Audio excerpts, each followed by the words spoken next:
We good, y'all?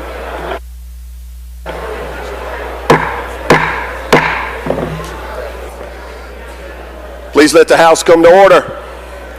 Stand this morning as we are led in prayer, and please remain standing for the Pledge of Allegiance. The gentleman from Pike, Representative Porter, will introduce our guest minister. Gentleman from Pike. Thank you, Mr. Speaker. Ladies and gentlemen of the House, I have the pleasure of introducing a great man of God, Pastor Michael Ockens from Sherman Missionary Baptist Church. Pastor Ockens. Thank you. Let us pray. O Lord, how excellent is your name in all of the earth. As we come now, we thank you for safe passage here today. And we realize that all power and all powers are subject to you. As I come on behalf of 122 members who make up the House, as they come and discuss and dialogue and debate, perhaps over bills that needs to be passed into laws, I pray for those who are on committees, those who are going to be creating public policy that will affect our community, our neighborhood. I pray you would be in the midst of it all. I pray that you would grant wisdom and knowledge to our speaker, Mr. Jason. I pray for Manley Barton and the minority leader, Robert Jackson III. And then thank you for District 96, my representative, Angela Cockerham, and Darrell Porter, District 98. I ask that you would have your way, that there will be a sense of peace, that there will be a sense of order, and that there will be a sense of unity in decision making as we make decisions for the people. We need you, God, to breathe fresh upon us as we gather in this place. Touch every heart, every mind. Touch their homes. Bless them in their health. And to you, we give you glory for all the things that you're going to do in decision making on this day. It is in that name that matters the most powerful name, for there is no other name that has been given on earth than the name of the Lord Jesus Christ. We pray this prayer. Amen. Amen. Attention, salute, pledge.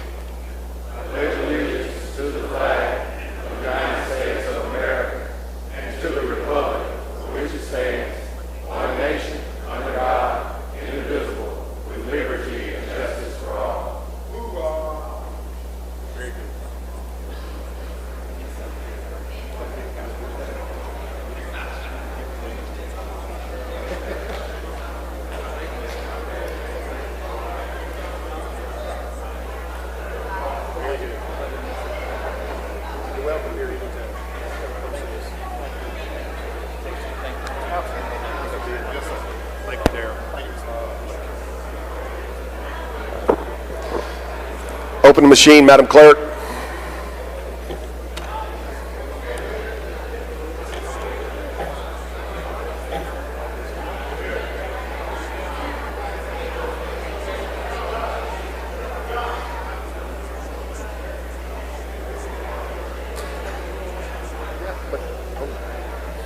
Close the machine, Madam Clerk.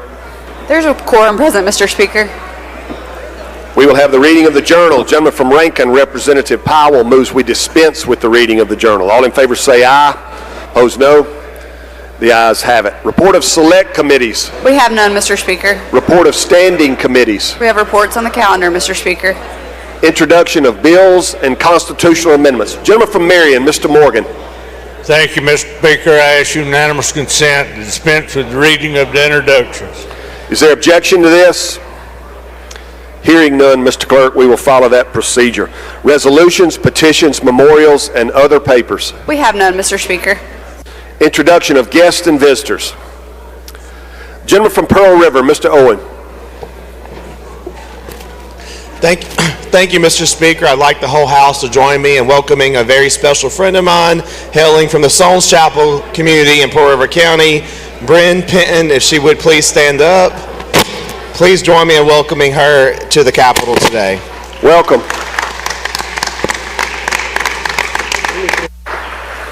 Gentleman from Jackson, Mr. Zuber. Thank you, Mr. Speaker, and good morning. Mr. Speaker, I would like for you and the other members of the House to please help me make welcome in the North Gallery my constituent, my friend, who happens to be the Executive Director of the Gulfport Biloxi International Airport, Mr. Clay Williams.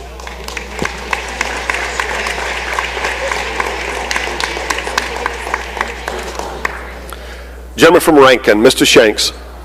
Thank you, Mr. Speaker. To my right, we have Mark Scarborough, who is our Chancery Clerk in Rankin County and also a former member of the House.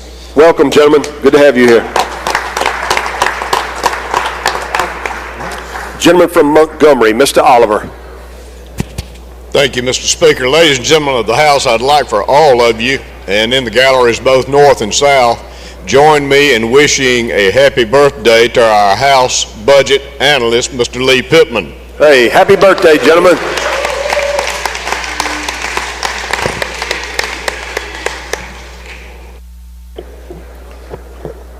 He doesn't count them in years now, gentlemen. He counts them in 4-year terms, I think. Gentleman from Green, Mr. Birch. Thank you, Mr. Speaker. I think they may have stepped out already, but the Chancery clerks from down in my area, Larry Wilson, Shelley Eubanks, and Cammie Bird were here. Help make them welcome. Welcome. Gentleman from Bolivar, Mr. Sanders. Thank you, Mr. Speaker. I have the distinct pleasure of introducing my municipal airport director there, and we have one of the most distinguished airports in the state of Mississippi. I have visiting with me today Mr. Clint Johnson from Cleveland, Mississippi. Welcome, gentlemen. I bet he likes House Bill 1. Gentleman from Union, Mr. Creekmore. Thank you, Mr. Speaker. In the South Gallery, I'd like to make welcome to the House of Representatives the students and professionals from the Mississippi Dental Hygienists Association. The schools represented here are UMMC, Meridian, Pearl River, Mississippi Delta, and Northeast Community College. Welcome to the Capitol.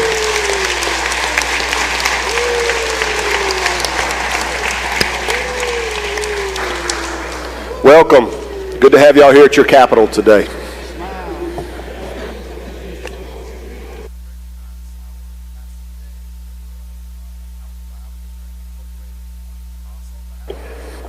All right, I don't see any further introductions. We will go to the calendar.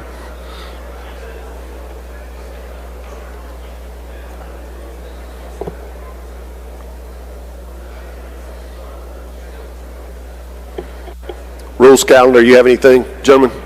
He passes. Appropriations and Ways and Means passes. We'll go to the general calendar. Elections.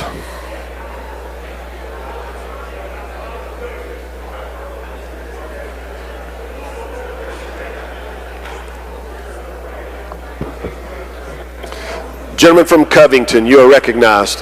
Thank you, Mr. Speaker. Go to item number 1, Joint Resolution 1, call it up. That's what I'm fixing to do. Let's have order. Gentleman has moved to item number 1, Joint Resolution number 1. He has called the resolution up. Thank you, Mr. Speaker. With the permission of the House, I would like to bring... Hold on, gentlemen. Hold on procedurally. We're good. You may proceed. With permission of the House, Mr. Speaker, I'd like to bring Ben Collins and Ted Booth from the Peer Committee and Tommy Carden and Parker Berry from Butler Snow onto the floor to help with any technical questions. Thank you, gentlemen.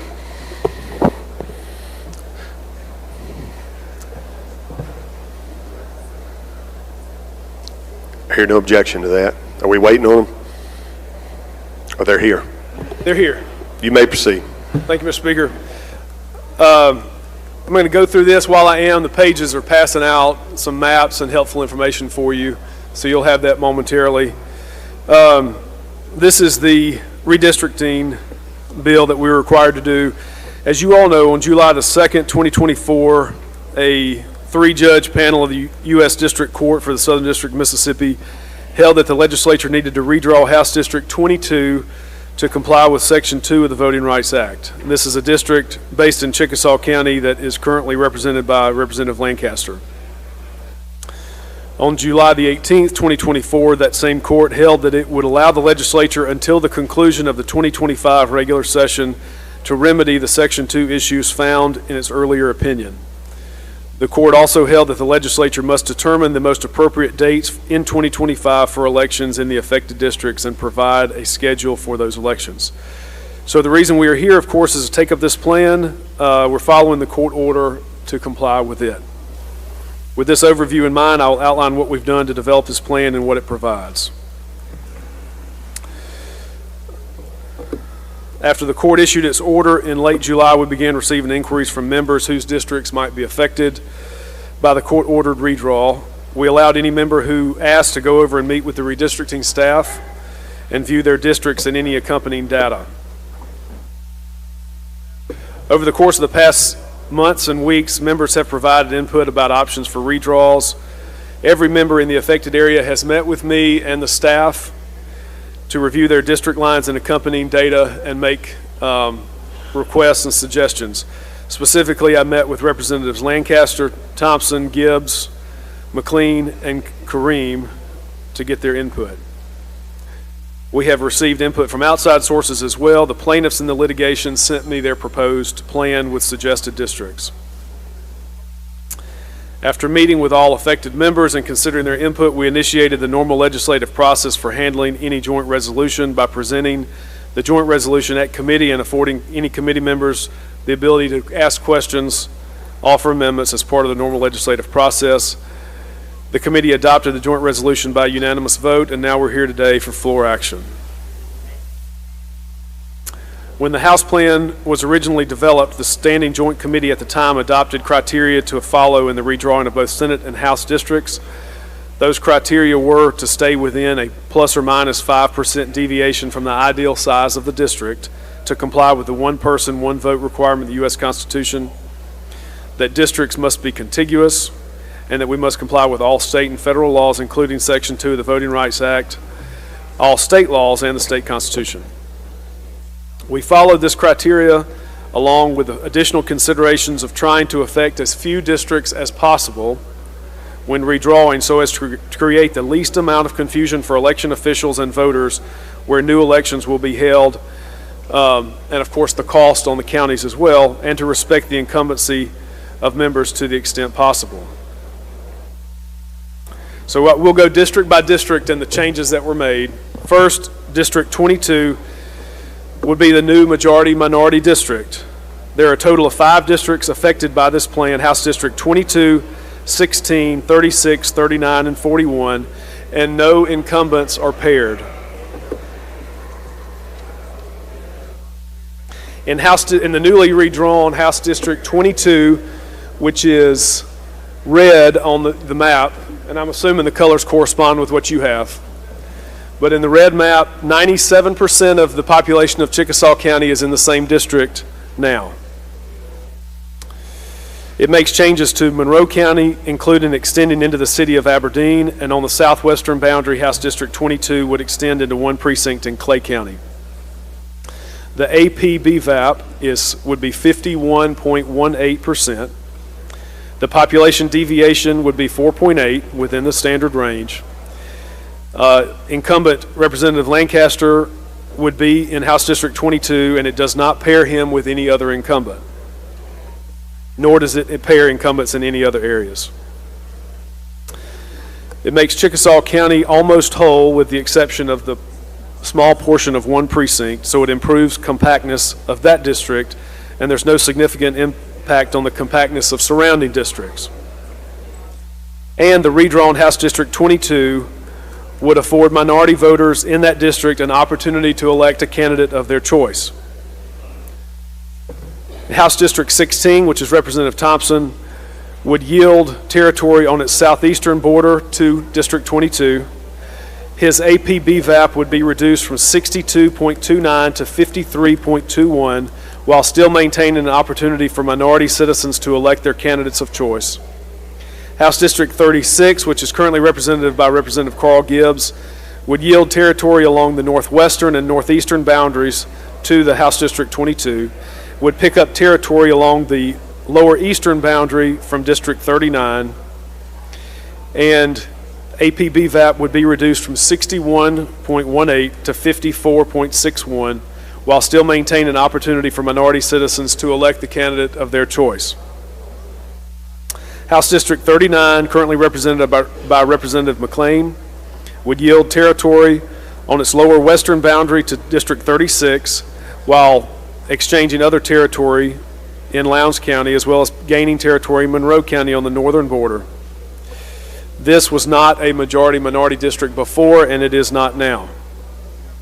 District 41, currently represented by Representative Kareem, would yield a portion of territory in Columbus to District 39 and gain territory around the University for Women from House District 39.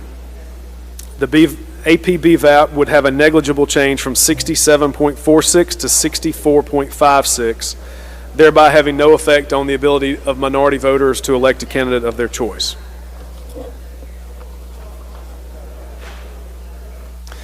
One of the important considerations in developing this proposed plan was maintaining the political performance in each district, and with the exception of the court-ordered redraw of District 22 to be a new majority-minority district, the proposed plan maintains consistent Republican and Democratic political performance throughout the remainder of the region and, of course, the state. The court ordered us to set an election schedule for the affected districts when we redrew, which is on the back page of the bill, of the resolution, excuse me. The election schedule in the resolution would follow the same schedule for statewide legislative elections. We would have a primary in August, runoff if necessary, and then the general in November, and there would be a 2-week period for qualifying in May. It provides for general election to be in November, as I said, preceded by party primaries in August. Finally, the date by which the new plans must be delivered to local elections officials so that they can upload all of the new information into their system is April 25th. This proposed plan complies with the order of the court to redraw House District 22 in compliance with Section 2 of the Voting Rights Act, as well as all other legal requirements. In doing so, it only affects 5 total members. As such, this is a good plan, and I would urge you to adopt it. Mr. Speaker, that's a description of the resolution, and I'll yield for questions.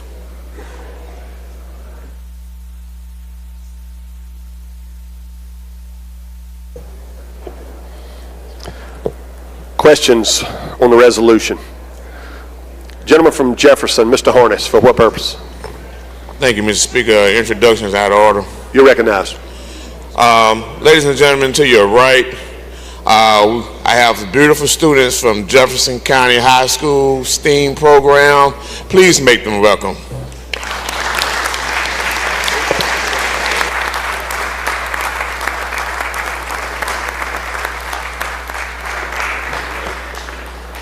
Welcome, young people. Good to have you here at your capital today.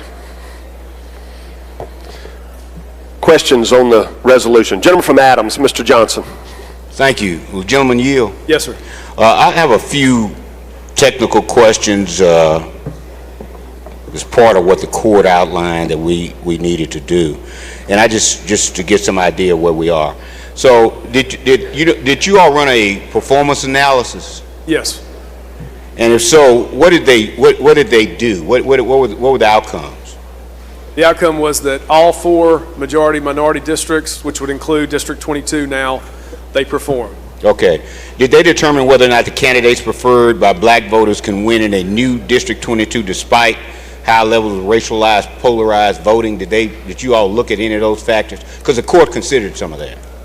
Yes, my understanding is they look at previous election data, right, in those precincts. Okay. And they came to the conclusion that minority voters could have the opportunity to elect a member of their choice. Did you all review the map sent to you by the NAACP legislative body and the other lawyers involved in the case? Did you all Yes, look sir. at that? Yes. What was the problem with those plans? So one of the biggest distinctions between that plan and our plan is that affected 8 members, 8 districts, and ours affects 5. And as you know, the more districts affected, the more money, more confusion, voters. So we tried to keep the number of affected districts to a minimum. Was there any communication with the plaintiffs who filed the lawsuit in this case? Well, they sent me a stack of documents about this thick that I reviewed, including their maps. I didn't call them on the phone and ask them questions, but I reviewed what they sent to me. And these are all things that I read out of the court order. I want to make sure. What about community leaders? Did you all share the plans with the people directly affected, the people in the area, not just the legislators, but was it like whenever we did legislative redistricting, anything like this, we'd have hearings in the community, talk to supervisors, city council people, mayors, and see how they would be affected. Did any of that happen? I did not seek out local officials or community leaders. I did meet with all 5 of the members of this body whose districts are affected who live in those districts. And if anyone from those districts had contacted me or written a letter to me or sent a proposed map to me, I certainly would have considered it. And there is a chance that the court will reject your plan because it's not consistent. And I'm not saying that I know it's not. I'm just saying that was a plan that the court approved. How close to that plan are you in the plan that you drew? You talking about the plaintiff's plan? Yes. Well, the one that the court approved. The plaintiff's plan affects more districts, as we talked about. Okay. Ours affects fewer districts, but our experts tell us that it performs and it meets the requirements of Section 2. Did you meet with the lawyers who represented the other side, the defendants in this case? No. I'd have met with, that's been previous to, I guess during the lawsuit I met with a representative from one of the plaintiffs, yes. Okay. But that was before the court made its order. And has there any, given the fact that you taken a departure, and your explanation makes a lot of sense, but given that you took a departure from what the plaintiffs offered the court and the court approved, is there any consideration how much it will cost if this goes back to court and has to be relitigated because the House would not approve a plan that's consistent with the plan adopted by the court? I certainly don't have a cost estimate of how, I mean, nobody knows if you're charging hourly, right, how long that may take. I have no idea. But the only question here, I think, the only relevant question is whether what we have meets the requirements. And our experts tell us that it does. We've got the numbers to suggest that it does. So I don't believe there'll be a lengthy litigation. I believe the court will accept this plan. All right, thank you. Yes, sir.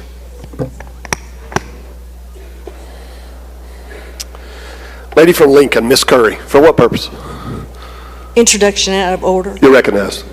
In the South Gallery, I have my Uncle Don Hummel, if he'll stand, and his beautiful wife, Teresita. They are traveling with their church group, the Methodist Church of Greenwood, Mississippi, and please make them welcome.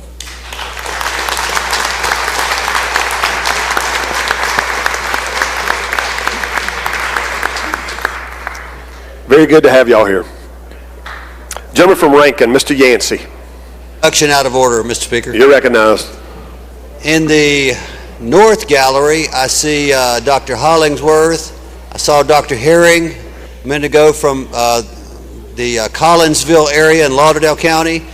They are dentists here with the Mississippi Dental Association, and there are a number of dentists and dental hygienists all over the Capitol today, so please help me make them welcome.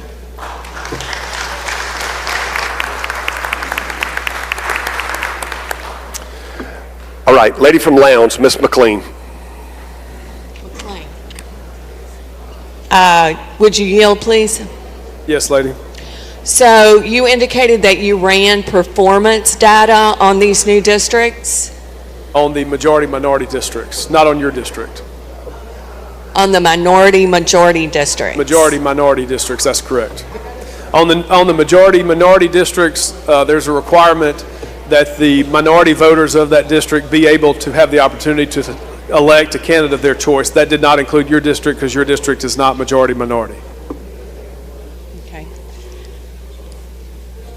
Could I obtain performance data on my new district? I'm not sure that the performance data that we're talking about is whether the minority voters in that district have the ability to perform. I understand. I do. I understand that part. I can try to get you that data, but it wouldn't have been part of the lawsuit. Right. But it would be helpful to your colleague. It would be helpful to me to know that. Okay, I'll try to get you that. Thank you. Gentleman from Coahoma, Mr. Payton. Thank you, Mr. Speaker. Introduction out of order. On behalf of the Brotherhood of Alpha Phi Alpha Fraternity Incorporated, Brother Solomon Osborne, Representative Otis Anthony, Representative Kabir Kareem, Representative Justice Gibbs, Representative Greg Holloway, and Representative Darrell Porter, we would like to introduce the Brothers of Alpha Phi Alpha Fraternity Incorporated in the North Gallery. I do have my chapter president, Brother Ed Hill, is here. Would you make them welcome? Please stand. Welcome, gentlemen. Welcome. Welcome. All right, further interrogation. Lady from Hines, Ms. Butler, Washington, for what purpose? Yes, the introduction out of order. I'll get right to you. I think we're to the end of this debate. I don't see anyone else seeking to ask a question. Move final adoption, Mr. Speaker. He moves final adoption of the resolution. Open the machine, Madam Clerk. If you favor the resolution, vote aye. If you're opposed, vote nay.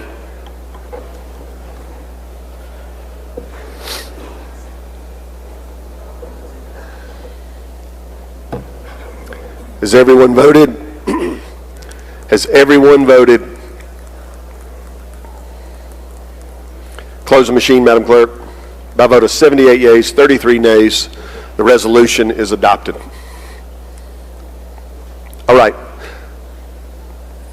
Lady from Hines, for your introduction. Thank you, Mr. Speaker. Here in the North Gallery, as a part of the group that Representative Orlando Payton just introduced, I'd like to welcome my husband and alpha man, Brian Washington, in the North Gallery. Please make him welcome. Welcome, gentlemen.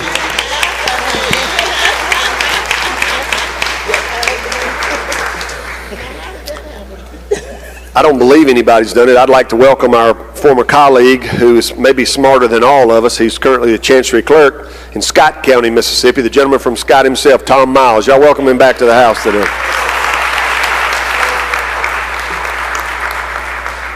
Good to see you, gentlemen. Gentleman from Jackson, Mr. Zuber. Thank you, Mr. Speaker. Mr. Speaker, one more introduction, if I may. Mr. Speaker, ladies and gentlemen of the House, in the North Gallery, I'm glad this young man is a friend of mine. He is probably the most influential and powerful public official in Jackson County, the Chancery Clerk, Josh Eldridge. What did you say?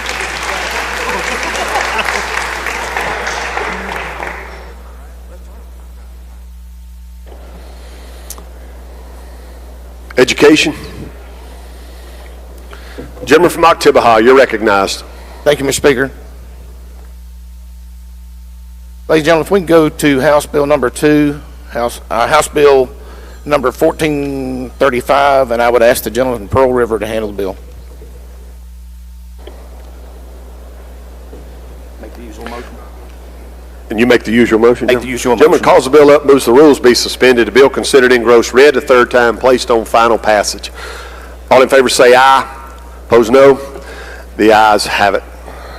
Before I recognize the gentleman from Pearl River, I recognize the gentleman from Holmes here and the gentleman from Marshall's seat, I believe, for an introduction. Yes, Mr. Speaker, introduction out of order. You're recognized. Ladies and gentlemen of the House, on behalf of the Speaker, myself, and the lady from Humphreys County, I'd like to introduce the best Chancery Clerk in the state of Mississippi, Ms. Charlie Mae Joyner, in the North Gallery. Let's welcome her.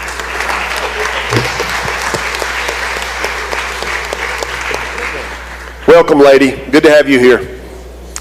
Gentlemen, I believe you got a committee sub. No, Mr. Speaker, I do not. Do we? Never mind, we do. The calendar says you do. We do. I'm not trying to talk you into it. I'm just... We do. You want to call up the committee sub for consideration? I'll call up the committee sub in consideration. He moves to adopt the committee sub for consideration in lieu of the original bill. All in favor say aye. Opposed, no. The ayes have it. You're recognized to explain the committee sub. I do have a substitute amendment to the committee sub, Mr. Speaker.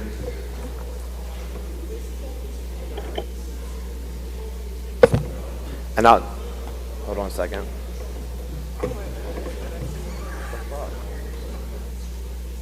I'll explain it.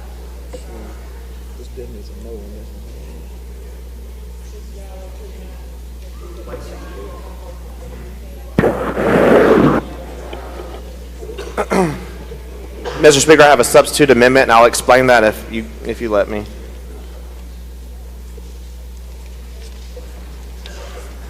Gentlemen, you can't do a substitute to a substitute. You'll need to table the committee sub. Okay, well, I'll do that. Table the committee sub, Mr. Speaker. Gentleman's motion is to table the committee sub. If you favor the gentleman's motion, indicate by saying aye. Opposed, no. The ayes have it. Now you're back on the original bill, and you want to offer an amendment. This amendment. This would be a strike-all, correct? This would be a strike-all, Mr. Speaker. So this amendment, and I'll go ahead and explain the amendment as if I'm explaining the bill as a whole, if that's okay. HB 1435 is our portability bill that we passed last year. We've brought it back. We've heard from many of our state leaders who have indicated that this is a priority for them, including our own speaker and other leaders in this building. This is a public-to-public transfer bill that makes it easier for students to transfer from one district to another public school district while keeping our districts financially whole. The goal of this bill is to eliminate hang-ups that are currently keeping students away from districts that their parents might choose to send them to. Under current law, if I decide to send my child to another school, and that school accepts my child, another public school, my school district is allowed to veto my decision as a parent and tell me that I cannot send my child to that other school district. This will be eliminating that veto power that the sending district has. Now, this bill would also provide for those accepting school districts, it would give them the ability to set their own capacity standards. They are allowed to determine their own capacity. If they do not have the capacity to accept transfer students, this bill will not make them accept those students. This also allows these districts to set their own standards as to whether or not they're going to accept these students. They're allowed to make their own policies, adopt those policies. They have to publicly report those policies. They will not be allowed to discriminate against students based off of race and whatnot, but they are allowed to adopt and report their own policies. We've heard over the last year or so that school districts were worried that students would be coming into the district whose parents were not paying ad valorem taxes. This bill has a fund set up. We would try to make those districts whole by not only sending the state portion of student funding with them, but we would also give them an additional amount to make up for that ad valorem revenue that these districts believe they would not be receiving with these transfer students. Again, it is an entirely discretionary to these districts whether or not to accept these students. On policies they adopt themselves. The mandate would be, though, that they have to report those policies, adhere to those policies, and be transparent. That is an explanation of the strike all, Mr. Speaker, which is also an explanation of the bill in its entirety, and I would move to adopt Amendment 1. Questions on the strike all? Gentleman from Tallahatchie, Mr. Rosebud. Introduction out of order, Mr. Speaker. You're recognized since you're up. All right. In the North Gallery, ladies and gentlemen, North Gallery, will you help me make welcome Entergy and Grand Gulf Nuclear Plant employees? Welcome.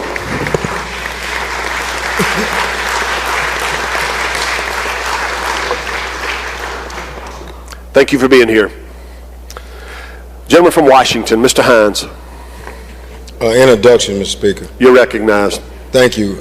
In the South Gallery, on behalf of Representative Bailey and myself, we'd like to ask the House to help make welcome Nathan Benzing, the Executive Director of the United Way in Washington County.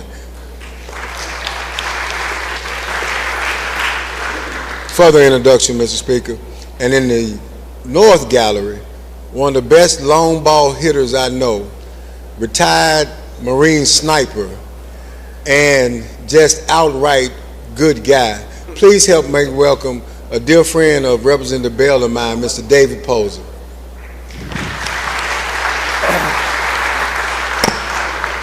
Welcome, gentlemen. Gentleman from Oktibbeha, Mr. Taylor. Introduction out of order, Mr. Speaker. You're recognized. Thank you, Mr. Speaker.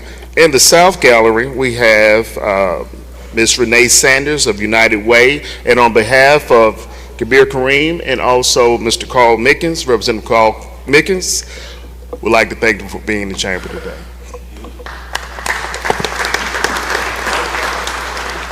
Lady from Jones, Ms. Scott.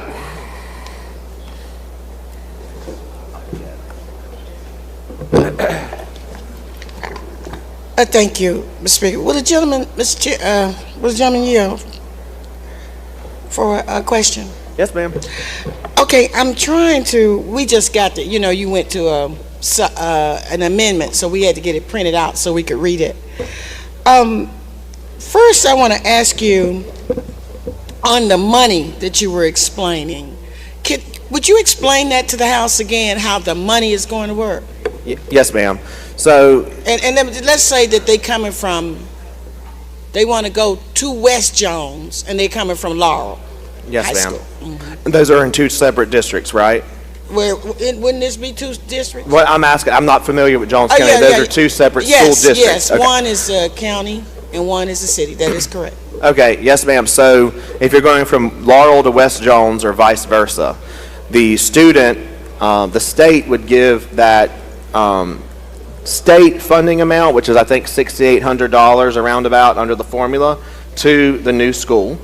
But also we have an additional $5 million fund that we've set aside to distribute money to these transfer students in situations, to cover situations where districts may want to make up for the ad valorem that they're saying that they're not receiving from those parents because they don't live and they don't pay taxes within that district. If that makes sense. Well, now, that's what I'm trying to do is make it make sense. So if my son and I lived in Laurel. Yes, ma'am.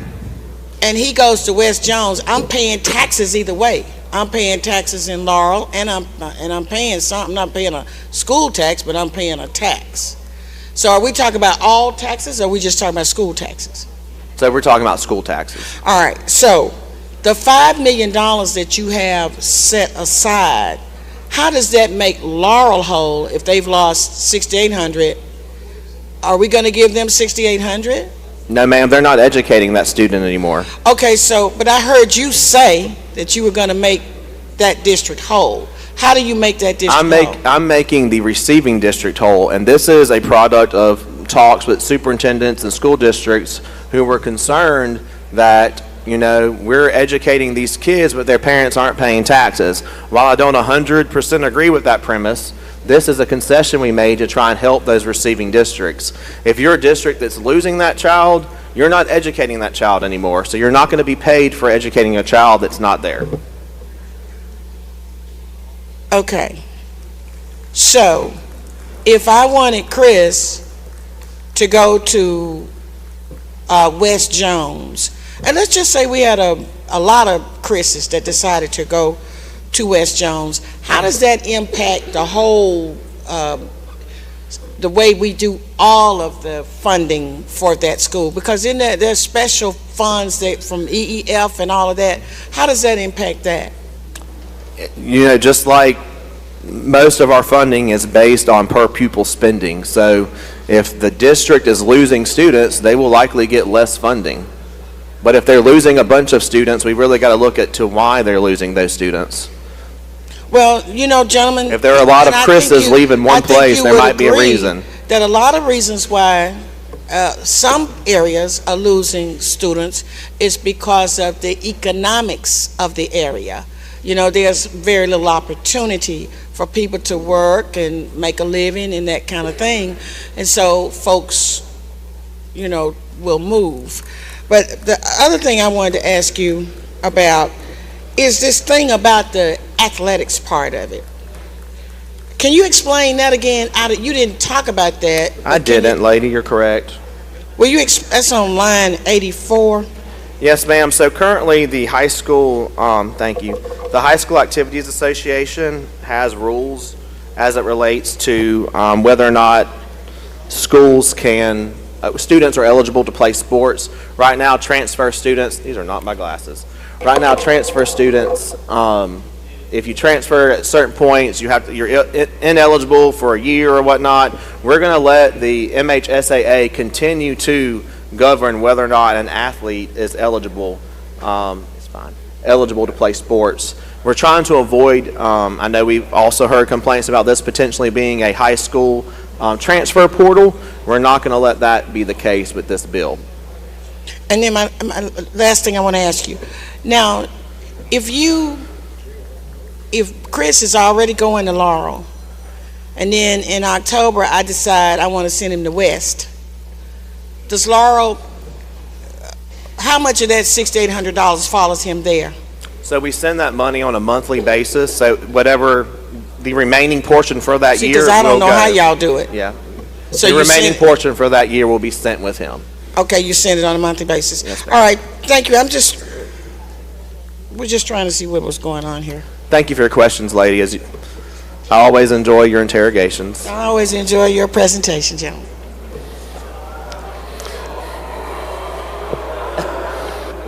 Where y'all going to lunch? I always enjoy your presentation.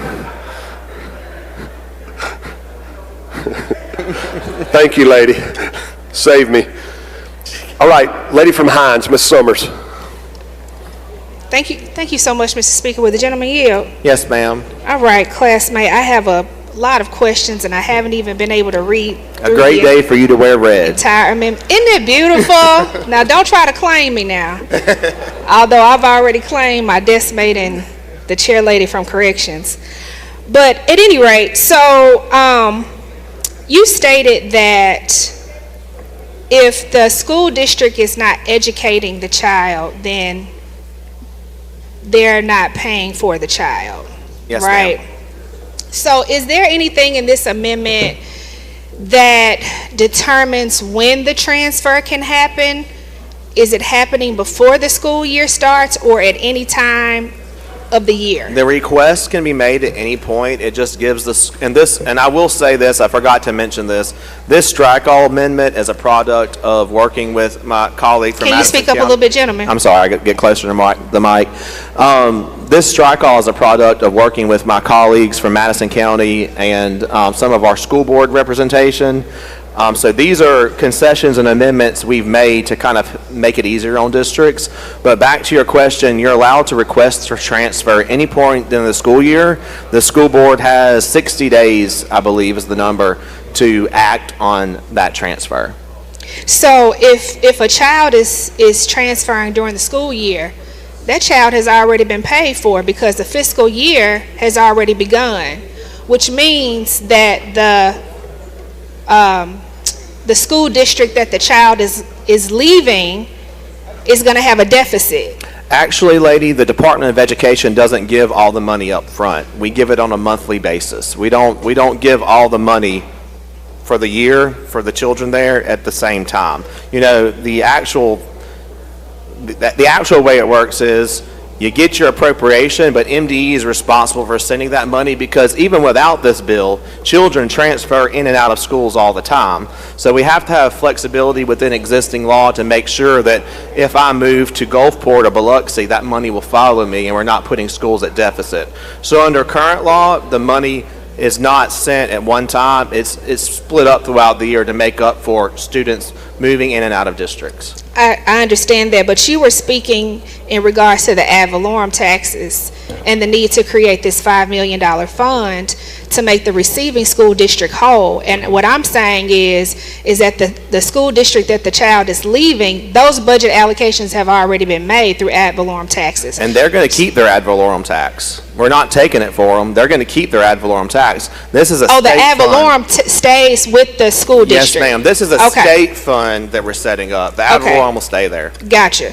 On the amendment, you also talked about that there's a 30-mile radius for transportation, and anything above that would be on the parent. That's current law as far as transportation is concerned. We're not mandating that they transport, where if the district wants to agree to transport the child in some way, they're more than welcome. And I'll give you an example. In my district, we have school buses that travel around, but they go through other districts to get to the school they're taking the children to. So in some instances, it would be feasible for a school bus to pick a child up and bring the child to the transferring school. We don't want to prohibit that. But under current law, I believe there's a Mr. Chairman, I'm sorry, I gotta interrupt you, because what I'm asking about is underlined. Okay. And this is starting in subsection E on line 70, where it says the legal transfer of a student shall include transportation of that student by the parent, legal guardian, or the transferee school district.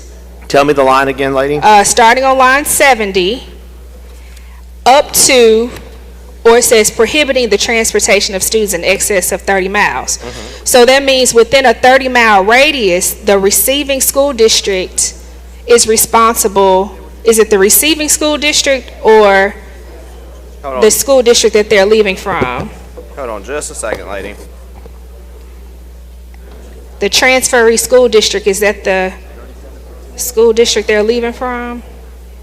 Okay, so I'm going to go back to what I said a minute ago. It is current law, but it is not, it's incorporating what exists in other parts of the law as far as students going in and out of districts. So under this bill, what would happen is if the parent is accepted into the receiving district may get into an agreement with that parent and may in some way, shape, or form say, yeah, we'll get your child to school if it works out for us. They're not required to do that, but they can.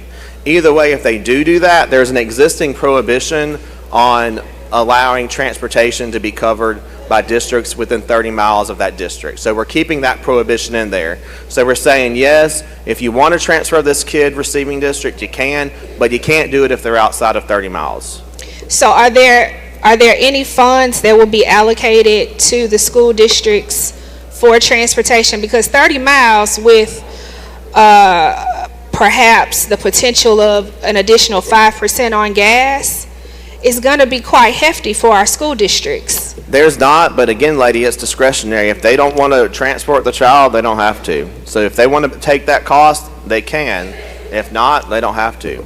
Do we do that currently for any school district, that they can deny a student transportation to those schools? For transfer students, yes.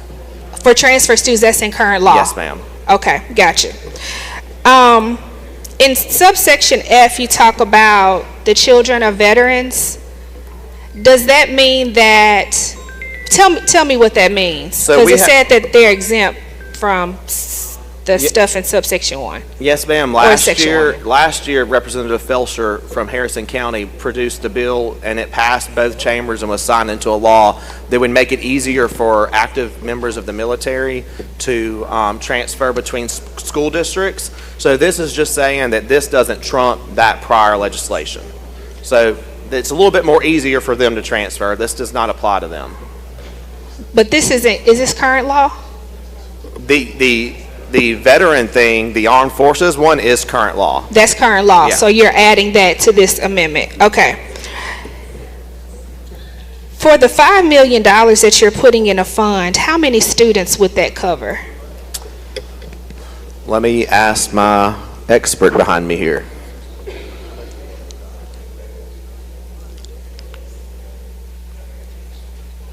We're not entirely sure yet because the cost of educating a child on the local basis varies by district. So we max it out at $5 million. It's a first come, first served basis. If we run out, it's gone. We'll have to replenish it. But we don't know exactly how many kids it'll cover because, you know, the ad valorem amount it takes to educate a child in Poplarville is less than what it might take to educate a child in Madison County. So it just varies. Are these general fund dollars? Yes, ma'am. They're coming out of the general fund? Yes, ma'am. Okay. I know this bill is allowing for district to district. Are we also allowing within the school district? No, from ma'am. school to school? No, ma'am. And there was some language in the original bill that referenced intra-district transfers. The intent has never been to allow intra-district transfers with this bill. We want to leave that to the discretion of the district. But in this amendment, I struck that out upon request by some of my colleagues.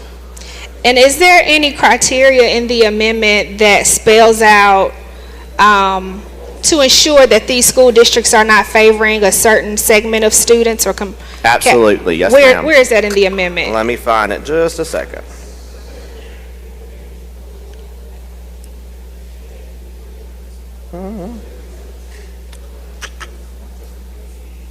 Okay, go to lines, let's say 174, subsection 6. That whole part there basically says it has to be a non-biased, non-arbitrary process. You can't discriminate based off of residential address, ability, disability, race, ethnicity, sex, socioeconomic status, athletic ability. You can't consider athletic ability, and you cannot consider academic ability either. And are these school boards that will be passing these policies and adopting these policies, are they required to receive any kind of community input about the policies? And are they required to post those policies and the capacity amount on their websites? Part A, they're subject to the current requirements when school boards are considering policies. I always encourage, especially today, parents need to be more active in their school boards. So yes, I hope parents would provide input. They're not prohibited from it. As to the second part of your question, yes, they are 100% required to be transparent about these policies, to publish these policies, and update them on their website and through MDE, including their capacity amount, which is down to 2 times per year. They have to put that capacity up. And for the policies, I assume that would be a 30-day window for parents to provide public comments. Yes, ma'am. Okay. I believe that's current school board law. Yes, ma'am. Is there anything in this amendment that provides that the school districts post or report the data of transfers, the demographics of those transfers? Yes, ma'am. Where is that in the amendment? Let me find it. No, we make them report it under this bill too.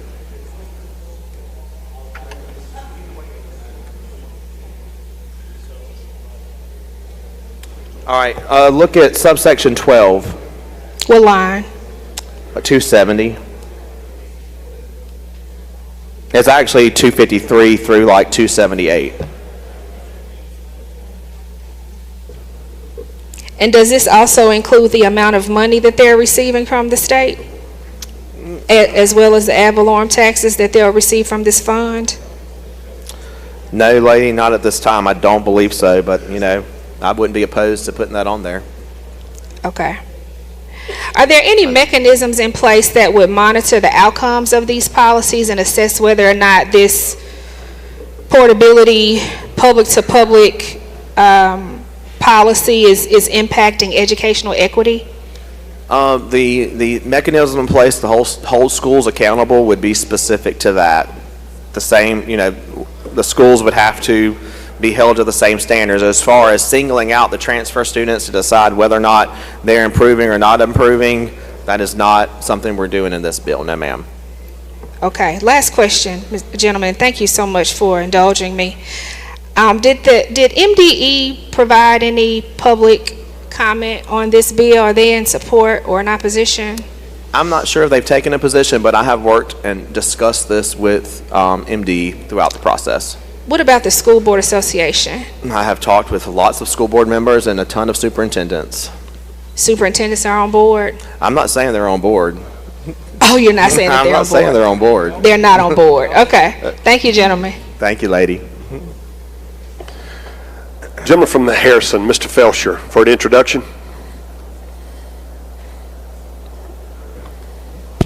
Mr. Speaker, I'd like to introduce my neighbor, my friend, and the CEO of the United Way South Mississippi, which includes Harrison, Hancock, Pearl River, and Stone, Miss Kathy Springer. Welcome. Welcome, lady. Gentleman from Warren, Mr. Denton, for an introduction. Thank you, Mr. Speaker. On behalf of myself and Representative Ford and Representative Harness, we have with us today the best executive director of United Way of West Central Mississippi, Miss Michelle Connolly. Will y'all please make her welcome?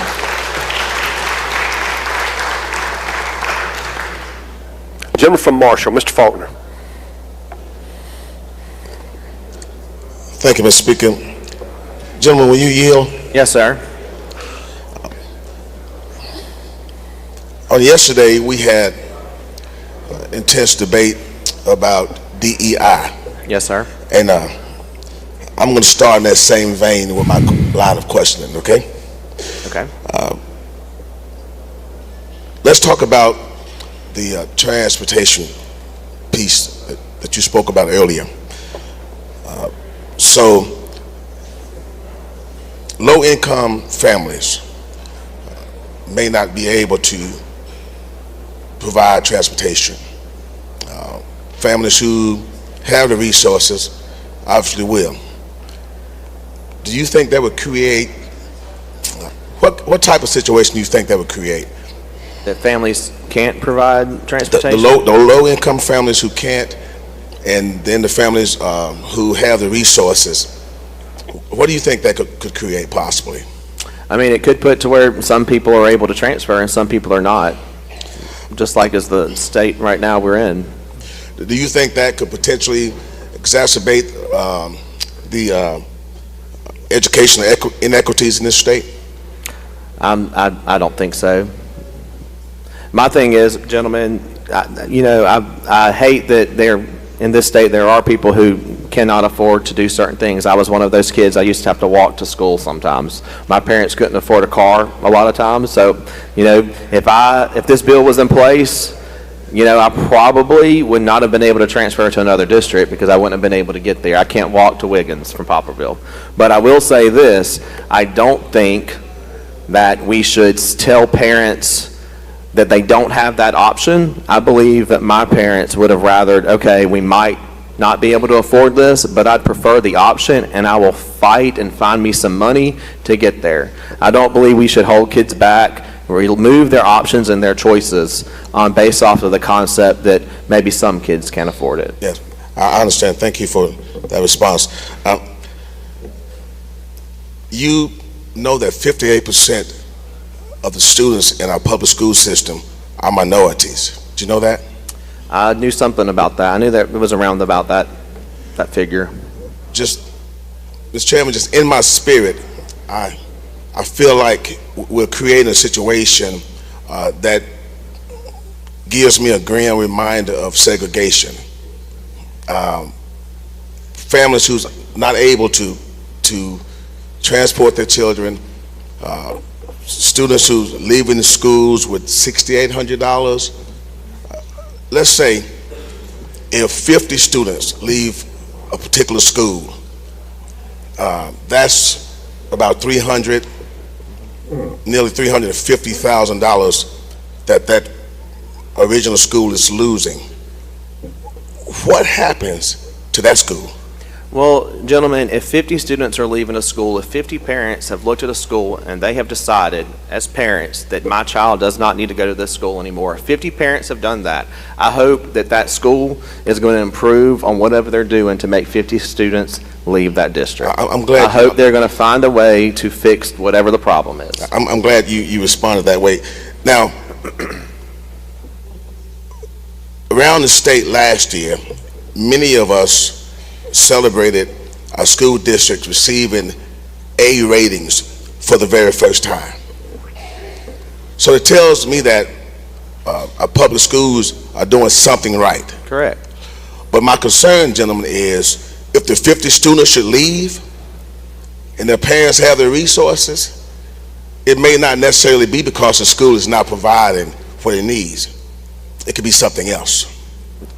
We know that here in Mississippi we have a dark history of that, and I'm concerned about that. I think this bill creates a portal, yes, a transfer pathway that could possibly lead back to segregation.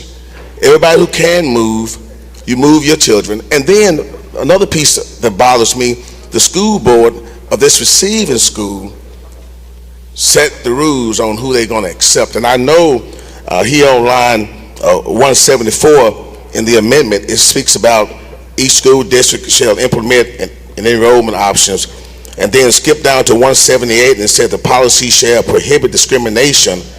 I get that. But how do we ensure? What's in place to ensure that? Gentlemen, right now, students transfer from district. You can do that right now. You can go into a new district right now. You can go to Poplarville and ask them to release my child, or I can do that, and I can go to Pearl River Central. If they accept my child, I can send them there.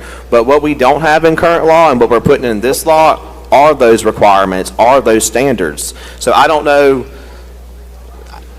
Right now, they're going to be held accountable by the fact that they have to report the data. So if there's very obvious discrimination or an arbitrary process, that will be exposed in public. Under current law, we don't have that. School districts, and I know firsthand, there are some districts in this state right now that will accept transfers based off of whether or not they're a certain color, or whether or not they're good at playing sports, or whether or not their parents have money. This bill will prevent that from happening.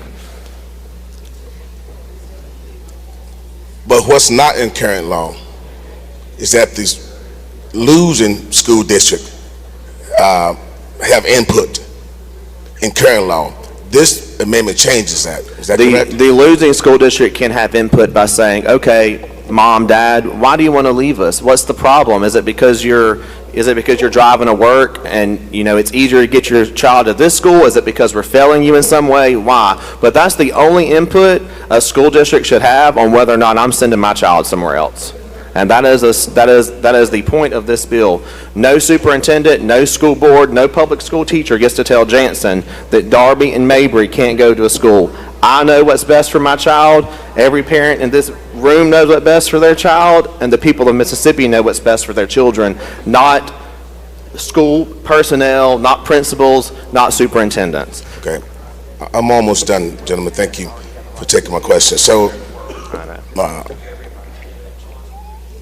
the losing school district around this state, struggling school district.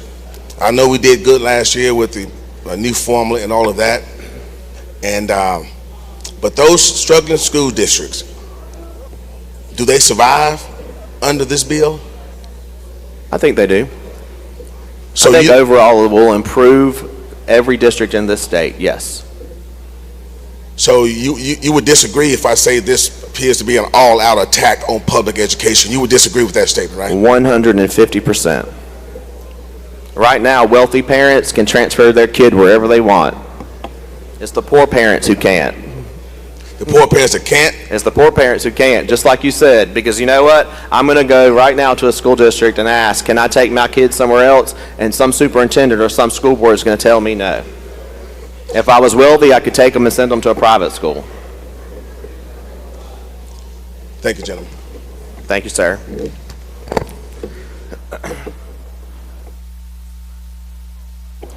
We have we're going to hold up just a second. I think we've got a couple of introductions. Gentleman from, let's see, from Hines, Mr. Craddock, do you have an introduction out of order? Yes. Thank you, Mr. Speaker. Ladies and gentlemen of the House, please help me welcome the board chair of United Way Capital Area, Mr. Gus McCoy in the South Gallery. Please help me.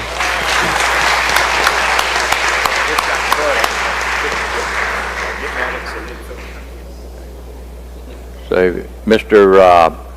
Maddox from Alcorn, did you have a introduction out of order? Yes, sir. Thank you, Mr. Speaker. In the North Gallery, I have my Chancery Clerk, represents me and Representative Carpenter and Representative Arnold, Mr. Keith Suttlemeyers. Y'all make him welcome down here. Thank you.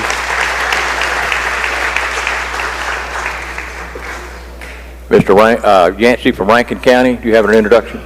Thank you, Mr. Speaker. On behalf of the Rankin County delegation in the South Gallery, I'd like you to help me recognize the Rankin County Youth Leadership Group. Y'all please stand. They're here with their leaders, Roy Johns and Mandy Arender. Welcome to the Capitol.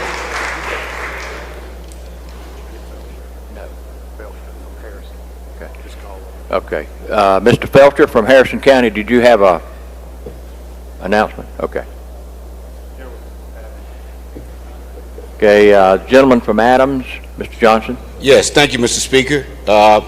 Ladies and gentlemen, in the South Gallery, help me make welcome Ms. Tracy Frazier of Youth Ambassadors for United Way.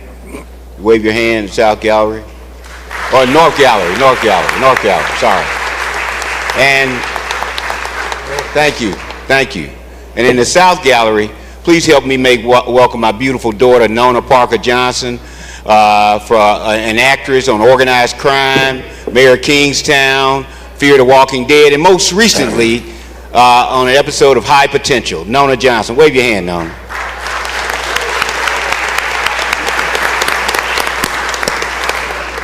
Outstanding. Do we have any other announcements? Lady from, where are you from? Forest County. Thank you, Mr. Speaker. It is my honor to get to introduce the doctor of the day. He is about as familiar a sight around here as any one of us. We are grateful to have Dr. John Goday back at the Capitol. He is a pediatrician by training, but he is a professor at the William Carey School of Osteopathic Medicine. We are grateful for you coming back with us today, and he brings with him, like always, 3 brilliant medical students that have joined him today, and we are very happy to have y'all here. Thank y'all for your service to us as doctors of the day and medical students of the day, and we hope that you will, I have a feeling we'll see you again before it's all over with, won't we, Dr. Goday? So would y'all please help me make them welcome today?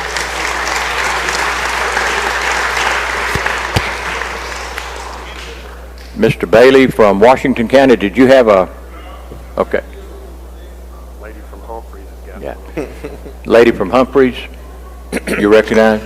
Thank you, Mr. Speaker. In the South Gallery, we have visiting with me and Representative Bailey, and of course, we'll share with Representative Brian Clark, the very best Chancery Clerk in the state of Mississippi, Mr. Mac Liddell Jr., and his retired wife from O.M. McNair Middle School, Miss LaShawn Liddell. We have Mac Liddell Jr., Chancery Clerk, and Miss LaShawn Liddell in the South Gallery. Please make them welcome.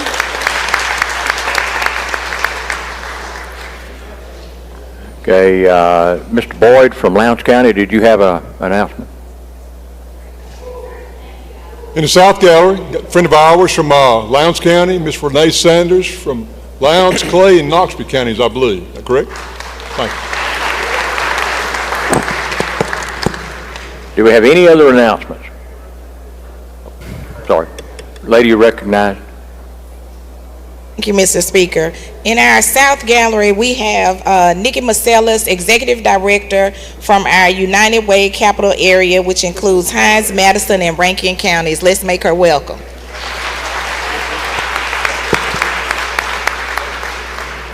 Okay, let's go back to the calendar.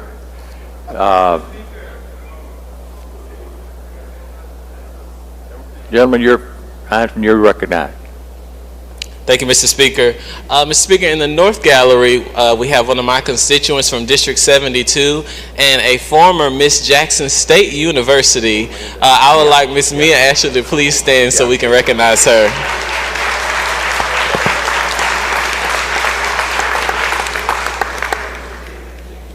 Gentleman from Coahoma, Mr. Payton. Speaker, introduction out of order. In the South Gallery, we have students from Coahoma Community College, Mrs. Karen Woods Dunn, Mrs. Trina Cox, that's my cousin, y'all. Please make them feel welcome. Any other introductions? Gentleman from Prentice, you're recognized. Thank you, Mr. Speaker. On behalf of myself and the entire delegation from Tupelo, Mississippi, would like to make welcome two members of the Church of Jesus Christ of Latter-day Saints, President Jacob A. Gines. This gentleman, he is currently a tenured associate professor at the School of Agriculture at Mississippi State University, and also one of my constituents, President Rebecca Wood. Both of these individuals play an intricate role in working to help our constituents and people in our state by promoting the self-reliance, and they also assist in the disaster response. Would you make them welcome?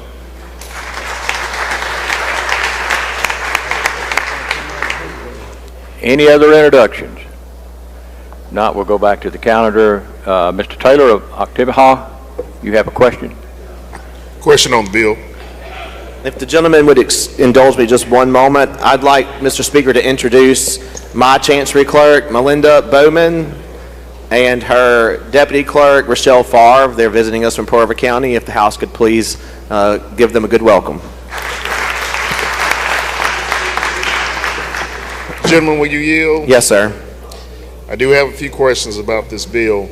Yes, sir. In committee, it was fleshed out that the 3 or 4 bills we took up in committee were not necessarily, because these are big changes. Would you agree? Yes, sir. This is a fundamental change of how we approach public education. Would you agree? Yes, sir. Has a study committee been put together to, before now, not just of legislators, and I know we're all rocket scientists in here, but on a serious matter, has a study committee been put together before a major change like this has happened? No, sir. No, sir. Okay. I'm concerned because there are so many unintended consequences that could appear from this bill, and I want to take the approach of the receiving school. There's nothing in here that really deals with if there is just a flood of students that happens. Let's take Madison. There's no teeth in here to have funding to build extra facilities. There's additional burdens of educators and a per student ratio that could be affected. My problem with this portion of the bill is that the unintended consequence could mean that a high-performing school, because of being burdened with additional students, may not be a high-performing school very long. Gentlemen, I appreciate your concern, but I don't think that's going to be an issue with this bill, primarily because the discretion remains with that school. If the school feels like they can't afford to take the students, the onus is on them. They can say, we don't have capacity, we're going to meet capacity. They set their capacity, they set their guidelines. They don't have to accept the children. So I don't believe it's going to put a burden on them to what you're saying. I don't believe you're going to be forcing students into districts because, again, it's entirely discretionary. As long as they comply with their guidelines and they don't discriminate, they get to make that decision. Okay. Well, I do appreciate that answer. You also mentioned a fund. Could you tell me a little more about that? So we send, let me just give you an example. We send $6,800 to every school from the state.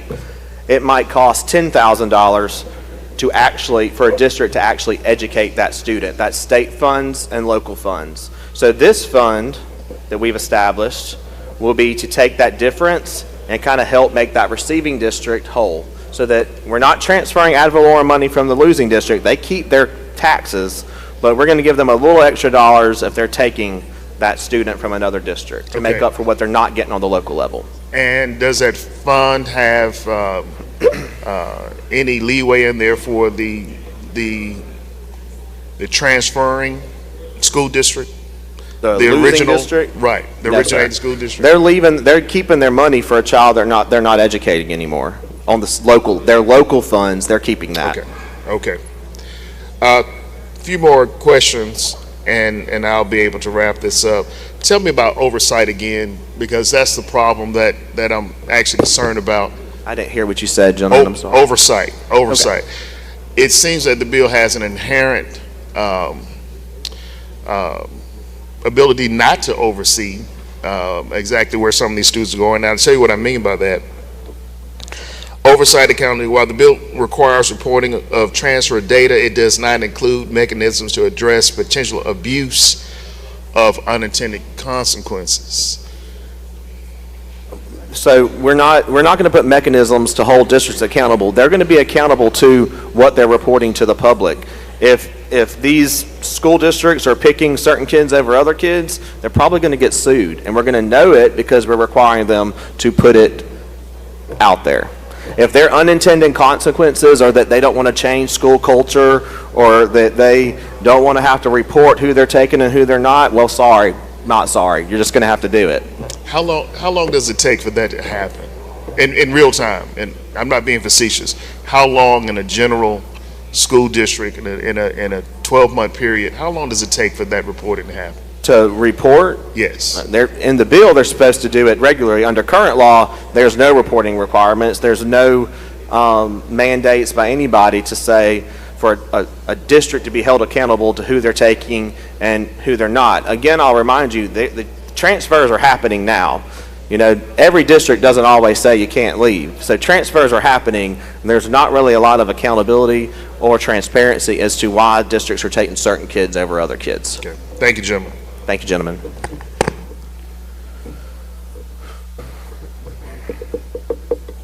Mr. Clark from Holmes County, you're recognized.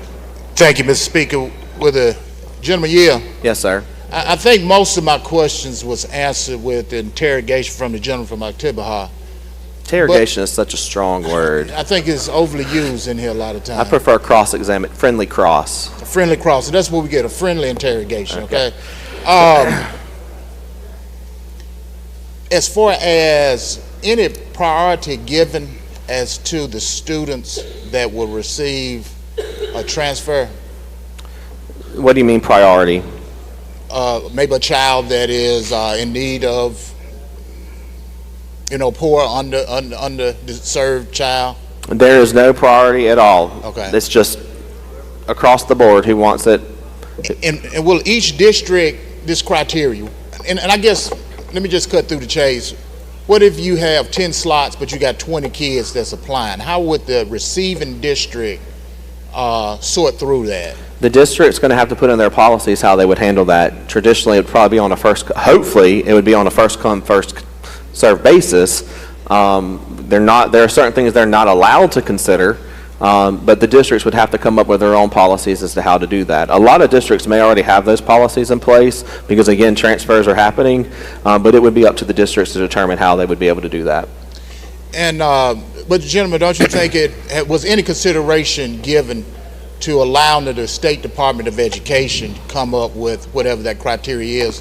I know we speak a lot about uniformity around here, so we won't have a hodgepodge of different criteria all across the state.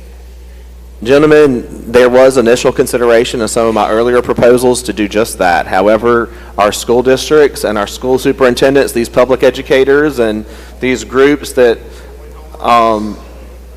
advocate on their behalf, they wanted home rule. They wanted to be able to do it themselves. Now they have to report it to MDE, and we can hold them accountable to what they're doing, and hopefully they do it the right way, and we don't have to put Big Brother in charge of each and every school district in the state. Is anything in this bill, any accountability in this bill, any teeth, other than they just have to report it? What do we find out a district is going against everything that we got in this bill that say that they are not supposed to do? Is it any penalty against that district? I mean, they'll probably get sued, but there are no penalties in the bill. But we will come back and we will make penalties if they start doing that. Okay. So at that point they lose. At that, if schools start doing that, at that point they've betrayed our trust. We've given them the ability to have their own discretion and control their own home. If they start doing that, then they've lost that trust from us. So we might have to rake it back in at some point. And I understand that, General. A lot of times, you're an attorney. A lot of times, before lawsuits are filed in cases like that, you probably have had hundreds of people who've been aggrieved. So I think some consideration should be given to put some teeth in it. I agree, gentlemen. To be a deterrent for districts not to do exactly what we told them they need to do in this bill? Gentlemen, I agree with you. I'm walking a fine line of trying to, hold them accountable, but also not put too many burdens on them that's going to upset them or put them in a position where they won't take anybody, But at some point, if I agree with you, as this bill moves through the process, even in future years, if it passes into law, it's going to be a continuing, basically a change. We're going to have to look at how it works, and if we need to make changes through this process or in the future, I think we're going to have to do that. Okay. And the last thing, and again, I hate to keep talking about the money, and as I said, the gentleman from Tibaha touched on it. And I'm still trying to get, you one of the architects of our new formula, I'm still trying to get my arms around it. How much you get for a child in the state contribution, you can have that exact same child, depending on what district he or she is enrolled in, that amount of money could be different, correct? Correct. Which one are we going on in this? Are we going on how much you will receive from the district which he or she is a resident, or the transferring district? It will be the district in which he resides is how we determine the state funding allocation. Okay. So let's say Holmes County. If Holmes County gets $600 to $800 a year, we'll probably get a little bit more than that. And Atala County gets $700 to $800. What they seeing is going to be the $68. Originally. Once the child is enrolled, keep in mind the calculation is based off of prior year enrollment. Once the child goes into the new district, after the first year, the formula would modify itself back to where it's going to be the receiving district. And this new fund that we've created, or you all are creating, what you can say we. What formula is going to be used to determine how much each district? Is it going to be across the board, or how's that going to work? We're going to look at basically how much it costs to educate. There's data at MDE as to how much it costs to educate a child per district. We're going to look at the difference between the local amount versus the state amount, do a subtraction, and that'll be what they get. Okay. Do we have any idea, based upon the number of kids we have now, what that cost's going to do? Because that's coming out of the general fund, correct? We maxed it out at $5 million. If we run out, then districts can still take transfers if they want to, but they won't get that extra money. And that'll be, again, something they'll have to decide whether or not they want to take that financial burden or whether or not they want to deny the student. And I'm assuming those funds are going to be first come, first served basis. Correct. Okay. Thank you, gentlemen. Thank you, gentlemen. Gentleman from Hines, Mr. Brown. Thank you very kindly, Mr. Speaker. Gentleman yield. Yes, sir. I keep getting some bad vibes about this bill as well as the bill yesterday, DEI, concerning the athletic component that may be affected by this. Being a former athlete and a former coach here in the state of Mississippi, these coaches love to get diamonds in the rough, so to speak. Love to find a sleeper, as they call them, or whatever the case may be. If you have if you have an underperforming athlete at a school and wants to transfer to one of these schools that will be available for him in another district, what kind of academic background would that student have to have? Would he have to have a high achievement, middle achievement, a poor achievement? They're not in this bill. They're not allowed to take into account the child's academics or their athletics. At all? At all. You can't discriminate if a child might have bad test scores. Well, let's just say the kid plays basketball. They're not taking that into consideration, but he is a basketball player. Well, he can be a basketball player, but the district just can't take his athletics into consideration when determining whether to accept or deny his enrollment in the new district. I see a lot of conflict between our schools and our conferences, and I just really think we ought to put a lot of work into this so we won't have any situations that would embarrass us. Gentlemen, we're letting this bill. We're letting the Activities Association do what they've been doing for years, and they get to dictate it. Thank you. Lady from Hines, Ms. Summers. Thank you, Mr. Speaker. I have an amendment to the amendment at the proper time. Thank you. Lady from Hines, Ms. Butler Washington. Thank you, Mr. Speaker. I have a question. Will the gentleman yield? Yes, ma'am. Okay. I noticed that in this bill, we don't, it doesn't address IEPs. And so, you know, with IEPs, the funding for IEPs comes from IDEA. All of these are acronyms. IDEAs is the individual education programs. And my question is, under that funding, would that IEP funding follow that student as well? It would, yes, ma'am, and that would do just like we're doing under current law as far as students transferring from district to district. The IDEA funding will follow that student as it does now. Okay, so with that funding, that also requires that one of the needs for those students with IEPs would be transportation. So in that case, if we transfer to another district, that district is going to be responsible for transportation of that student with an IEP. If the student with the IEP needs transportation, correct? And the district, that's something the district will have to consider again in their policies and how they're going to handle situations like that. There may be a situation where a district can provide transportation for that child. There may be a situation where they can't. It's up to the district to determine, pursuant to their policies, on each case-by-case basis, whether or not they can do that. Okay, so do you think going forward there will be anything specific that will address that as a requirement with IEPs? We can't mandate that districts provide transportation outside of 30 miles. That's against current law. Thank you very much. Thank you, lady. Gentleman from Jefferson, Mr. Harness. Thank you, Mr. Speaker. Will the gentleman yield? Yes, sir. Quick question, gentlemen. Hold on, gentlemen, can you hold on a second? Mr. Speaker, I can't hear. Thank you, gentlemen. Maintain order. Members are indicating they cannot hear. Thank you, gentlemen. Continue, gentlemen. I'm sorry. Is there a provision in this bill? Well, I'm asking, is there a deadline in this bill for students to transfer? A time frame? There's no deadline? No, sir. They can ask at any point. The only time frame we have is 60 days that we give the receiving school board to make a determination as to whether or not they can accept or will deny the student. Okay.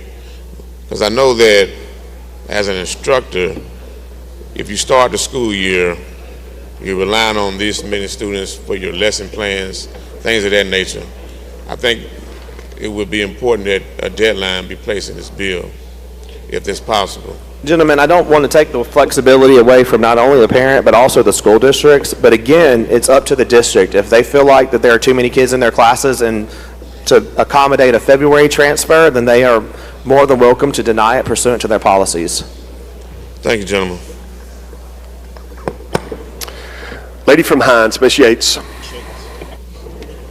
Thank you, Mr. Speaker. Will the gentleman yield? Yes, ma'am. I just have a quick clarifying question. This applies just public to public school, correct? Correct. So if my child is enrolled in private school, I would not be able to transfer him to a public school outside of the district in which I live under either existing law or this current bill, correct? Correct. So there's no new funds that we need to worry about, no new state dollars associated with that don't currently exist. We're just moving existing dollars to exist from place to place. Correct. Your child has to be enrolled in a public school in order to transfer to another public school. Thank you. Gentleman from Lawrence, Mr. Evans. Thank you, Speaker. Gentleman yield. Yes, sir.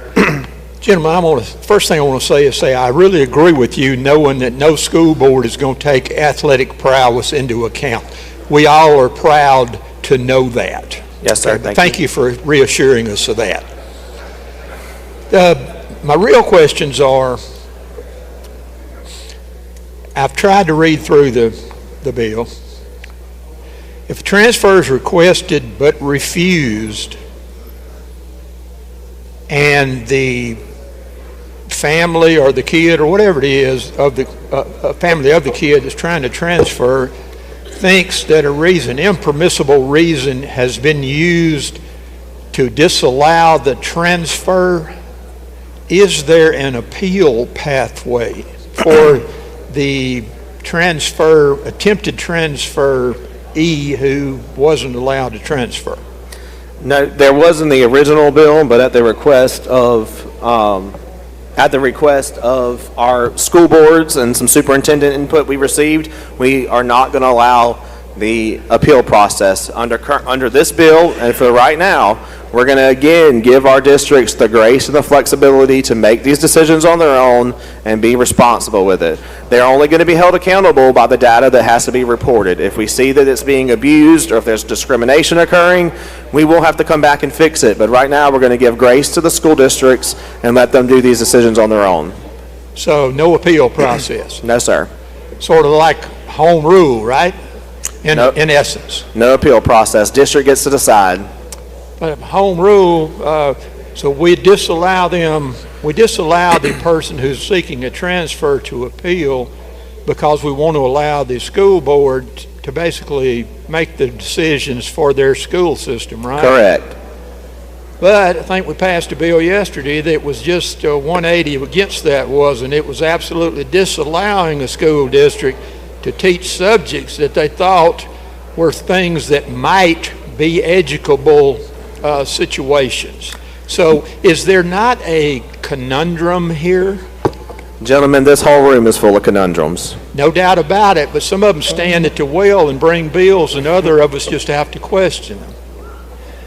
I'm going to talk about this bill, gentlemen. Thank you for your and question. I appreciate, again, your honesty about no extra credit for athletic prowess in these transfers. Certainly not little Herschel Walker is going to receive any extra look at. Thank you. Thank you, gentlemen. Gentleman from Lowndes, Mr. Kareem. Thank you, Mr. Speaker. Will the gentleman yield? Yes. And I'm going to be brief, but I was over here listening to the interrogation. What happens to the school district once it's depleted? Once children are gone? If a district's lost all of its kids, that's a problem. They're not a school district anymore. They're just an empty building. What about the community? That community felt it best to send their kids somewhere else.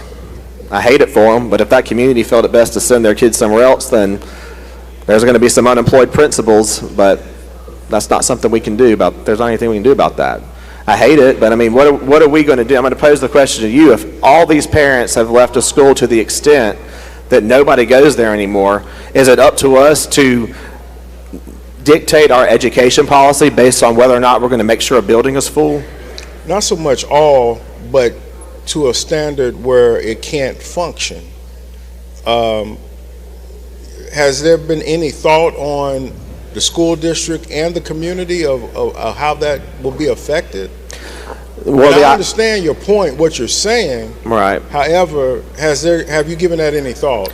Yes, I have, gentlemen, and the thought is that with this policy in place, districts may lose for some students, but as we continue making education gains and as we continue making and putting in place policies that kind of maybe put the market into education to the extent that there's competition, schools improve off of competition, eventually there will no longer be any requests. The ultimate hope is that this bill will ultimately lead to every student being happy within the district that they reside.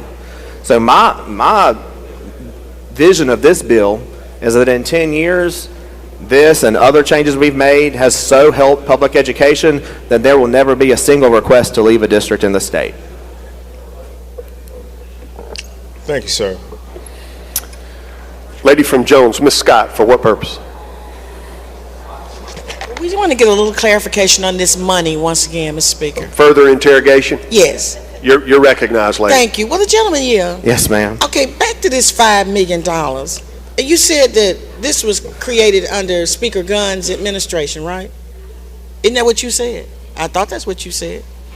I said something was created couldn't figure that out because we couldn't find it. There was something created under Speaker Gunn's configuration, but it wasn't this one. This thing here is new that you're creating. No, I told you yesterday that the human trafficking money was created under Speaker Gunn's administration, not this. You're confused in your interrogation. You've interrogated me so much. Okay, gentlemen. So this is a new fund? Yes, ma'am. All right. So this new fund is going to, because I want to be clear now. You said that if it were $6,800 being spent on a student in your county, and that individual came to the Jones County School District, and it's going to cost $9,000 to educate that child, they get the $6,800, and then out of this, The difference. becomes the difference. Yes, ma'am. Okay, so are you doing that so that these people will take them? Is that why you're doing it? I'm doing it so that, I'm doing it because one of the big complaints we received from school districts is they don't want to take kids whose parents aren't paying taxes. I hate it. Honestly, I hate that we had to put that fund in there because I think it's our responsibility as a state overall to educate kids regardless of who's paying taxes. But to make our public schools a little bit happier with the legislation, we added that fund to make them whole. Okay, so gentlemen, if I'm a parent in this state and I'm in a district where my child is only getting $6,800, and I'm paying income tax, I'm paying sales tax in the great state of Mississippi, but you're creating a general fund, a fund with general fund dollars, which takes all of our monies to then help send somebody to another school that there's a very real possibility that my child will not even have an opportunity to take advantage of. Isn't that what this is doing? I mean, there is a possibility your child wouldn't take advantage of it, but there's a very real possibility in certain areas of this state, Issaquena, Sharkey. I mean, there are areas in this state where this would completely not be applicable, but those citizens are paying income tax and sales tax and use tax and gas tax and everything else that goes to make our general fund, right? So my hope would be that it would be applicable to them, as opposed to not supporting the bill because it wouldn't be applicable to them. I would propose that we maybe change the bill to make it easier for it to be applicable to them. Well, let me ask you this: how would you do that? I would be glad to sit down with you as the bill works through the process. How would you to talk do it, gentlemen? about it. Because really, it's really not. I think you would have to agree that it's absolutely not fair to the taxpayers. If you got folks that are not paying taxes, come on now, and they want to go to Madison Central, they need to get their end over there to Madison and pay Madison's taxes. Madison's taxes are cheap, so they ought to go over there and pay. Well, they're cheaper than Hines for sure. They ought to go over there and move over there and get them a house. This. To me, this bill would be okay, but to put this $5 million in here. Lady, I don't want the $5 million either. Well then, when we bring this amendment to take it out, then you will support it. I would vote for that, but I know who's going to be upset about it. If this were to go into law, you're going to hear from the parents' campaign that they're not getting money to make up for it. Well, the parent, look, gentlemen, you represent the 26,000 people in your area. That's just like the gentleman that represent District 35. So we want you to support this amendment that we're going to bring. Take this $5 million out. It is not fair to the taxpayers of this state. It's not fair to you on the Gulf Coast to be subsidized in certain areas of this state. Thank you. I appreciate you. Thank you, lady. We're coming right with it. All right, I don't see any further interrogation. I believe the lady from Hines has an amendment she wants to offer. Is she here in front of me? While she's getting ready, I believe the gentleman from Jackson in the back has an introduction maybe. The junior gentleman from Jackson. You're recognized, sir. Thank you, Mr. Speaker. I thought I was seeing double back here, but we have another Zuber in the building, Mr. Michael Zuber. Welcome, sir.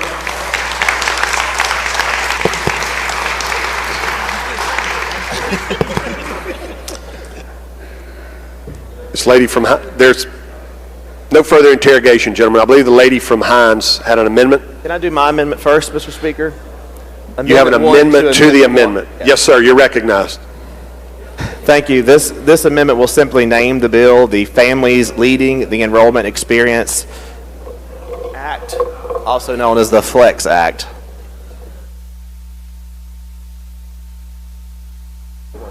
That concludes your explanation? Yes, gentlemen. All right, I don't see anyone seeking recognition. If you favor the gentleman's amendment, indicate by saying aye. Opposed, no. The House is not voting. If you favor the gentleman's amendment, indicate by saying aye. Opposed, no. Noes have it. The noes have it. Anything further, gentlemen? No, Mr. Speaker, I'll yield to the lady from Hines. I recognize the lady from Hines for her amendment. Thank you, Mr. Speaker. Thank you, gentlemen.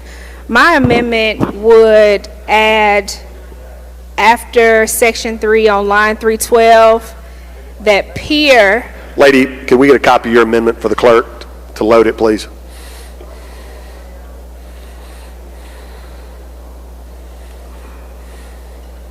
Will the clerk read the amendment, please?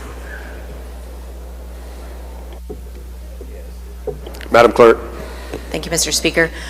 Amendment number 2 to amendment number 1 by Summers. Line 32, after Section 3, add, peer shall complete a comprehensive report to include but not limited to basic administration, education function, demographics, fiscal impact of district and state, equity and transparency in adopted policies to be presented to the legislature after 1 year of implementation. Thank you, Madam Clerk. So essentially, this would just provide that a peer report would be due to the legislature after 1 year of implementation. As the gentleman said, there may be some changes that need to be made, that we need to look at it, and so this gives us an opportunity to see what that data looks like, to see if it's effective, efficient, or what we need to do to improve it. And that's an explanation of the amendment, Mr. Speaker. Questions on the amendment? I don't see any, lady. Does the chairman wish to respond? I support the lady's amendment. Great amendment. I wish I would have thought of it myself. Question occurs on the adoption of Amendment 2 to Amendment 1. If you favor the lady's amendment, indicate by saying aye. Opposed, no. The ayes have it. Amendment's adopted. All right, I believe the lady from Jones has indicated she has an amendment.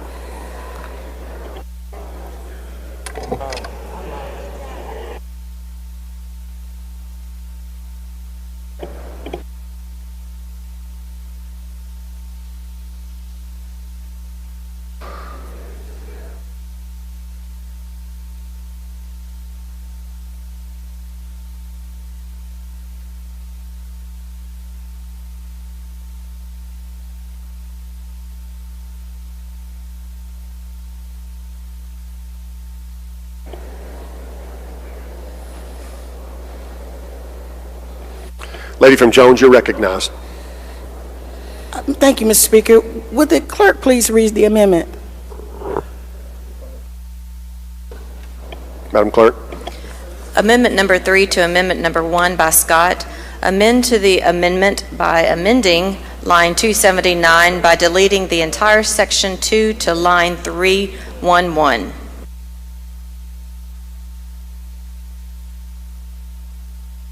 You're recognized, lady. Thank you so much, Mr. Speaker.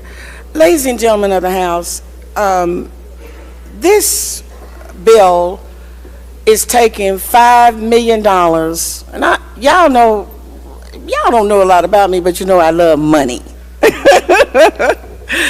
and I certainly love it enough that it should not be wasted, and it certainly should be spent in the appropriate manner.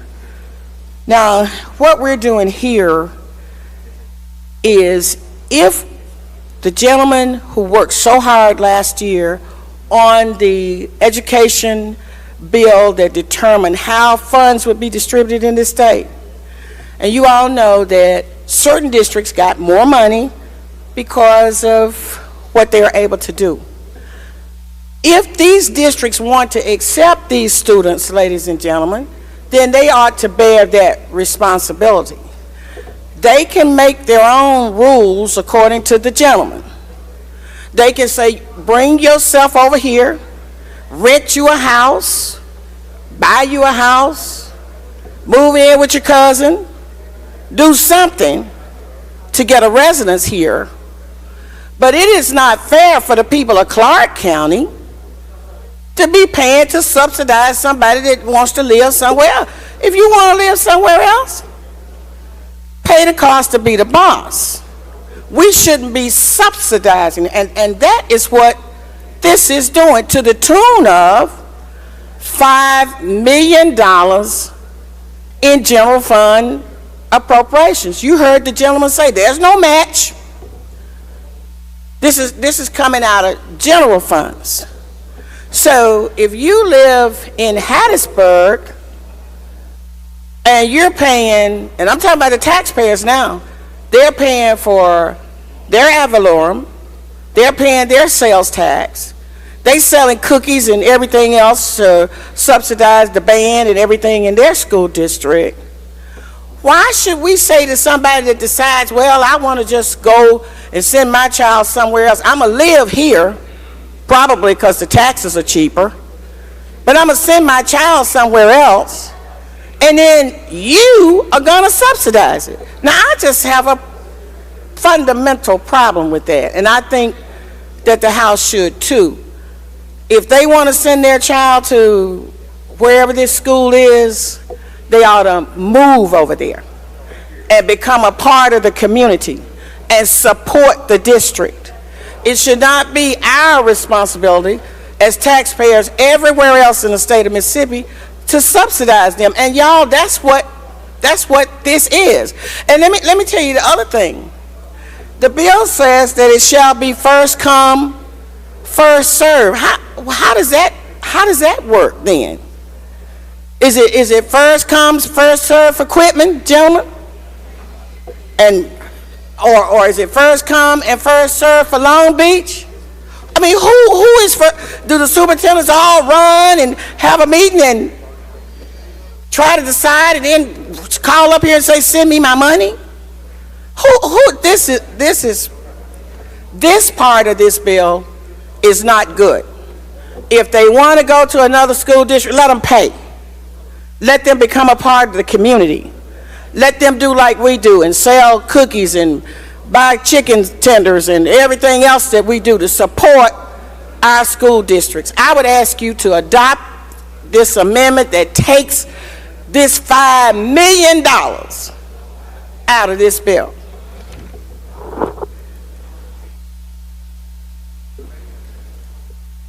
Chairman's recognized to respond. Thank you, Mr. Speaker. And while I appreciate the lady's position, and of course I can find common ground with her on it, and we'll talk about that in the future, I'm going to have to vigorously oppose this amendment, and here's why. We send money to education to educate every child in this state. We all make that commitment regardless, again, of where you live. We subsidize education for everyone, and we change that amount based off of the child's socioeconomic status, based off of their ability or inability to be educated easy or harder. That is just what we do for education. $5 million that we're talking about here will be a net increase in $5 million in public education. That's what this $5 million will be. So if you vote for this amendment, you're going to be voting against a $5 million net increase in public education. Thank you, Mr. Speaker. I ask that my colleagues oppose the amendment.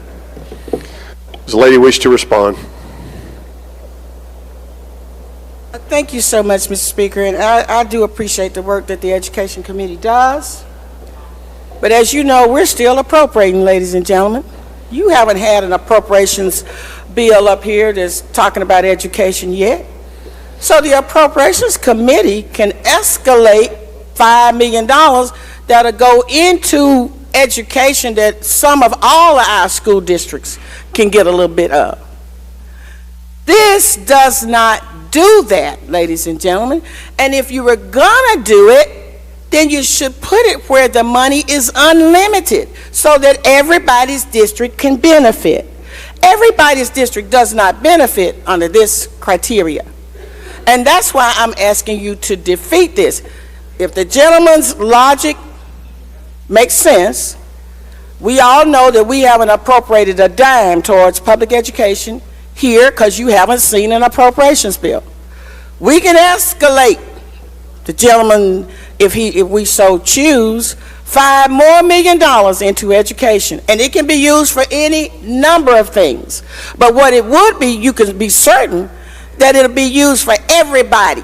Everybody will get some of it. When we do education enhancement, your books, your buses, your buildings, that's everybody.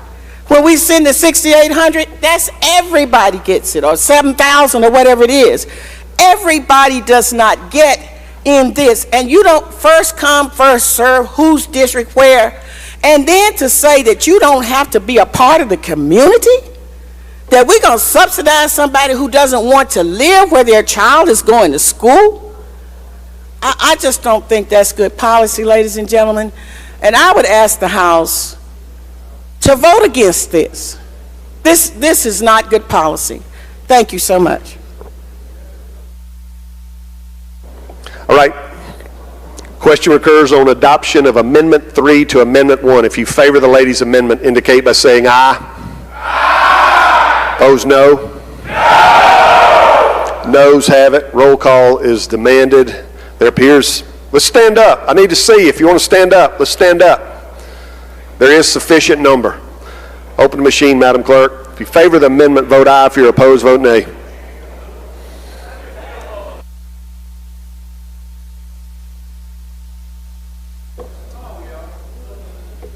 Has everyone voted? Has everyone voted? Close the machine, Madam Clerk. By a vote of 35 yeas, 75 nays, the amendment fails. All right, I believe that concludes all of the amendments I have down. I have Mr. Faulkner, gentleman from Marshall, has requested to speak on the bill. You recognize, gentlemen. We still have to adopt Amendment 1. All right, that is a voice vote. This is Amendment 1, the strike all as amended. If council's given me the nod, that's correct. And that is correct. So the question recurs on the adoption of strike all as amended. If you favor the strike all that we've just debated, indicate by saying aye. Aye. Opposed, no. No. The ayes have it. The ayes have it. Strike all is adopted. Now we are on final passage, and the gentleman from Marshall is recognized to speak on the bill. Thank you, Mr. Speaker. Members of the legislature, I come today in strong opposition against House Bill 1435. It's a bill that claims to expand education opportunities, but in reality, it threatens to weaken our public school systems and deepen the inequalities in our state. The bill removes the authority of local school districts to oversee student transfers, creating an administrative chaos and putting an undue burden on already strained resources. It provides no funding for transportation, making it a privilege for those who can't afford it, while leaving behind students in struggling districts. Furthermore, it risks diverting critical funds from under-resourced schools, widening the gap between haves and have-nots. Instead of fixing our public schools, House Bill 1435 lets them wither, pushing families towards an illusion of choice rather than ensuring quality education for all.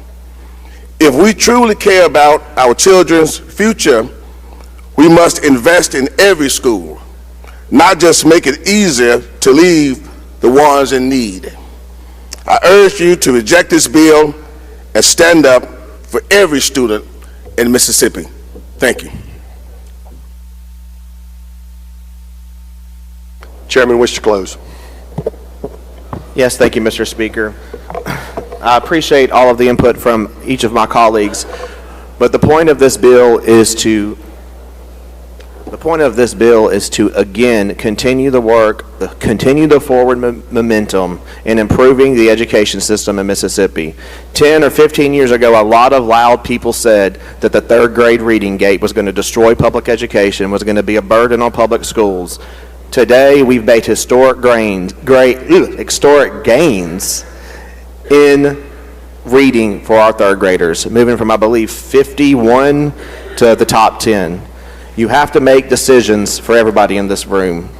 We're giving parents choice. We're giving flexibility to our students. We're bringing a new type of idea into the public education realm, not to hurt anybody, not to single anybody out, but for one purpose only, to make sure our children get the best education in this state that they possibly can. I ask that all of my colleagues please support this legislation and vote green on the board. Thank you. All right. Question occurs on House Bill 1435. Open machine, Madam Clerk. If you favor the bill, vote aye. If you're opposed, vote nay.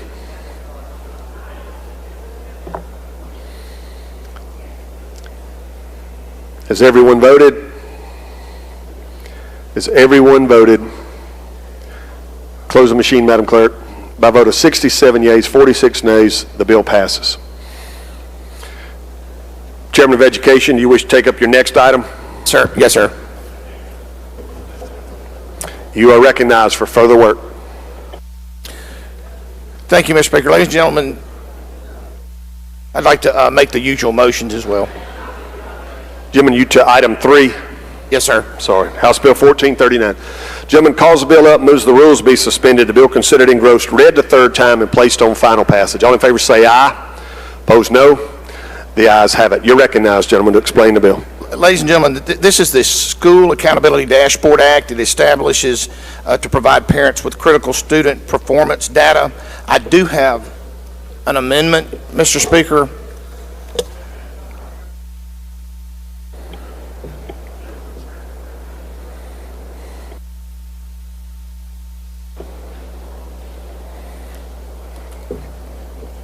And I can explain the amendment when you're ready. You're recognized to explain that amendment. Ladies and gentlemen, this amendment is to change the wording on line 49 by inserting the letter C before the beginning of the sentence. It's just some cleanup language to make sure that that paragraph shows a separation with a C. That's all this amendment does. Now I'll answer any questions about the amendment if there are any. Questions on the amendment? I don't see any, gentlemen. Question occurs on the adoption of Amendment 1. If you favor the amendment, indicate by saying aye. Opposed, no. The ayes have it. Any further explanation, gentlemen? Y'all, we're already collecting this information. All this does is give it a little bit more oomph whenever they're putting this out there on their website. It's not requiring anybody to create a website if they don't have one, but it allows MDE and the information that's being collected to be found a little easier. That's all this does. It puts power in your parents' hands. It puts power in your leaders from your community to be able to look this information up a little easier. That's all this does. That's my explanation. I'll answer any questions on the bill. I don't see any, gentlemen. Move final passage. He moves final passage. Open the machine, Madam Clerk. If you favor the bill, vote aye. If you're opposed, vote nay. Has everyone voted? Has everyone voted? Close the machine, Madam Clerk. By a vote of 106 yeas, 0 nays, the bill passes. Announcements from Madam Clerk before we break for lunch. No announcements. And any announcements by the members? I anticipate we will recess until 1:30. Gentleman from DeSoto, Mr. Hale. Thank you, Mr. Speaker. If everybody would, we do have our first responders luncheon down in 113. Thank you. Thank you, gentlemen. Any further announcement? All right, I recognize the gentleman from Rankin for the motion.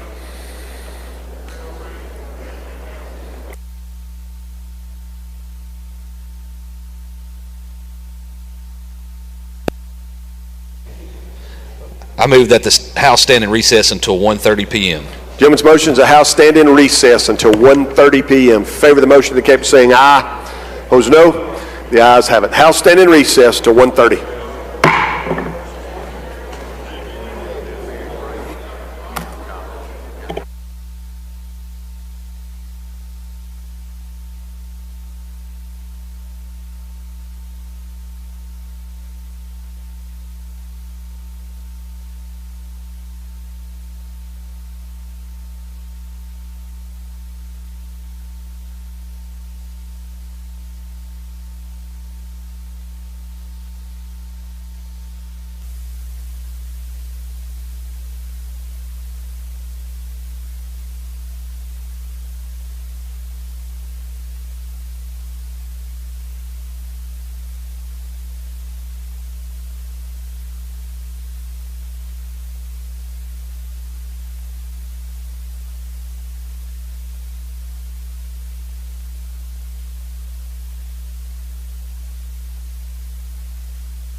Test 1, test 2, test 1, test 2.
Test 1, test 2, test 1, test 2.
Let the House come back to order.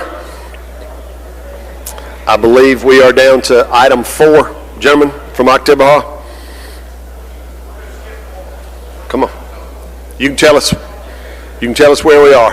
Gentleman from Oktibbeha, you're recognized. Thank you, Mr. Speaker. Ladies and gentlemen, if we'll skip number 4, that's number 4 is House Bill number 1617. We're going to skip that one. I'd ask for it to retain its place on the calendar if possible. All right. We will do that. If we could go to House Bill number 5. Item number 5, gentlemen. That is House Bill number 1417, and call it up, make the usual motion, and Gentleman calls the bill up, moves the rules be suspended. The bill considered engrossed, read the third time, and placed on final passage. All in favor say aye. Opposed, no. The ayes have it. I believe you have a committee sub, gentlemen? Yes, sir. I'd ask that we take up the committee sub. Gentleman moves to adopt the committee sub for consideration in lieu of the original bill. All in favor say aye. Opposed, no. The ayes have it. You're recognized, gentlemen. Mr. Speaker, I would ask that the lady from Brookhaven be recognized. The lady from Lincoln is recognized to explain the committee sub. Thank you, Mr. Speaker, Mr. Chairman. This is a fun bill, and I'm so glad to be able to do something with our state song again, One Mississippi. This is a program we have come up with, thank you so much. Along with our song, we have a children's book, One Mississippi. And what we want to do is have every second grader be given this book to take home. But during the week of Read Across America, we want every second grader to read this book. And there's some in the Capitol store down there, and if you haven't given one to your children or grandchildren, you need to. But it is wonderful for them to learn about our state. If you hear the words, they learn about what we grow here, they learn about what we eat, catfish, shrimp boiling. They learn about all of the people. This is the birthplace of music. They learn about all the people that have come from Mississippi, all the authors. And I also want to tell you there's a mockingbird hidden on every page. And so the second graders have the biggest time finding the mockingbird in the pictures.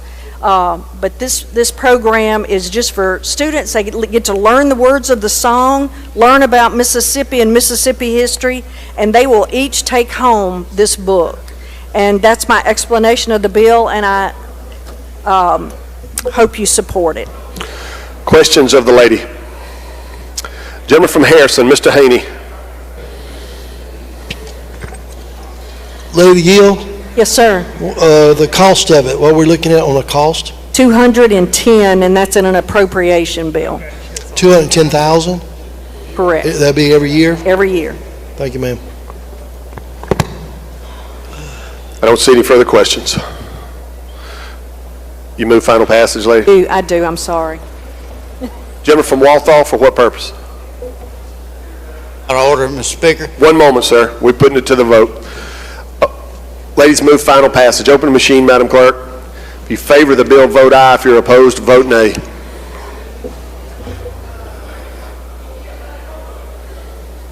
You have. Is everyone voted?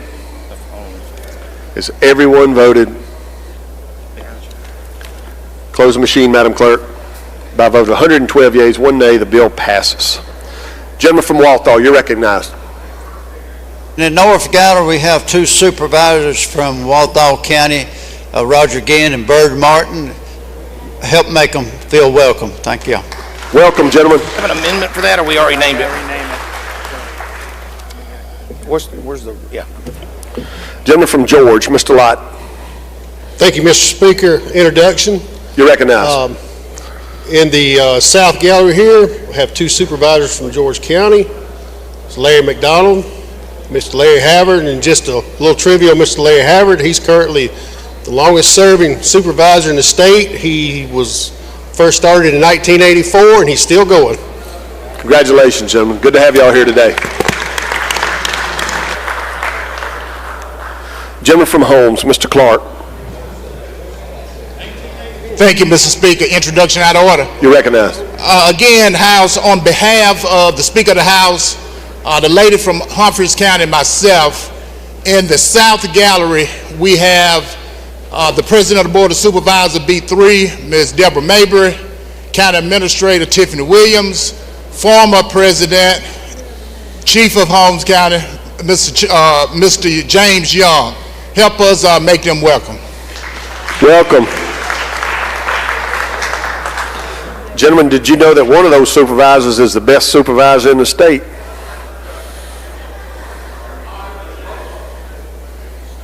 I don't know, it's one in particular. It's my supervisor, gentlemen. All right, welcome to y'all from Holmes County. Gentleman from Prentice, Mr. Arnold. Thank you, Mr. Speaker. Introduction out of order. You're recognized. Thank you. I'm honored today to have the supervisors from Prentice County. On behalf of Representative Turner and myself, I'd like for the House to make welcome Richard Tollison, Ricky Owens, Kyle Murphy, Robert Botts, and Edward Smith. Would you give them a hand? Welcome. And I also have another supervisor here in the North Gallery, Greg Collier. He is now the president of the Mississippi Association of Supervisors. Would you give him a hand? Welcome, gentlemen.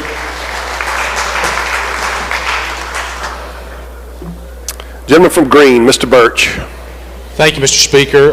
House, would you help me make welcome supervisors all the way from Perry County, Mississippi, Robert Myers, Kevin Showles, Tim Wise, Cody Walters. Welcome.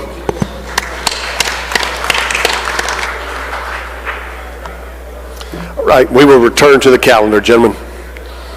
Thank you, Mr. Speaker. If we could go to House Bill number 1431, I have a committee sub. Make the usual motions. Gentleman calls the bill up, moves the rules be suspended. The bill considered engrossed, read a third time, placed on final passage. All in favor say aye. Opposed no. The ayes have it. Gentlemen, it's further moved to adopt the committee sub for consideration in lieu of the original bill. All in favor say aye. Opposed no. The ayes have it. You're recognized, gentlemen, to explain the committee sub. Thank you, Mr. Speaker. I also have an amendment to this committee sub that's basically just to name it. You want to offer your amendment now?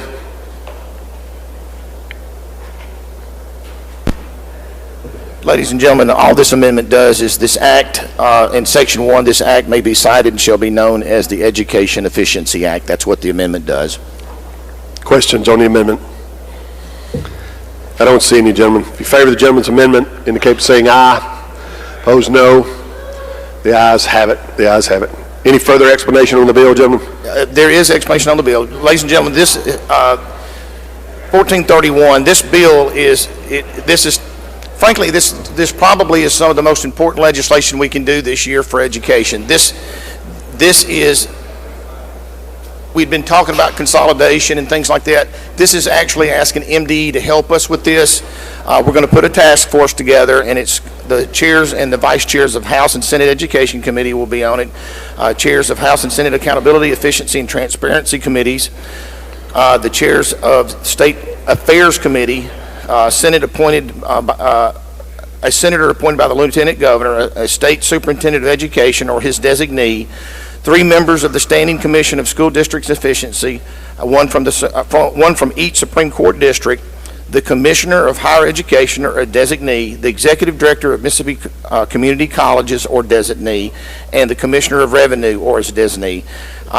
This task force will look at things like size of school, whether it's a D or F district, or for that matter, an A, B, C, or D district. The whole point is to get as much information as we can and bring back to this body.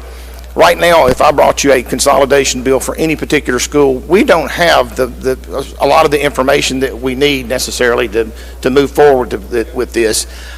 The idea is to try to put as much efficiency in these school districts as we can, and my personal opinion is that we take the money that we're able to save and in the future put that into brick and mortar and things like that need to be fixed in these schools.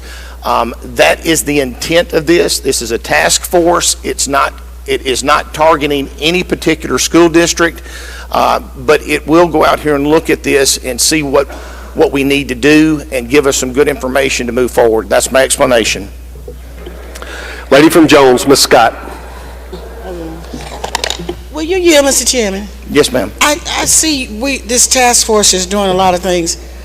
does this task force look at curriculum and look at how, how successful your curriculum is? I think this task force can look at that because But that's part of. does it do it in this bill?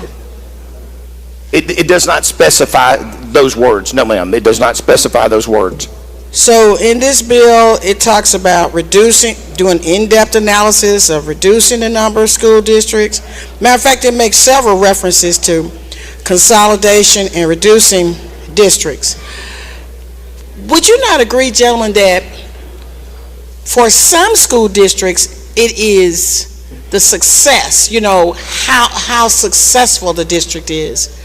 Wouldn't you think that that would be something that would be critical for a task force that's supposed to be looking at, and I'm assuming this is longitudinal, y'all say holistic, but for opportunities, not necessarily the efficiency, but for educational opportunities to be improved? I think under line 581 under the bill itself, I'm sorry, 81 under the bill, 81. 81, okay. You'll see some of the conversation about efficiency and accountability and accreditation. That's the purpose of that language. The point of this is to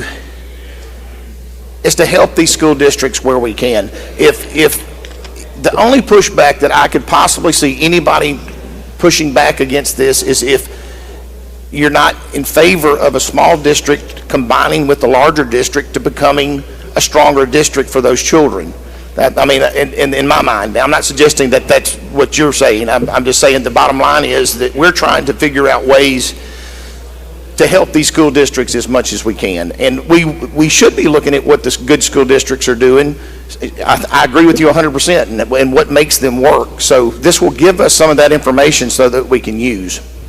Okay, gentlemen, I just want to be clear. On line 59, this says, using existing staff of the State Department of Education, the task force shall, then it says compile the most recent data available, then it goes over about the accreditation level. But that does not speak to whether the curriculum is successful or not. I guess, would you agree, gentlemen, that we come up here every year with all kinds of proposals? And the gentleman from down there in South Mississippi said that he had consulted different people, Parents Campaign and all that. My question to you is, in these districts that are not doing so well, has you, the leadership in the committee, conferred with those people to see what they thought would work to help make their districts successful? I spoke with 2 districts last year, and I'm not going to say the names of them, but I spoke to 2 districts last year, and I'm set up to actually talk to 2 more districts this year that are in the situation that you're talking about. Okay, well, did you bring any legislation to address any of the things that they said to you were of concern and would help their districts to do better? Some of the things that they told me were that they want to know what will make it better, but a lot of the things they brought were brick and mortar issues. They talked about their roof not working, things like that. A lot of what I'm hearing out of them is they just don't feel like they have the... So the roof not working, does that, and of course, a children's environment is important. But if the roof is not working, we had a fund called Educational Enhancement, and the House knows that we didn't even expend all the money from the Appropriations Committee. That money could have been given to help somebody fix their roof. But then we have a tax bill that has changed the amount of money that's going to education enhancement, if it in fact becomes law. I hope that you would agree that at some point the Education Committee would listen to the people who are trying to educate these children in these areas where they're failing, because we don't really give them enough home rule. These people down here on this street down here are telling them what to do, and we all in here voting to tell them what to do. And then you talk to a couple of them, they tell you the roof was leaking, and we didn't even do anything to fix that. Well, lady, a lot of Go ahead, I'm sorry. Yeah, so my question is to you, most of these districts are predominantly black. Most of them are. These are our children that are failing. And we introduce bill after bill after bill, and none of them are ever considered. None of the things that we talk about that we believe would help are ever considered. What would you suggest that we do about that, Mr. Chairman? Lady, these are my children too, so I'm with you, and I have every intention of us going and trying to fix every issue we can. One of the primary issues that these schools that we're discussing in the DNF districts or the small districts, the reality is that some of them just don't have the millage rate to help them. We're giving them the state portion of our money, the money to be able to run the school, but then the school is getting smaller and smaller and smaller. So I agree with you. We've got to do something to plug these holes. This bill has the intent of it is to try to find some solutions that we know will work. Some of those solutions do include consolidation, though, and I don't want to sit here and act as though that's not part of what I think will be a solution to some of this. Not because I would prefer to close these schools, but I think we can agree that you cannot run a school district with 500 kids in it and expect that school district to be able to maintain any real manageable millage rate from the local side, or be able to cover the things that they need to be covered, whether it be the leaky roof or whether that be the air conditioner that hadn't worked in a year. So I 1,000% agree with where your mind is and how to move forward. We do need to be talking to these districts and having conversations, and that's the intent of this, is to try to talk to them as much as we can, try to find some solutions. Well, Mr. Chairman, I just don't see it in here. If you read your own bill, you'll see that it does not say that, and really I wish that you would maybe if this bill could go to conference or something, maybe you could talk to the Senate.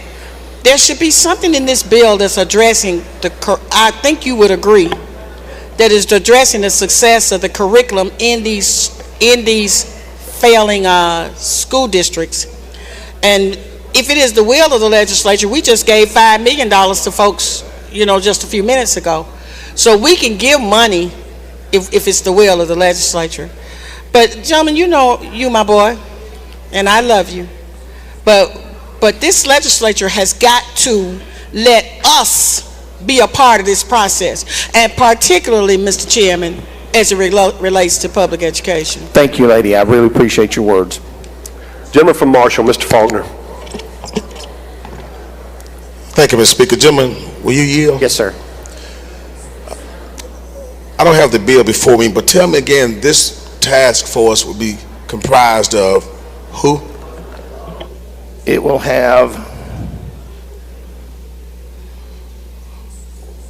start with the chair and vice chairs of House and Senate Education Committee, chairs of House and Senate Accountability, Efficiency, and Transparency Committees, the chair of House, Senate, State Affairs Committee, a Senate appointee by the Lieutenant Governor, a State Superintendent of Education or his designee, 3 members of the Standing Commission on School Districts Efficiency, 1 from each Supreme Court district.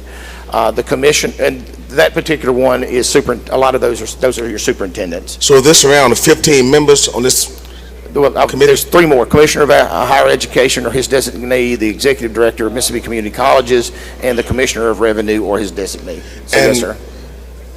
Part of the job would be to go around and take a look at schools, correct? Yes, sir. I think part of this would be to go around and try to get as much information as we can. I want to see some of the schools that are really having trouble. I think laying your eyes on these places is the only way to evaluate how much trouble we're in or how much good we're in. I mean, sometimes you just got to go.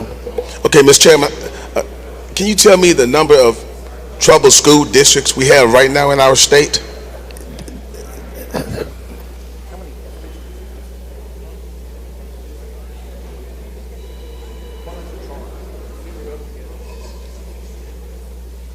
There's 2 F districts out there right now. I definitely think we need to go there, but you got to keep in mind we're fixing to go through the accountability models changes and things like that. There may be more problems out there than we're aware of, so that's the reason we're not putting this on just F districts. We're saying we want to look at the whole body. So you're going to look at all rated school districts? Yes, sir. Okay. Let me ask you this, Mr. Chairman. So earlier this morning, we passed another piece of legislation that deals with portability. Yes, sir. Okay. Well, let me ask it this way. If this bill should pass, it would take effect when? At the same time that all bills. July 1st. Right. And the Portability Act, same time, right? Yes, sir. So this task force would go out and start to look at these schools, in your opinion, what time frame? This one is upon passage, to your point. I can't hear It's you. upon passage. So we will start this as soon as we can. Aha. Okay. Very good point. I knew where you're going. Aha. So now, when the committee goes to look at these schools, we have this other bill that's going to allow students to transfer from one school to another, to a school of their choice, correct? Public school to public school, yes, sir. So now, and the money follows the child. Yes, sir. So I guess my question is, so when this task force start to look at these schools and look at the funding and look at their ability to operate, do you see a negative situation there where the school is losing funding because of the bill we passed this morning, and then right behind that, the task force come in and say, well, you don't have the fund, you don't have the students, so this school perhaps need to be consolidated. It just seemed like to me, Mr. Chairman, that all of this kind of works hand in glove. It's like, it seemed like there's some type of, if I can use a military analogy, a plan of attack on public schools. We're putting them in a situation where they can lose students, lose funding, and then come behind with a committee to study their ability to operate. That just seems unfair to me. My argument to you would be that the problems that these kids had the day before, the year before, the year before, the year before, they didn't have anything to do with the bills that we passed today. Nothing. The problems that we have existed for quite some time. My goal is for us to go out here and try to figure out ways to make the education system and for each child the best it can be. Now here's the problem we run into, and I understand this completely. These are communities we're talking about. Yes. These are I'll use me for this example so that I'm not bringing anybody, but I grew up, I was a Yellow Jacket. We consolidated in Tillamook County. We consolidated into the Yellow Jacket family. But there were other schools out there that weren't Yellow Jackets. And I'm not going to sit here and tell you that under the consolidation plan or any consolidation plan we could come up with, it's going to be easy. I'm not. I'm going to tell you today that it'll be hard. It's going to be tough, and it's going to be hard on the adults. The children are figured out, but those adults are going to have a harder time than we are. Mr. Chairman, I just hate to think that we have a plan during this session to go after public schools, and it seems like we're putting them in a position, setting them up to fail. And let me ask this question, I'll be done. Well, let's take a look at all these schools. Do we have anybody from the school districts that we'll be taking a look at to having the input, and why wasn't there any consideration given to them being able to serve on this committee that you have put together? Yes, sir. There's superintendents that are part of the same committee as 3 of them. All right. It's on the standing committee. I'm sorry. Thank you. Thank you for your questions. Gentleman from Jefferson, Mr. Harness. Thank you, Mr. Speaker. With the gentleman yield? Yes, sir. Just to be straight, Chairman, is this task force being put together for consolidation of administrative offices in districts only? That's the initial part of this, is the administrative side. Now, if there are some schools out there that need to my intent is for the superintendents to look at how to put this together. So it's administratively to start with. Yes. Yes, sir. It could end up being actual school sites. I don't want to sit here and say that it couldn't be, because there may be a situation that we have to look at that. So I don't want to sit here and tell you, no, sir, that'll not happen. I will tell you now that the intent is to try to do this administratively. if that administrator, once they get a hold of this, they may decide that the best thing to do is to pull all of these kids together. So to your point. Is there a time frame in this bill that the commission is going to get to complete their study? We've given them 1 year. Okay. Thank you, Chairman. Thank you. Gentleman from Holmes, Mr. Clark. Thank you, Mr. Speaker. With the chairman yield? Yes, sir. Now, Mr. Chairman, you kind of know my feelings about consolidation. I do. You know what I've been through with that, correct? Now, as chairman, are you committed to following what this task force come back with to this body? I'm as committed as I possibly can be without knowing exactly the issues here. But yes, sir, I'm very committed to it. Because the state studied this one time before, back in 2010.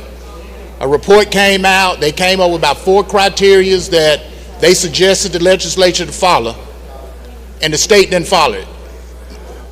It happens. Okay. You know how this goes around here too. So in my district, neither one of my districts was on that list, but this legislature made a decision to consolidate, correct? Yes, sir. So as chairman, you committed to coming back with the following their unbiased recommendation to this body? I will be coming back recommending what that committee says, and we will be talking about it. I have every intention of moving forward with this. And Mr. Chairman, you heard the cliche around here, when you first see a snake, you need to kill it. Now, this bill, originally when it was in your committee, was consolidating school districts, correct? It was to go to 82, you're right. And although you did a committee substitute, those code sections are still alive in this bill. Just as alive today as, but we're not going to come back, to your point, we're not going to be coming back with anything other than this. Last 5 days of the session, you're not going to come back with the bill cutting us down to 82 school districts. I don't think we could physically do that right now, period. So yes, I will not be coming back to you with that. Thank you, Mr. Chairman. Yes, sir. Gentleman from Lee, Mr. Thompson. I'm sorry, lady from DeSoto, for what purpose? Introduction. You're recognized. I would like to call our attention to the North Gallery. Today from DeSoto County, we have former Representative, now Supervisor Robert Foster with us today. We have Supervisor Lee Caldwell up there today, as well as Supervisor Ray Denton and his lovely wife, Patty Denson. Please make them feel welcome. Welcome, gentlemen. Welcome, y'all. Mr. Foster is a former member. Of course, he knows he has floor privileges, but he's probably afraid if he gets back down here, he'll get this stuff all over him. It took him a couple of years to wash it off, so he's probably going to stay up there. Welcome, gentlemen. Good to see you. All right, gentleman from Lee, I'm sorry. You're recognized for interrogation. Thank you, Mr. Speaker. This is an introduction out of order, please, sir. Today, I'd like to introduce the Lee County Board of Supervisors. First, I'd like to introduce Tommy Lee Ivey, Barry Parker, and George Weatherspoon. Make them feel welcome today. And also, I'd like to introduce on the second part is the Lee County Branch 5304 in the North and South Gallery. I'll make them feel welcome today.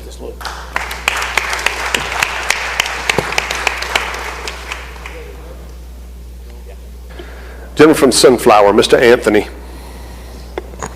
Introduction out of order, Mr. Speaker. You're recognized. Ladies and gentlemen of the House, we have in our North and South galleries, we got a whole host of folks from Sunflower County here. We have our county administrator, Ms. Mary Hart, if she would raise her hand, and our county comptroller, Michelle Davis, supervisor, Mr. Riley Rice. In the South gallery, we had Mr. Childs, I think he just stepped out, Reverend Stevenson, I think he stepped out, and Charles Modley. Make them feel welcome, please. Welcome. Lady from Hines, Ms. Summers. Question, Mr. Speaker. You're recognized. Thank you, Mr. Speaker. Will the gentleman yield? Yes, ma'am. Thank you, gentlemen. You and I, we've had many conversations about this bill, and I know that that you value the makeup of this body and you value our population here in the state. 100%. When I was looking at the individuals that will be appointed to this task force, I noticed something, and I know this was not intentional, but what I noticed was that there would be only one African American on this commission and no women, which means that it would be all white men. And then I decided to take a look at the demographics of our students. And on MDE's website, we have 49% male, 51% female, right? And we have 47% of those students are black. So the majority of the students in MDE public schools are black. But that's not represented on this commission.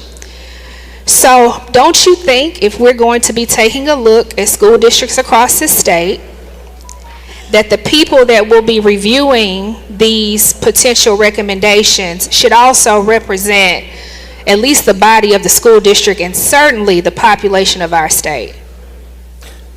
Lady, I will give you my word as we move through this. We will talk more about that and see if I can figure out a way to make that better. Keep in mind the appointments on here. I mean, I don't know who the appointments are going to be. Now, to your point, the people that are actually designated, we know who those are.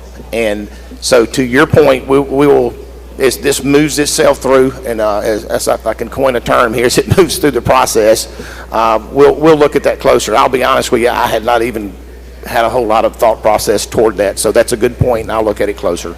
Well, I know that the speaker has really prioritized us working together.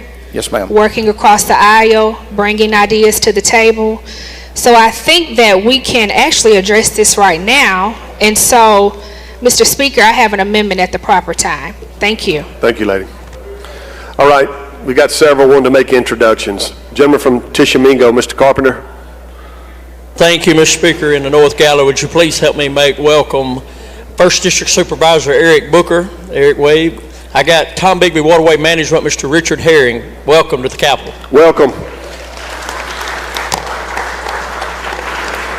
Gentleman from Grenada, Mr. Horan. Thank you, Mr. Speaker. Like ladies and gentlemen, join myself and Representative Rosebud and Representative Oliver to recognize the supervisor from Grenada County. I believe he's in the South Gallery. It's Darrell Robinson. I think he's still there. Y'all welcome him to the Capitol. Welcome. Gentleman from Pearl River, for what purpose? Hello. Thank you, Mr. Speaker. Introduction out of order. You recognize. I'd like the House to join me in welcoming Bryce Lott. He's supervisor from District 5 in Pearl River County. At 23 years old, he's the youngest supervisor in the state of Mississippi. Please join me in welcoming to the Capitol.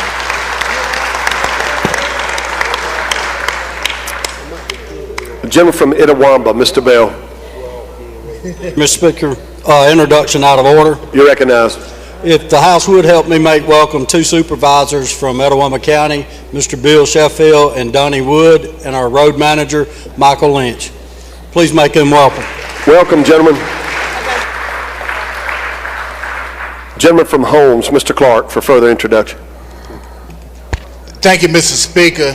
Again, on behalf of the Holmes County delegation, the Speaker, myself, the lady from Humphreys County, in the South Gallery, I would have got in trouble if I didn't make this. We have Ms. Linda Salas, who is a community activist from Holmes County. Stand up, Ms. Salas, and let them see you. That's it. Welcome, lady.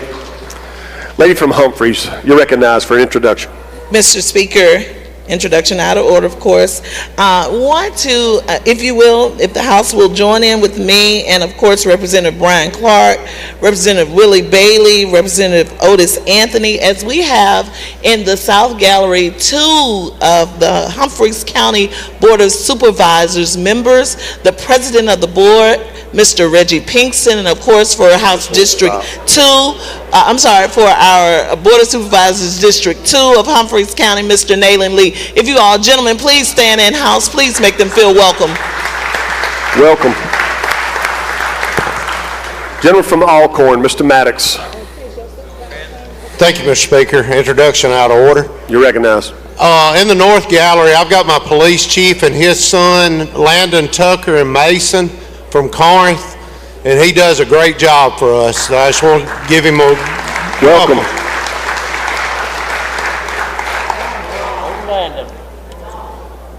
All right, further introductions. Gentleman from Adams, Mr. Johnson. Thank you, Mr. Speaker, for an introduction. Ladies and gentlemen, help me make welcome on behalf of Mr. Andrew Cockerham, Sam Mills, myself, Jeffrey Harners, all members of the Southwest delegation, Ms. Sunshine Jones, and other members from Southwest Mississippi and the NAACP in the North Gallery. Thank you for being here. Welcome. Gentleman from Warren, Mr. Denton. Thank you, Mr. Speaker. Introduction. In the South Gallery, we have represented our Board of Supervisors. They're not here, but the fine young lady, Miss Jancy Williams, she's the office manager. She's my neighbor. She's my church member. Will y'all please make her feel welcome? Wave your hand, Jancy. Gentleman from Marion, Mr. Morgan. Thank you, Mr. Speaker. Well, he finally made it in here, one of the longest-serving supervisors in the state of Mississippi, Mr. Calvin Newsom, Supervisor Beat 5, Marion County. Give him good hand. From South Gallery. Welcome, gentlemen. All right, further introduction. Gentleman from Oktibbeha, Mr. Taylor. Thank you, Mr. Speaker. Here in the South Gallery, we have representation by Oktibbeha County with our NAACP. Could you please stand? Give her a round of applause, ladies and gentlemen. And also my good friend from Lee County. I don't want to step on Ricky Thompson's shoes at all, but a good friend of mine from Lee County, Mr. Charles Moore. He's also in attendance as well. And one more thing, we do have representation from our Board of Supervisors who's too shy to be recognized today, but you can see him smiling up there in the North Gallery. Thank you so much. Welcome. Thank you, gentlemen. Further introduction. Gentleman from Marshall, Mr. Faulkner. Thank you, Mr. Speaker. Ladies and gentlemen of the House, help me make welcome members of the Marshall County Board of Supervisors, along with the County Administrator, Supervisor George Zinn, Supervisor Johnny Walker, Terry Rogers, and County Administrator Tim Powell. Make them feel welcome.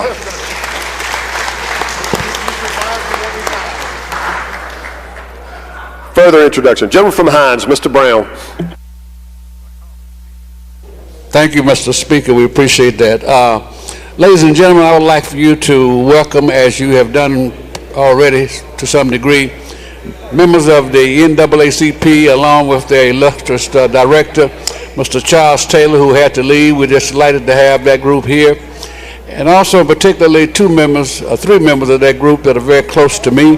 That is Addie Green, longtime political leader down in the Raymond and Utica area, and also an official of the NAACP. And my two church members, Vernell and Carolyn Fleming from New Mount Zion Missionary Baptist Church right here in Jackson. Welcome. Are there further introductions before we go back to interrogation? Mr. Gibbs, gentleman from Clay, you're recognized. Mr. Speaker, ladies and gentlemen of the House, I see my supervisor up in Chickasaw County, Anderson May Farland, and his wife Angela. On behalf of Representative Lancaster, Representative Thompson, and I, welcome to your capital. Make them feel welcome. Welcome to you both.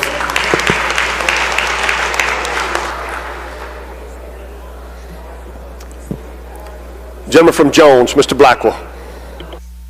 Thank you, Mr. Speaker. Above me in the South Gallery, we have two supervisors from the Free State of Jones, Mr. George Walters and Mr. Joey Bradshaw. Let's make them welcome. Thank you. Welcome, gentlemen. Gentleman from George, Mr. Lott. Thank you, Mr. Speaker. Introduction. I'd like to introduce the Board of Supervisors from Stone County. We have Jimmy Spring, Daniel Harris, Stevie Lee, Ronald Howard, and Nathan Bond, and also the County Administrator, Ryan Merrill. Welcome. You got one? Gentleman from Jackson, Mr. Anderson. Thank you, Mr. Speaker. Introduction. You're recognized. On behalf of myself and Representative Fondren and the Jackson County delegation in the South Gallery, I'd like to welcome Supervisor Enid Morris from Jackson County. Welcome, gentlemen. All right, I think we're back to interrogation. Gentleman from Copiah, Mr. Holloway. We're ready for you, Chairman. This will put one of us on it, another one of us. It's not a big deal. Thank you, Mr. Speaker. Gentleman Yield. Yes, sir. Gentlemen, let me ask you a question. Help clarify this for me. So this is just a task force to study whether or not the school districts merit consolidation. Yes, sir. Okay.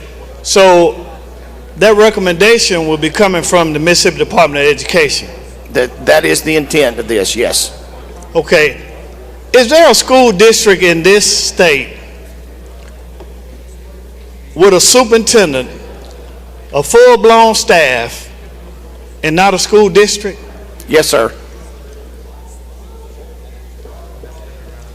So all you're doing in this bill is studying the administrative unified consolidation of the administration in order to help taxpayers and children yes, sir. In the school district. Yes, sir. The intent of this is to make certain that in the places where we've got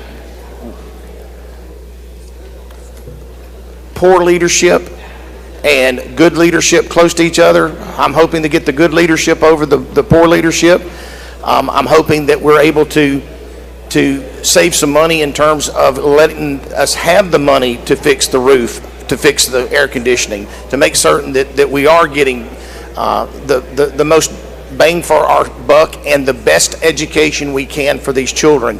There are districts out there that are willfully underserved, not only in whether or not they have enough money, but the leadership that's there. So I want us to be able to go in here and make certain that we're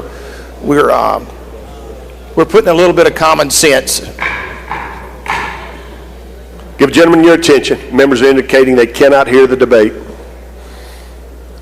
Thank you. Continue, gentlemen. So all you're doing is collecting data, bringing it back, so that an informed decision can be made about whether the school district, the administrative part, needs consolidation or not. Yes, sir. Well, That's look, what we're doing. I applaud you for doing that because you did not have to do that. You could have just brought us out here a bill to consolidate 82 counties from 138 school districts to 82 counties, but you're taking the liberty to try to make an informed decision about the future of education in this state. Thank you. Yes, sir. Thank you, gentlemen. Thank you, gentlemen. Gentleman from Forest, Mr. Watson. Thank you, Mr. Speaker. If the chairman would yield. Yes, sir. So you do anticipate that as a result of the work of this task force, that this time next year we'll have a bill before this body providing for consolidation of the school districts in Mississippi? Yes, sir. I have every intention. And I believe you indicated that you're going to basically accept the recommendation of the task force and reduce that recommendation into a bill that you will bring before this legislature. Yes, sir. That is correct. Now, could you identify at this time an ideal school district in terms of number that we have in the state that exists at this point? Ideal school district in terms of the number of students? I think that would be, frankly, the purpose of getting this information together is to make sure that we are getting to that point. Whenever I came out earlier this year with a bill to go to 82 counties, some of the pushback I got back from either membership or even superintendents out there was that question that you just said. Okay. What does that look like? Okay, and frankly, so right now you cannot identify for this body what would be an ideal school district? No, sir. I would not dare try to do that without more information. Okay. It doesn't necessarily have to be all one district per county, does it? It does not. Okay. Now, in terms of just the number of students, what would be an ideal district in terms of numbers? I know that 500 is too little. I would say that I wouldn't put a top end on it. There are good school districts running out there that may have 5,000. I know in other states there are school districts that have 10,000 kids in it that are doing quite well with how they're performing, as well as the ability for them to take care of their financial obligations and what have you. So I know that there is a low end that we really need to get away from.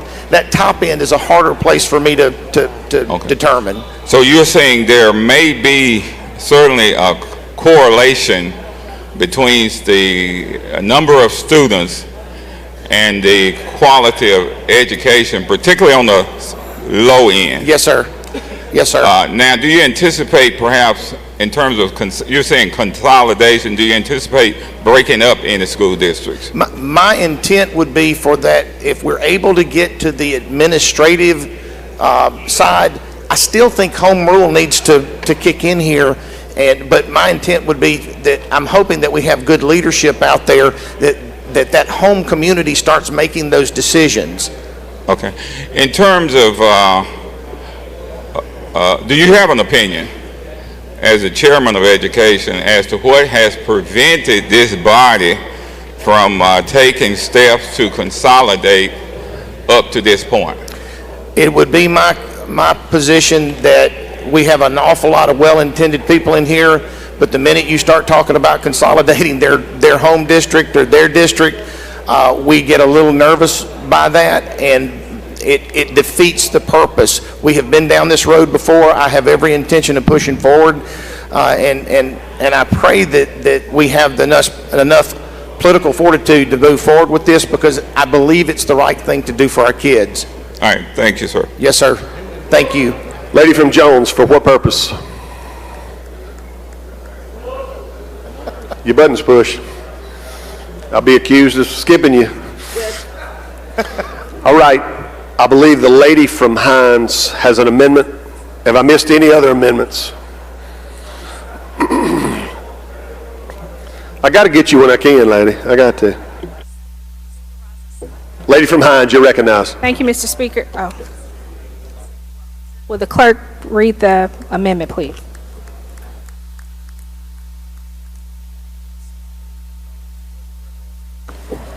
Amendment number 1 by Summers, line 26, 28, 30, add, and vice chairman, and before line 32, insert, the chairman and vice chairman of the House Appropriations Committee, renumber. Thank you, Madam Clerk. So all we're doing with this amendment is just adding a few more of our members to the commission, and that's essentially the explanation of the bill. Questions on the amendment? I don't see any, lady. Question occurs, does the chairman wish to respond? He does not. Question occurs on the adoption of Amendment 1. If you favor the, I'm sorry, is that 2? Question occurs on the adoption of Amendment 2. If you favor the amendment, indicate by saying aye. Opposed, no. The ayes have it. The ayes have it. Anything further on the bill, gentlemen? No, sir. Move final passage. Open the machine, Madam Clerk. If you favor the bill, vote aye. If you're opposed, vote nay.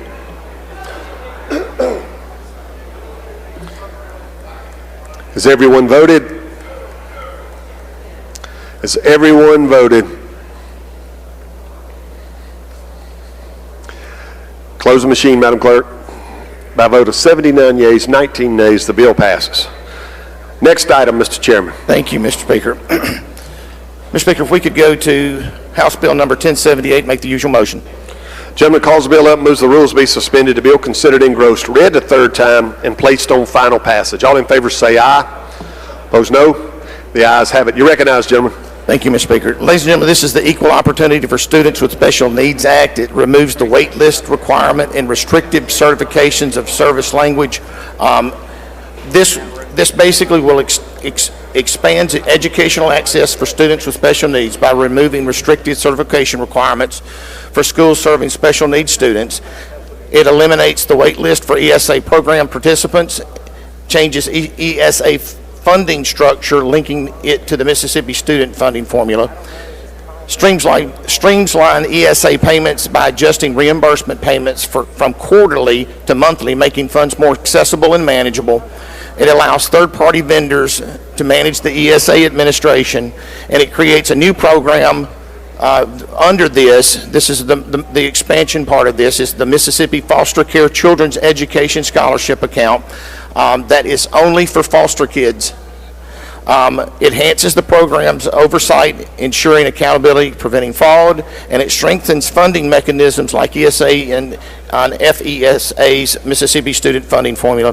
The bottom line is the main part of this that is expanding is only for the foster care children, and it's making it easier for this system to work. That's basically what we're doing, and I'll answer any questions if there are any. Questions on the bill? I don't see any, gentlemen. Move final passage. He moves final passage. Open machine, Madam Clerk. If you favor the bill, vote aye. If you're opposed, vote nay. Has everyone voted? Has everyone voted? Close the machine, Madam Clerk.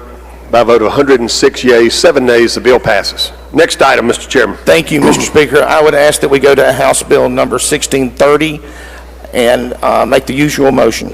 Gentleman calls the bill up and moves the rules be suspended. The bill considered engrossed, read the third time, and placed on final passage. All in favor say aye. Opposed, no. The ayes have it. Gentlemen, I see you got a committee sub. Yes, sir. Take up the committee sub. Gentleman moves to adopt the committee sub for consideration in lieu of the original bill. All in favor say aye. Opposed, no. The ayes have it. You're recognized. Thank you, Mr. Speaker. I would ask that the gentleman from Lamar, my vice chair, be. Gentleman from Lamar, vice chair, is recognized to explain the committee sub. Thank you, Mr. Speaker. Thank you, Mr. Chairman. So the committee sub for House Bill 1630 just has some technical tweaks to the new funding formula, formerly known as Inspire, that we passed last year. I'm just going to briefly go over a few of those. There's really not anything of huge substance in here. It's mostly just cleaning up old language. So I'll go through them very briefly. First thing it does is removes any obsolete references to the MAEP funding formula. Obviously, that formula was repealed. There were a few sections left over that we had to take out of the bill. It also clarifies the funding mechanism for our university-based programs. That would be things like the Children's Center at USM, the DuBard School, and TK Martin at Mississippi State. The bill also adds the words "or charter school" so that after when it says public school, so that there's parity across those two and that the bill applies evenly to both. It does also clarify that this funding formula only covers grades K through 12.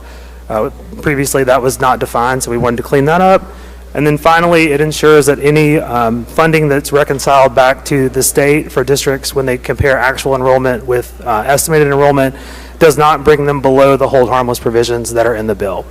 And Mr. Speaker, I do have an amendment at the appropriate time that simply makes a few more edits that we missed in the original committee sub.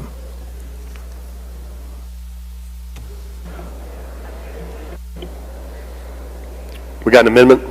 Yeah.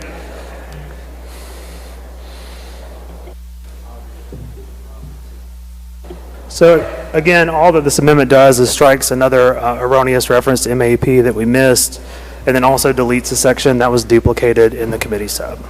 Questions on the amendment? I don't see any, gentlemen. Question occurs on the adoption of Amendment 1. If you favor the amendment, indicate by saying aye. Opposed, no. The ayes have it. Anything further on the bill, gentlemen? No, I'll take any questions. Sorry, gentleman from Covington, Mr. Sanford. For what purpose? Gentleman yield. Yes, gentlemen. Forgive me if we have talked about this in the past because I forget stuff. You remember we talked about that in the funding formula passed last year. Some counties took it upon themselves under the authority that they thought that that bill granted them to raise property taxes significantly, my county being one of them. Does this in any way affect that or try to remove that authority or fix that issue? No, that authority was in the existing law that didn't have anything to do with the funding formula that we passed last year. So we didn't address that issue in this bill. Is there a way to fix that? At this point, I don't believe so, no. Okay, thank you. I'm happy to talk to you more about it, though, if that's something we can look at. we can have a conversation about this as this moves through the process. I suspect this will end up with more revisions from the Senate, as the Senate often does. So we've got time. I don't see any further questions, gentlemen. All right, move final passage. He moves final passage. Open the machine, Madam Clerk. If you favor the bill, vote aye. If you're opposed, vote nay. Has everyone voted? Has everyone voted? Close the machine, Madam Clerk. By a vote of 112 yeas, 0 nays, the bill passes. Anything further, Mr. Chairman? Education yields the floor today. All right.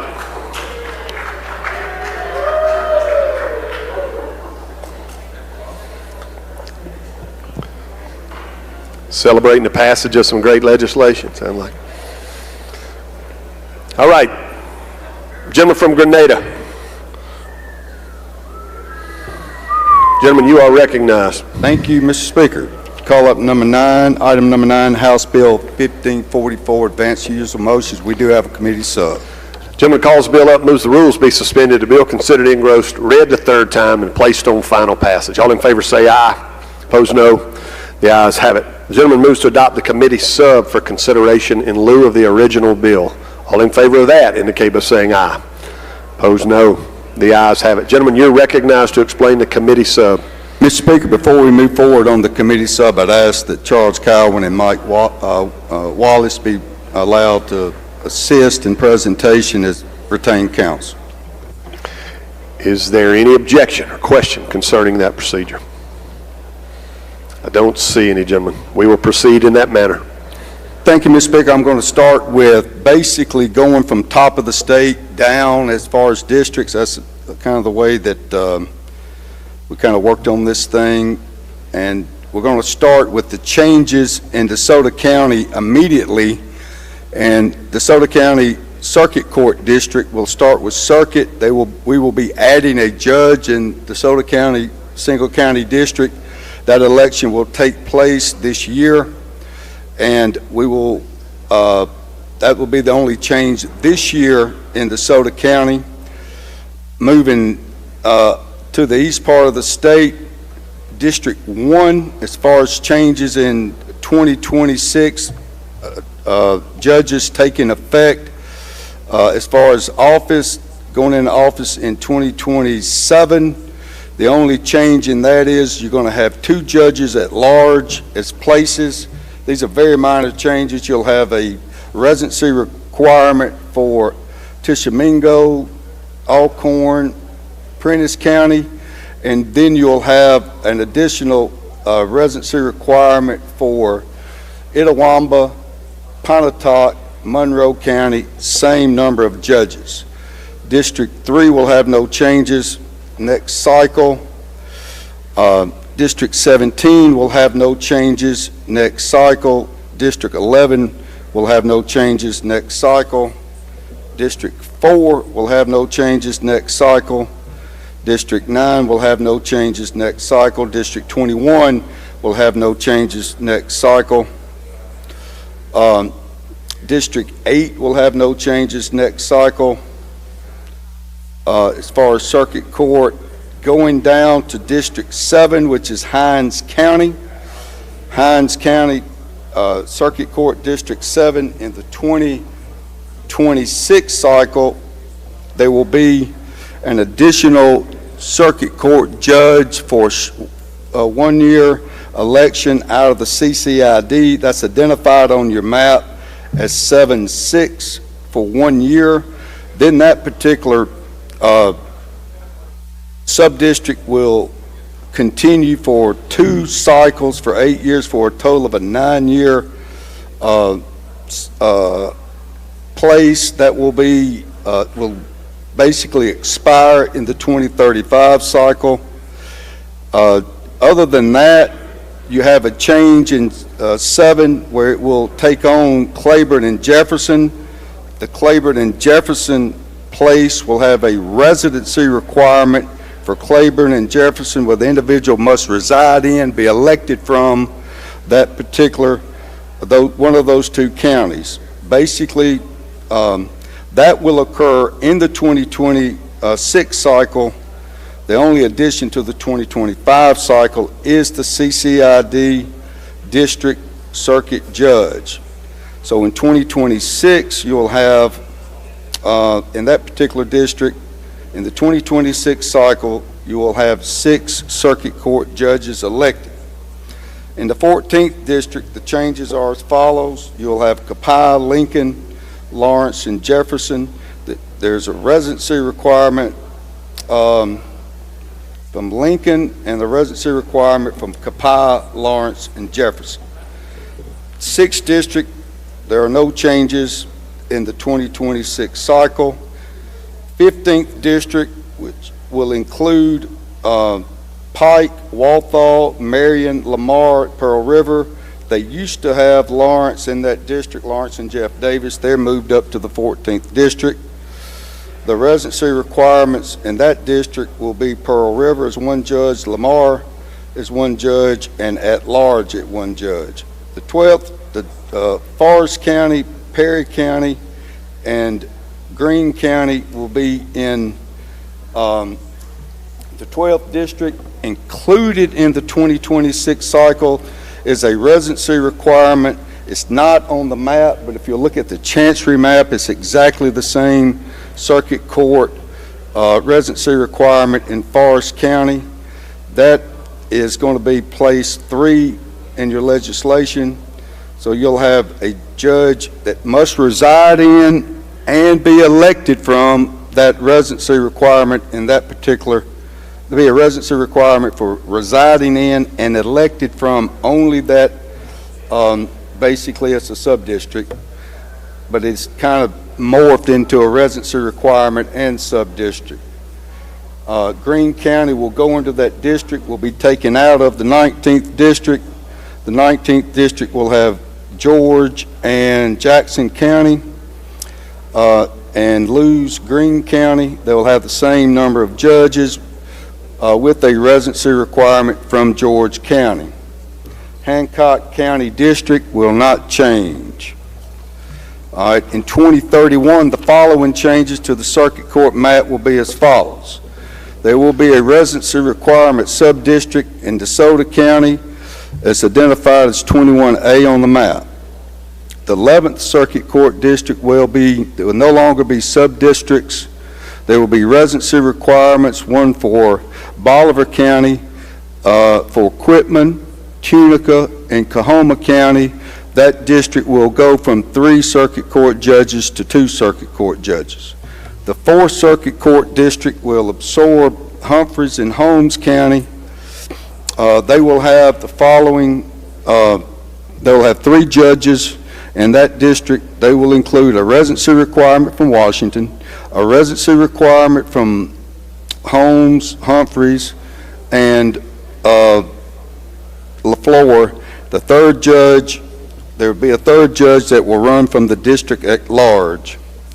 The 9th district will lose sub-districts, no longer be any sub-districts in that circuit court. They will pick up Yazoo. There will be 2 judges with a judge elected from Warren County, a residency requirement, judge elected from district-wide, but have a residency requirement Warren County. You'll have Issaquah, Sharkey, and Yazoo as a residency requirement for 2 judges in that particular district. Hinds County in 2030, take office in 2031, will be running in places except for 7-2 and Claiborne and Jefferson. There still will be a residency requirement, Claiborne and Jefferson. The 4 current circuit court judges that are elected in Hinds County in 2030, those sub-districts will be gone, and you will have places 1 through 4 elected from the district as a whole in those particular judgeships. 7-2 will remain in place until it rolls off in 2035. Like I said earlier, that judge, you'll have 6 judges at that time, and after the circuit judge in 7-2 at 2035 cycle, it will no longer be a judgeship there. So after 2035, you'll go to 5 circuit court judges in District 7. 14th district will remain the same. The 6th district will be as follows. You'll have a judge from Adams County, a circuit court judge, and a circuit court judge from any other county other than Adams. The 15th district will remain the same as the changes in 2026. The 12th district will remain the same as 2026. 19th and the 2nd will remain the same as those changes implemented in 2026. Chancery district will be as follows. If y'all go to the map, there are some things on the map that are a little bit out of kilter on this. The Chancery district in 2026, DeSoto County will be a standalone county with 3 chancellors. There is a residency requirement in that particular district. That residency requirement will be the individual elected shall reside in and be elected from that sub-district / residency requirement. 7-1 Chancery district will remain the same. 7-2 will remain the same. 9 will remain the same. 9 will remain the same. Hinds County will remain the same. I want to tell some of the members, if you're concerned about the precinct boxes in some of these that change, it's just because the names of some of the precincts have changed. The geographic area on some of these sub-districts, like in the 11th district, has not changed. And I do want to talk to some of the members or tell the members in the 11th district, there has been some concerns about the need for a 3rd chancellor. It's not in this map, but moving forward, we're going to look at possibly adding an additional chancellor in that district. 9 stays the same, 5 stays the same in 26. The changes in the southwest corner of the district, the 4th and 17th, and I can't remember the number, 15th, we're making changes there. Under the 26 map, 15th district will have Claiborne, Copiah, Lincoln, Lawrence, Walthall. Residency requirements are for 1 judge, Claiborne, Copiah, Lawrence. Residency requirement for the 2nd chancellor will be Lincoln and Walthall. The residency requirements as indicated in the map, on 4, you'll have a residency requirement, Adams and Jefferson. 2nd chancellor will be residency requirements for Wilkerson and Amet. 3rd judge will be from Franklin or Pike. 3 judges in Chancery Court District 4. The 10th district split off from the current district they have. Forest will have, again in Forest, you'll have a residency requirement that's identified on the map as 13A. That is a residency requirement and elected from that particular sub-district. I want to go up to the northeast corner of the state. The Chancery Court 1 will not change. Chancery 14, which is divided into 3 sub-districts at this time. The sub-districts will be eliminated. However, if you look at 14A, that is a minority sub-district that will include residency requirement in that particular area. There's 3 chancellors there. The other 2 chancellors will be elected from a residency requirement of Chickasaw,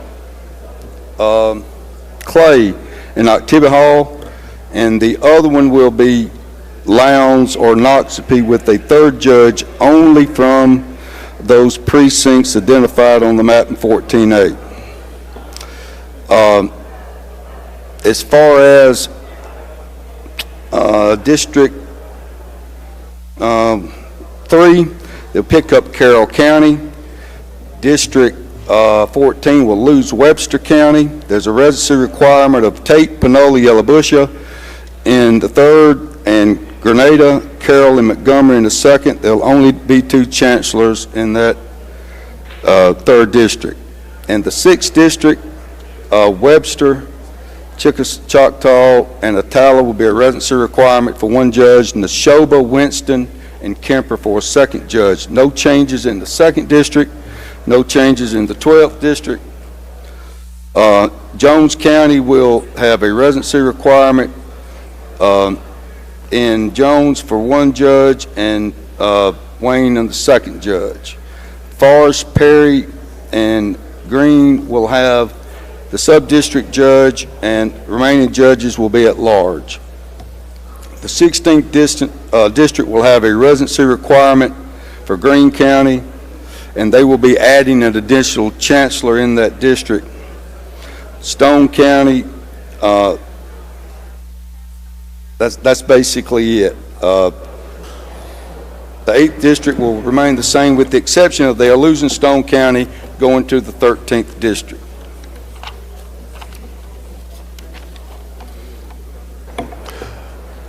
Does that conclude your explanation, That gentlemen? concludes my explanation of the bill.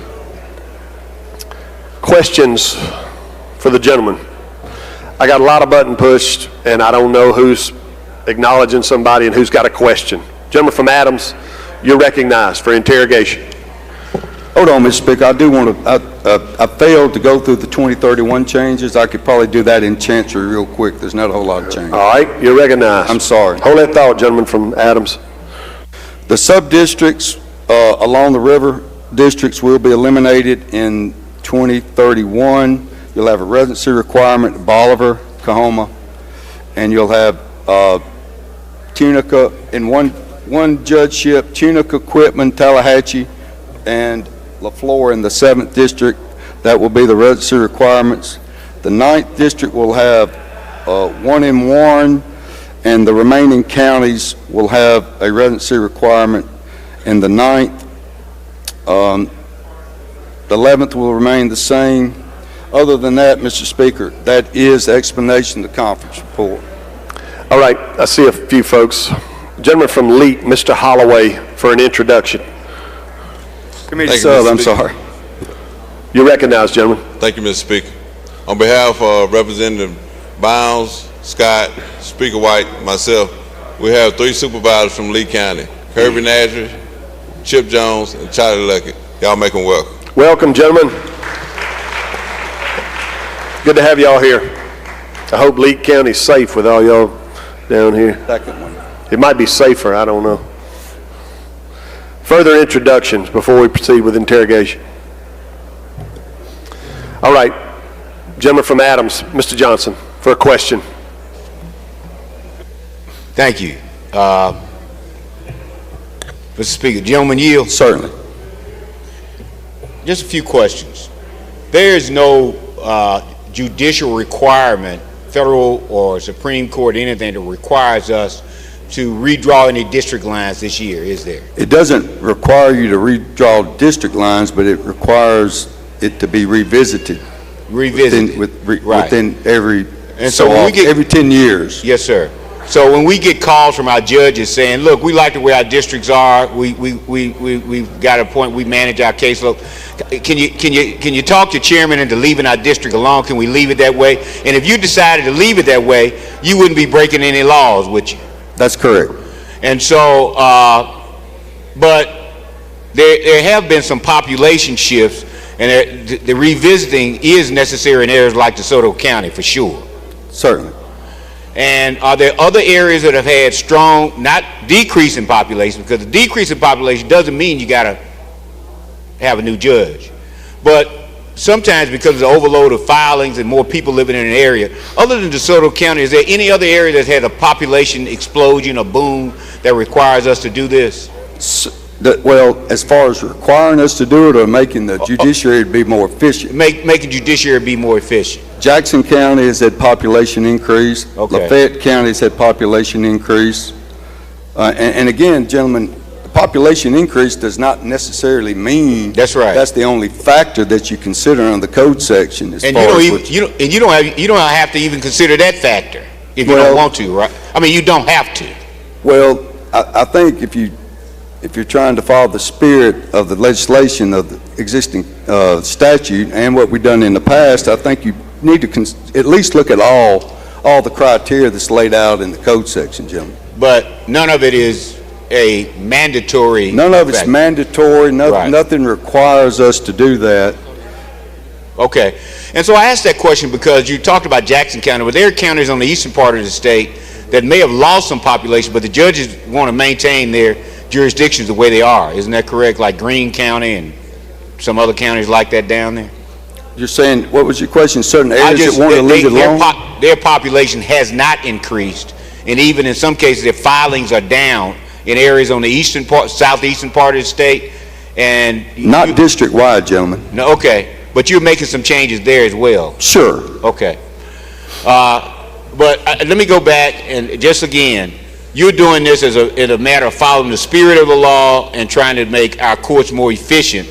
But there isn't anything that mandates that we have to do anything this year. Well, gentlemen, it's required. I want you to understand. We have a twofold situation here. You have constitutional requirements. The Constitution requires that we revisit it every 10 years based on the census data that we have. It doesn't require that we make any changes. It says that we're required to revisit it under the Constitution and look at those numbers to see whether or not these chancery and circuit court districts need to be revisited. And the last time we had any overall state redistricting was 1994. Isn't that correct? I believe that's pretty close. I think there were some things that were mandated prior to that to take place, gentlemen. Yeah, and so my point is that even though you say every 10 years we're supposed to revisit it, in 30 years, almost 30 years, we have not made any changes to our court district lines. Gentlemen, we have I'm sorry, we have made some changes. Yes, we have. But they have been partial, individual, special requests by certain judges. We have made changes in different areas of the state as far as splitting off counties, DeSoto County and other areas, adding judges, things of that nature, where judges were needed, gentlemen. And first of all, I want to say, compared to what I've seen come out of the Senate, you've done a tolerable, more than tolerable, and admirable job. I appreciate that. Thank you, gentlemen. And is their position going to be the same? Are they talking about reducing the number of judges as they had in the plan last year? Talking about the Senate? Yes. I haven't seen the Senate plan, gentlemen. Okay. All right. Now I'm going to get a little closer to home. District 4, Chancery District. How many judges will we have in that district? As to what? How many judges with Chancery District 4, how many judges will you have? You would have 3, gentlemen. Okay. And will all the judges have to run district-wide? They will. But they only... Not till the 2030 cycle.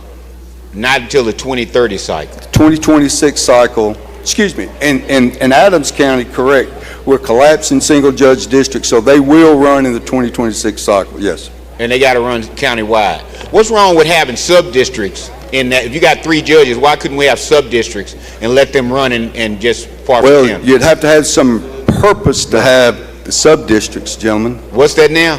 What purpose? There's no purpose of having a sub-district as the purpose that served back in 1994. Those sub-districts no longer, the purpose of those sub-districts was what?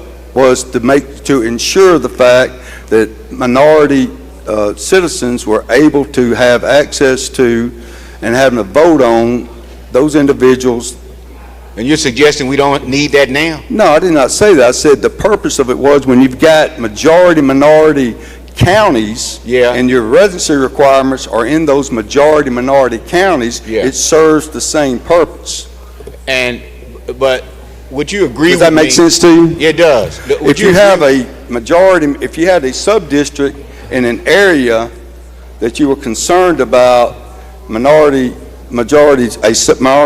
sub-districts where those individuals would not have access to an election that would, a candidate of their choice that may or may not be a minority. Yeah. And then that no longer is, the scenario is different now than it was in 1989 when the redistricting took place in 94, gentlemen. Well, even though I call you brother from day to day, we're going to disagree on that. Well, the gentleman, I understand, but okay. So, and you have run elections, you have run your own elections. You now have created a chancery district that's a 6-county district. That's correct. And there have been court cases and litigation about the fact that sometimes you can have a district so large, I don't care what the racial makeup is, that the resources it takes to win in a district like that makes it almost impossible, or makes it far more difficult for, say, an African American person running as opposed to a person like yourself. I'm not familiar with, Jimmy, I'm not familiar with any such litigation. That's why I suggested to you that if you got a 6-county area, it's like you running in a district. The scenario is you run in a district that's smaller. Maybe it's something you can afford, something you can imagine. You got a 6-county district. You either got to be rich, have connections to a certain amount of money to be able to run an effective campaign in a 6-county district. And I'm saying that I'm asking the question, you can't envision that affecting one segment of the population a little differently than the other one. Not necessarily, gentlemen. So you already have areas that you're talking about along the river that are running in areas the same distance that you're referencing down in the 4th district, gentlemen. Already been doing it for 20-something years. Yeah, and the population is low. They're narrow district. They're not as large in land mass. Amite County is the largest county in land mass in the state. I understand. So I'm just suggesting to you that let me ask you this way. At any point, were you willing to at least talk to us about reducing the size of that district or carving it up a little bit different? I'll be glad to have that conversation with you. All right, thank you. Thank you. Gentleman from Bolivar, Mr. Sanders. Thank you, Mr. Speaker. Introduction out of order. You're recognized. At this time, I ask the ladies and gentlemen of the House to help me make welcome my distinct colleagues from Bolivar County, my county administrator, Mr. Will Hooker, Mr. Supervisor himself, Bill Quinton, and my other supervisor, Mr. Ken Howell. Let's make them welcome. Welcome. Gentleman from Pike, Mr. Porter. He passes. Gentleman from Hines, Mr. Bell. Thank you, Mr. Speaker. Gentlemen, Yes. You talked about the Hines County, City of Jackson, the CCID judge. With the declining population as it goes, is there a need for a CCID judge? Well, gentlemen, as you know, we had some legislation that addressed the fact as far as caseload, and basically I characterize this as one of the judges that we talked about, passed legislation, quote-unquote emergency judge. Correct. To get some of the docket. After, if they can't clear the docket out in 9 years, then we got another problem. But I anticipate this judge does roll off in 2 cycles. Election this year for a short cycle, 1 year, and then it'll be 2 cycles, 2 4-year terms. So it'll be 9 years, and it's gone after the 9 years, gentlemen. All right, thank you. Lady from Hines, Ms. Summers. Thank you, Mr. Speaker. Will the gentleman yield? Yes, ma'am. Gentlemen, did you state that for the new CCID circuit court? It's not, young lady, it is not a CCID circuit court now. It's going to be a circuit judge that is going to be elected from that CCI district, just like the other judges are elected from the sub-districts at the next cycle. And actually, that judge is going to be elected this year. It's on the ballot. My understanding is that the whole problem we've had, for whatever reason, as far as needing additional judges here in Hines County, is to get some of the docket cleared. We're going to address that problem immediately with this judge that's going to be elected from an area that includes the current CCID. So clearly, I want you to understand and be completely clear that it's not a CCID judge. It's a district that is drawn by the CCID.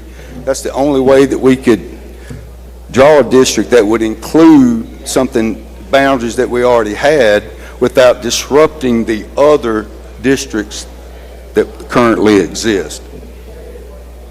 Okay. So this judge would be serving alongside the other judges at the CCID court, but they would be a circuit judge. No, ma'am. There will be a circuit judge in Hinds County that will be elected from the CCID area that's currently in place at this time. If CCID changes in 3 years, it will be this CCID area only. And they must, what are the residency requirements for that particular? Is it the same for all the other sub-districts? They have to be a resident of that sub-district and all that other stuff? I'm sorry, ma'am, would you repeat? What are the residency requirements Right now? for the new sub-district? CCID requires that the individual resides in and elected from that particular area. Okay. And how long did you say the term was for? Term will be this fall, be a short 1 year term, and then there'll be 2 elections that will roll off after this vacant. It'll be gone after 2034. Won't be there in 2035. So they'll be elected 1 year, then they have to run for re-election. That's correct. For 2 consecutive 4-year terms. 4-year term, then additional 4-year term. Okay, for then 9 years. You'll go from 6 judges down to 5. Okay. And then after 2030, the judges will be at-large judges. Places except for the CCID. So the judge that will be elected from the CCID sub-district would only be bound by those boundaries. That's correct. But the rest of the judges in the 7th district would be running against... Places. They'll be running in places at that time. But it would be county-wide. It would be district-wide because you're including Claiborne and Jefferson in that district now. So potentially you could have judges from Claiborne that would also represent Hinds County. In other words, they would be judges in those counties. Yes, ma'am. That possibly could happen. Those places will be in Hinds County. If someone Claiborne, Jefferson County wanted to move in there, they could move into Hinds County and run. Yes, ma'am. Okay. So the Claiborne and Jefferson sub-district is a residency. It's not a sub-district. It's a residency requirement. That's not changing at all. That Claiborne and Jefferson residency requirement will not change. The other 4 judges will have residency requirements for Hinds County. That makes sense? Until 2030. And no, ma'am. That's going to be right now. The sub-districts aren't changing until yes, ma'am. That's correct. Until 2030, then they become at-large judges. That's correct. Yes, ma'am. Okay. I'm just trying to understand. This is my first time, and I'm just trying to understand. I appreciate your questions. I don't have any problem with the questions. So, is there anything in the Constitution that prevents us from creating another sub-district within a small part of a municipality? I guess you could put a sub-district anywhere. Okay. But you still want to get the population to a number at some point in time to where that sub-district consistent with other sub-districts, ma'am. Right. So that means that the basis... The Constitution doesn't contemplate anything about the sub-districts. Okay. So that means that the basis of creating sub-district 7-6 is population. No, ma'am. The sub-district 7-6 is based on the fact that we're addressing a problem pertaining to caseload and movement of caseloads this time. But redistricting is predicated on population according to the Constitution and not caseloads. No, ma'am. No, ma'am. Oh, redistricting is predicated on caseloads. No, ma'am. Listen to me. Okay. Constitution requires that we redistrict, and it includes in there that the legislature shall set forth the requirements of what's to be considered in redistricting. The Constitution tells you what you use to, as far as time frame, when you have to do it. Statute requires, or doesn't require, it sets out the criteria that we would use for purposes of setting out the circuit court and chancery court districts. Can you share with me what the criteria is? Ma'am? Can you share with me what the criteria is? I'll go over the criteria. You ready? Yes. It's in two places in this code section. It's at the beginning of the Chancery Court and as well as in the Circuit Court identifiers. 92 starts, it says, basically 89 says, the number of judges shall be determined based on the following criteria. Population of a district, the number of cases filed in the district, the caseload of each judge in the district, the geographic area of the district, an analysis of the needs of the district by the court personnel of the district, and letter F, any other appropriate criteria. And this is criteria that was created by the committee, not criteria that's in the Constitution. This is law. This is statutory criteria that the Constitution says, state Constitution says that you are to make those criteria, basically formulate the criteria they would use in determining whether or not Chancery and Circuit Courts need to be changed. Can you simplify that? I'm just trying to find out, is this the criteria that you just listed out is in current code? Yes. Yes, okay, it's in current code. We're not changing the code as to what criteria is being used. Okay. We have looked at all the criteria that's in here and other considerations. The CCID judge falls into paragraph F, that any other appropriate criteria that we looked at it. Apparently there's an issue with moving docket. We need a judge. Everybody that's come to me said we need additional judges to move docket in Hinds County.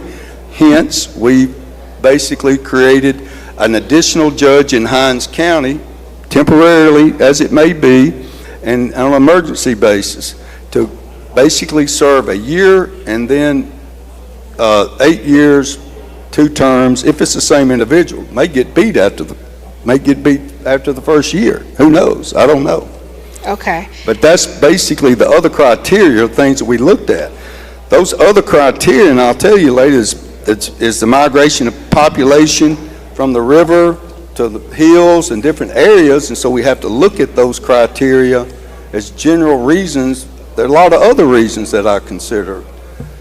Basically. So, thank you, gentlemen, and thank you for being patient with me. Sure, no problem. Did you receive data from AOC to help you determine the caseload for each district? I did receive data from AOC, and also I met with, I can't tell you how many circuit judges and chancellors I met with about their position that the AOC numbers aren't correct. I met with DAs, I met with victim assistance coordinators, I met with clerks, criminal investigators, I met with a lot of people, gentle lady. I promise you I did. Okay, thank you, Mr. Chairman. No problem. Looks like we got a few introductions before we continue our interrogation. It's been brought to my attention the gentleman from Lafayette stepped out of the chamber, so I'd like the body to help me make welcome in the South Gallery the First Lady of Oxford. It's obvious she's running unopposed in re-election as mayor because she's here in her beautiful pink suit to see us today. But here's what you supervisors need to know if you're here. You better go find the money now, because when she gets through with it, there won't be much left. She represents her people very well. Welcome, lady. It's good to have you here. Welcome. Gentleman from Adams for an introduction. Yes, ladies and gentlemen, on behalf of Representative Cockerham, Representative Mims, and myself, please help me make welcome my supervisors from Adams County, District 4 and District 5, I think, Supervisor Gaines and Supervisor Ricky Gray, Supervisor Warren Gaines. Thank you.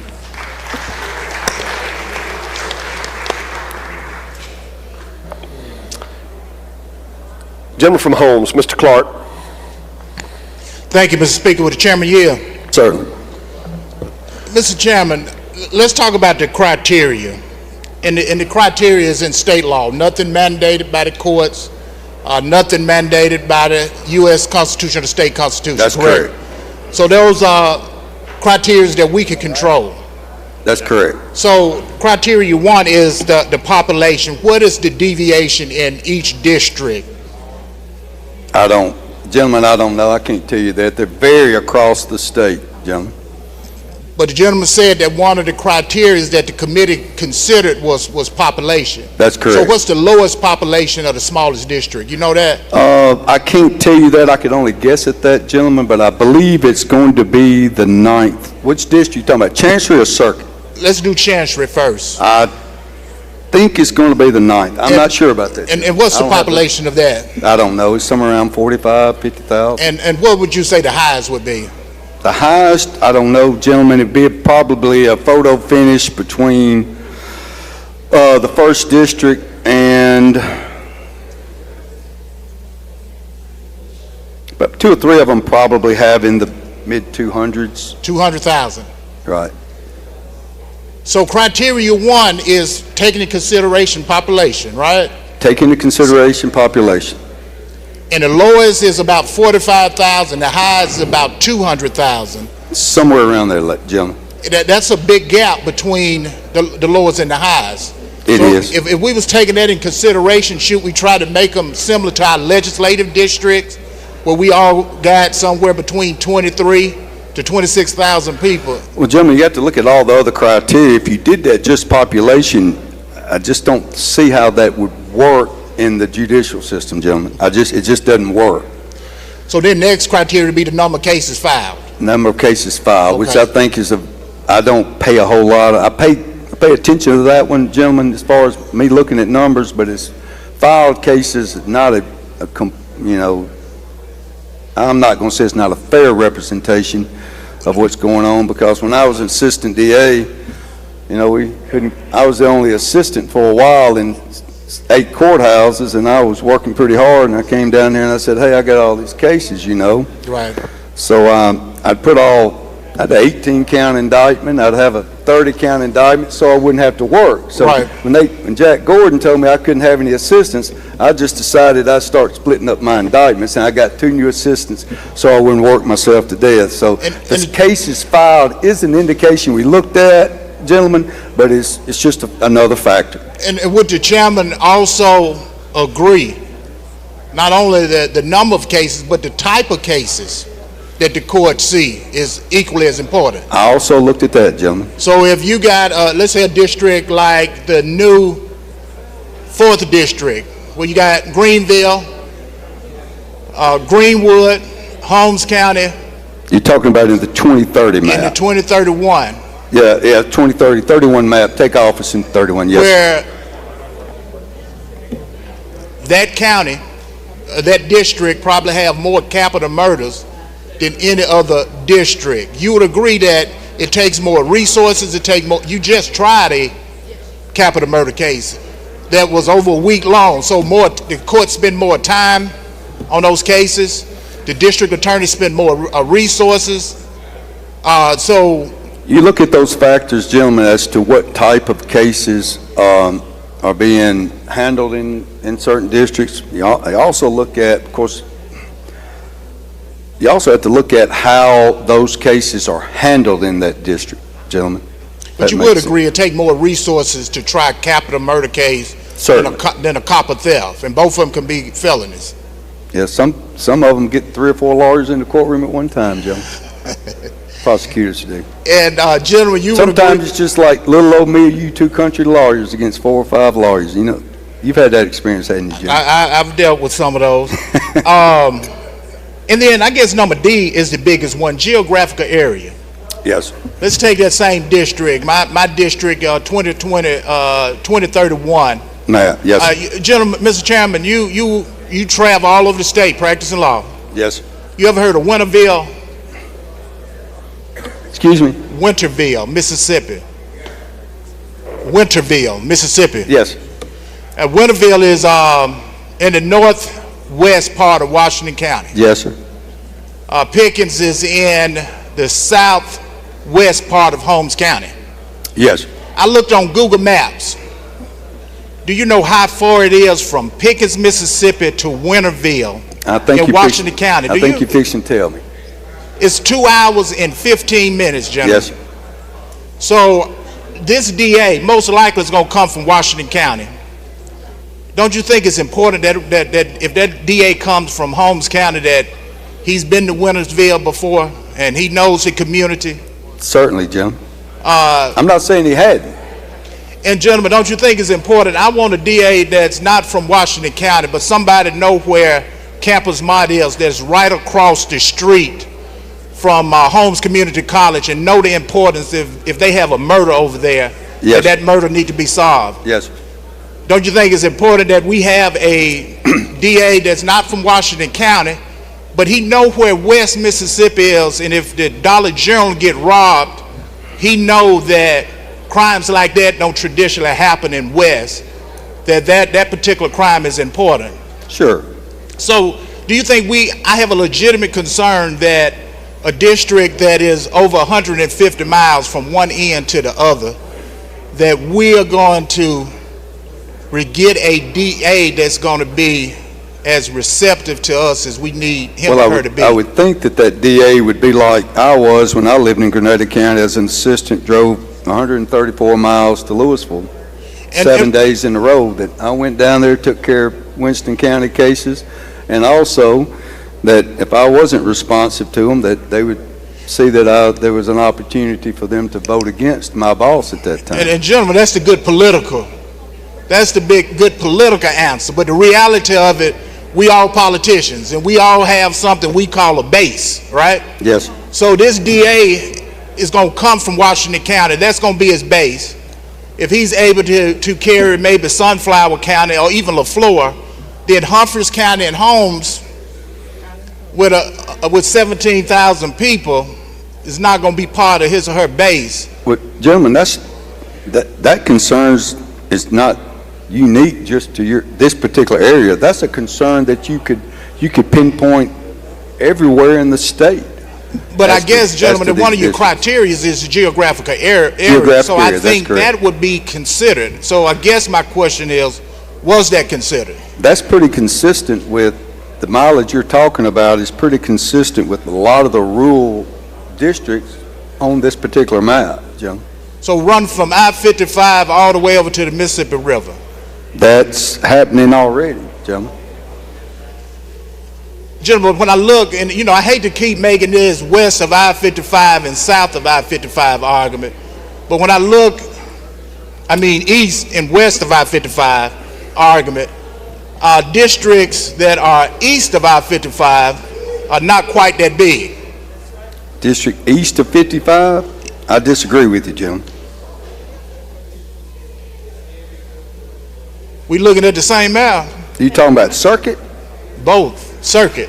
Well, if you look at the district that Grenada County, which is east of 55, that's 7 counties, 8 courthouses.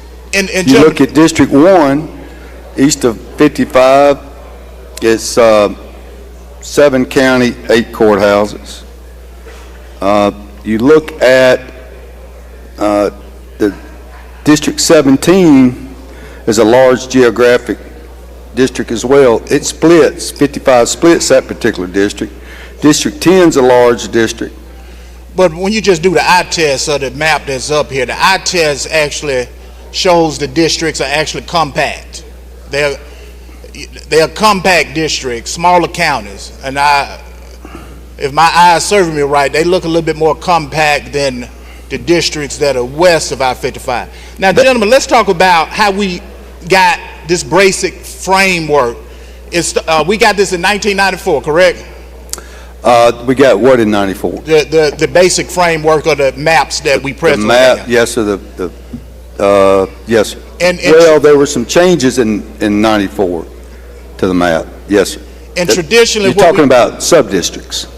The overall map. Yes, but it was addressing whether or not there was certain areas of the state needed some attention by virtue of the sub-district and federal court. Yes, sir. And it went to federal court, correct? That's my understanding. And at the 9th hour, right before they was about to try this case, before a judge that they had no idea what he or she was going to do, the two sides was forced to come together, and that was basically the result of a settlement between the plaintiffs and the state of Mississippi? I can't answer that because I really don't know, Jim. Well, you'll take my word that I represent that that's correct. Okay.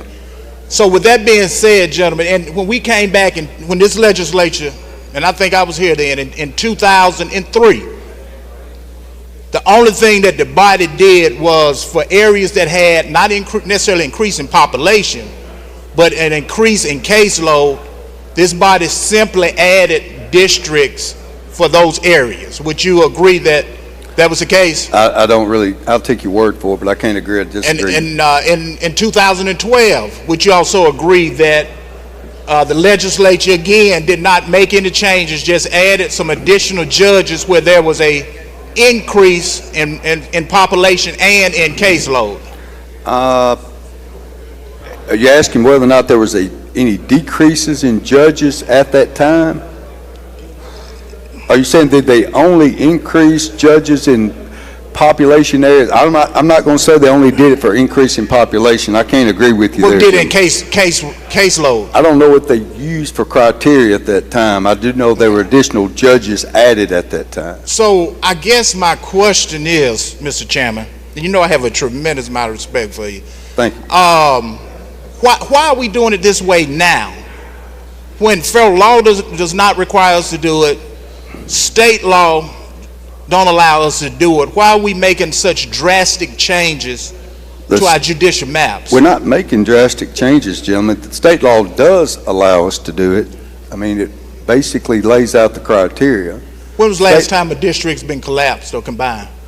The last time they were collapsed or combined, as far as which type of, you're talking about circuit, chancery court districts? Circuit. I can't answer that, gentlemen. I don't know. I do know some that have been split. So if you can't remember the last time it was done, you don't consider that to be drastic? But that's not what the question you said. You said we're not, the state law doesn't allow us to do that. That was what you said. I disagree with you that the state law does allow us to do this, to look at the criteria laid out in the code section. Yeah, we agree on that. If I said that, I misspoke. Okay, I want to make sure. But we are the legislature, and at the end of the day, right, we pass legislation that conflicts with another statute all the Jim, time. to answer your question, I'm not aware of any previous circuit or chancery court redistricting that collapsed any circuit court districts. I'm thinking if there was any, I do not believe there has been. There have been some that split off some districts, but I'm trying to think. Back in my mind, I don't believe there's been any districts. But I do believe, I assume, since there was no challenge to any of those other changes, that I assume that there were considerations by the legislature that apparently those individuals that may be concerned about it felt like they were appropriate, and they felt like they considered the criteria, and that's what we've done here, consider the criteria in the code section, gentlemen. Now, you would agree with me, I assume, that there's been significant population and caseload numbers shifting away from, as part of the criteria, away from the river area.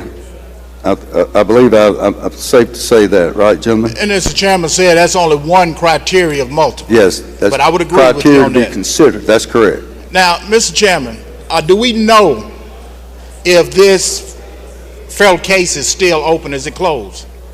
I don't believe it's. I don't believe that it's controlling at this time, gentlemen. Okay. That's my understanding.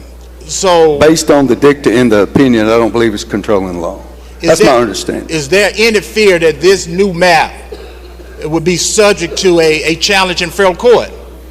I guess you could challenge any map in federal court, but I do not believe, gentlemen, my understanding is that, and I'm just basing this based on what I understand, that the 89 case that was, I believe, settled in the 94 decision, that there's nothing in the dicta that says that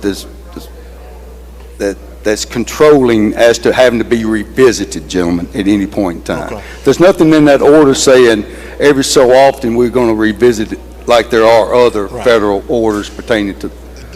Now, Mr. Chairman, if you look at the overall demographics of the state of Mississippi, as far as population, African American population have significantly increased since 1994.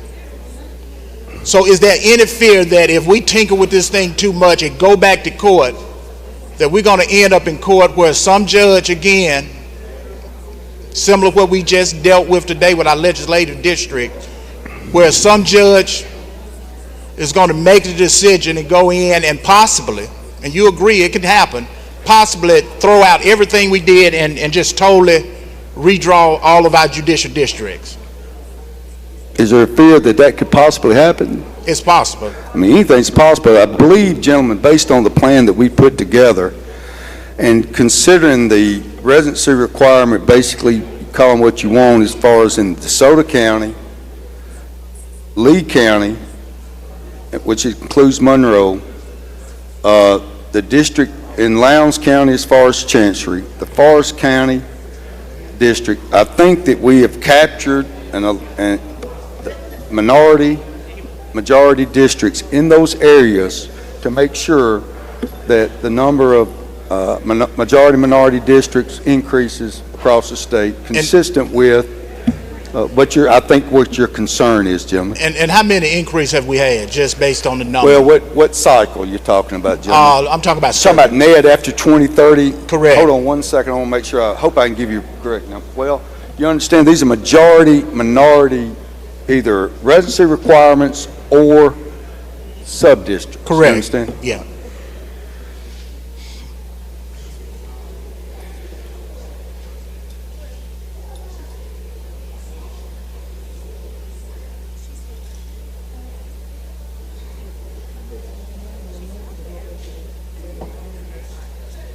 I believe that's 4, gentlemen. 4. And Mr. Chairman, how many? Now, we'll tell you this, that would be offset by losing 2 judges in the 2030 cycle. Gentlemen. So it's 2 judges. With you net plus 2, I believe. Now, Net. I will say this, I believe that there's a residency requirement in the, I'm not certain on it, Capime, Lawrence, and Jeff Davis would be a majority-minority sub-district or residency requirement in both maps. So it may only be 1, basically. Okay, so plus so, 3, I think. I think it'd be plus 3. Okay, so it's not 5. We just shuffled around 2.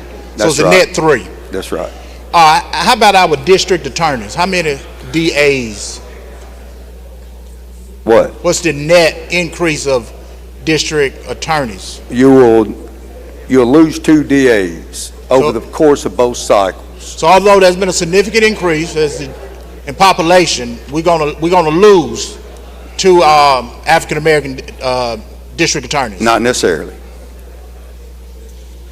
Help me understand, Mr. Chairman. Well, because you're assuming that in any particular area that those African American DAs you may increase 10 African American DAs. I don't know who's going to get elected, who's going to be qualified. As far as African American circuit court districts that are currently elected, there will be 2 African American districts.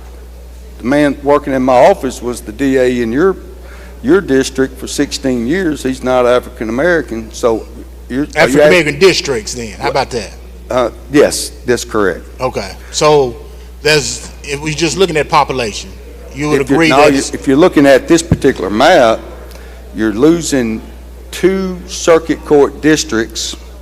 We're collapsing 2 circuit court districts that happen to have African American DAs elected.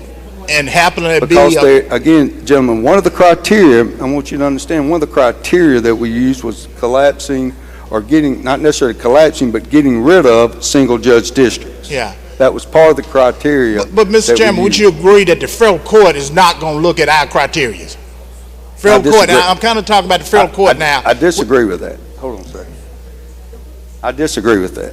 So they're going to look at criteria that state law has adopted. They're going to look at our criteria, and basically, if you look at the decision in Elaine, I think it has a lot of the dicta in there. Judge Barber talks about similar to the criteria that we have codified, gentlemen.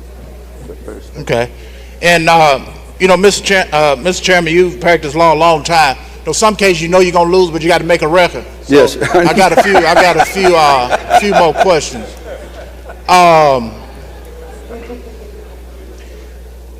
Traditionally, what we've done around redistricting, if we go across the states and we have public hearings, correct? Can you tell me when and where was the first public hearing was conducted? I didn't have any public hearings. It was where? I don't know about judicial redistricting, whether or not there's ever been any public hearings on judicial redistricting. Legislatively, I don't know, but as far as judicial redistricting, I don't know that there's ever been a public hearing on judicial redistricting. I beg the difference. Back when this original framework was, but as I said in previous years, we just tinkered with it. I was studying for the bar at that time, Jim. How many times did you take it if you were still studying for it, gentlemen? Hey, I took it once. So the answer to my question is that no public hearings were had? None. Okay. What other organizations that you meet with or talk with, that you meet with the judges? Judges, okay. Clerks, staff, DAs. Have you heard from any? Have I heard from any since when? Oh, yeah. Some of my friends, some of your friends. Thank you, Mr. Chairman. Thank you.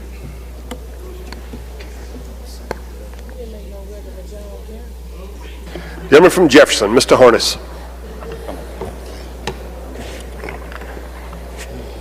Thank you, Mr. Speaker. With the gentleman yield. Certainly.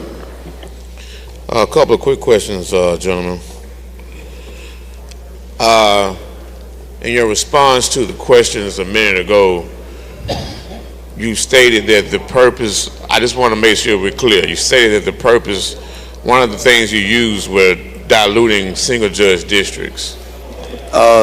Is that what you were collapsing single judge districts? Well, not necessarily collapsing, but looking at single judge districts would no longer have any single judge districts in this plan. Not necessarily collapsing those districts, but we have no longer have single judge districts in the plan, in the state, based on these plans. Okay, and you stated you were talking about the district, the fourth, what is currently now, I believe, is the 4th district. Let's just say the counties of Adams, the counties of Jefferson, the counties of Franklin. What else is in those? What your new proposal for Chancery? Chancery or circuit or what? Chancery. Okay. The counties in the 4th district we have now: Jefferson, Franklin, Pike, Emmett, Wilkerson, Adams. 3 judges in that district, gentlemen. Okay, so what is the residency requirement in those counties? Gentlemen, it is Adams and Jefferson in a place, is Franklin and Pike in a location, and Emmett and Wilkerson in a place. Okay. Now, you are aware that neither of those chancery districts that you combine, neither of them are single judge districts. No, sir, but the district, I understand that, but we collapsed that particular district. We're not saying we didn't collapse only single judge districts. Okay. So now you are aware that on the east side of that new district, you just added a judge a few years ago, or added a chancellor, because you had a chancellor from Pike. Which district are you talking about, Joe? It originally was Pike, Emmett, Franklin, Pike, Emmett, and Walthall. Correct. That's my understanding. Okay, so there was a judge added to that district. That was a single judge district. I understand that. Recently, that's my understanding. Right. So, is there a possibility that a 4th judge, because there's a heavy caseload in those counties? I'm committed to looking at that caseload, and have had other members, gentlemen from Adams as well, talk to me about that. Lady from Wilkerson. We're having those conversations, but right now, this is as far as the caseload, we'll look at the caseload. That is a criteria we're looking at, gentlemen, and I'm committed to looking at that for, see whether or not where we are on that. I've had some concerns expressed to me about that. Okay. And just to be clear, Chairman. Ahmed, I'm sorry. just to be clear, Chairman, the residence requirement in Jefferson and Claiborne in the Circuit District, that is to run past 2030. Is that correct? Yes, sir. That residency requirements in place for the entire. Yes. And also, Jim, I want to for the body. Well, the reason why I ask is yes, okay. it does. But I want the body to understand we're in the 24 cycle. We also are contemplating trying to get a plan throughout the state where we don't have to go through this again in the 2030 cycle, Jim. Correct. Because we're anticipating some of the population decreases that seem to be trending for whatever reason out of the Delta. I hope they stop. Hope they do stop some of the population trends. And also, if the caseload numbers go up, we'll look at judges. But right now, those criteria we're looking at right now just dictate that we do this. I'm hopeful that we don't have to suffer through this again, 2030 cycle. All right, thank you, gentlemen. Thank you, gentlemen. Gentleman from Oktibbeha, Mr. Taylor. Thank you, Mr. Speaker. Motion at the proper time, Mr. Speaker. State your motion. Motion to table. Gentleman's motion is to table. Those opposed have 5 minutes. Wish to respond, Mr. Chairman.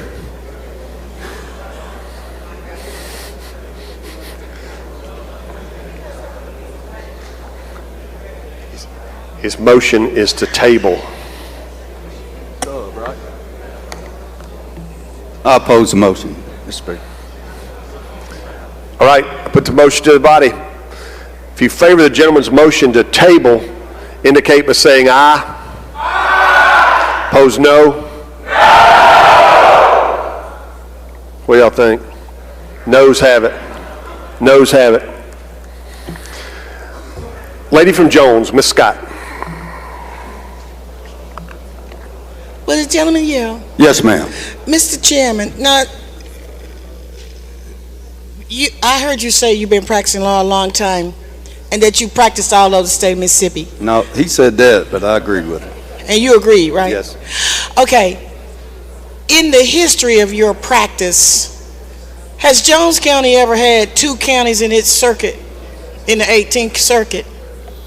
I don't believe in the history of my practice, young lady. And I know you know a little bit about Mississippi history. If you were to go back 50, 60, 75, 80 years, has Jones County ever had anything other than a single circuit district? Young lady, my understanding, it's been a long time since I don't think they've ever had, since they changed the districts up back in the 30s, anything but single county district. And so the Free State of Jones has had 1 circuit district, but we also have 2 courthouses, right? Yes, ma'am. And so it really means that we basically have 2 counties when you're talking about the judge working, right? As far as the judge working, it basically, yes, ma'am, they're 2 judicial districts and they're treated separately for most purposes, but lately we've kind of eroded that in the Supreme Court for some reason I don't understand. And gentlemen, Judge Dale Williamson, who is a fine man, excellent judge, he's a good friend of ours, he said that there had been some information communicated to you all about his court cases. Do you have that information before you? I don't have it with me. I don't know what information you're talking about, young lady. Well, that it was said that he only had entertained 212 criminal cases. And are you aware that in Jones County, they generally have multi-indictments in these cases? Young lady, I will tell you this. I've reached out, gotten information, I believe, from Jones County and other counties that are contrary to what some of the AOC numbers are. We're using that data, but I've also used other data by talking to individuals and DAs, stuff like that, let me know where they are with numbers, whether or not they split indictments, how they indict co-defendants, things like that. All those things came into play when we looked at the districts and what the actual caseload numbers were. lady.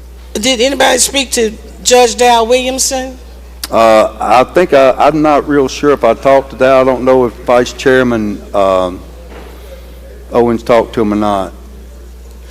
Well, gentlemen, Judge Williamson has communicated a letter, and he is adamantly opposed to this.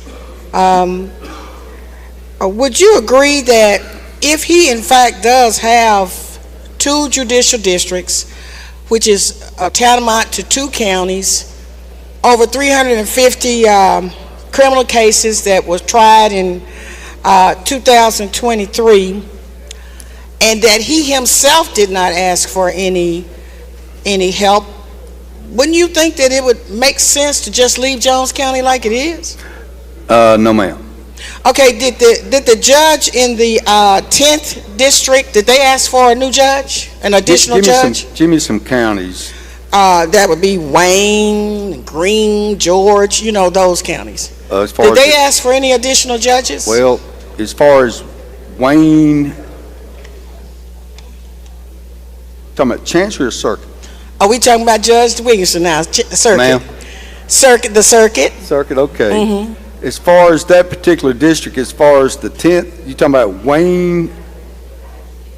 I don't have that in my 10th. Well, in the proposal that you have, it would be Clark, it would be Lauderdale and Kemper in the proposal. Yes, but ma'am. But prior to that, that was down there. They've got 2 judges. They'll keep 2 judges. Okay.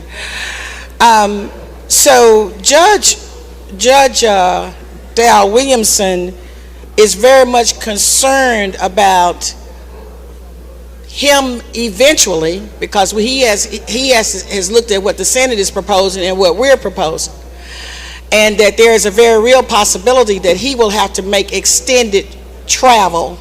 As a matter of fact, under the Senate bill, he'll travel through one county to yet get to another that he's not even representing.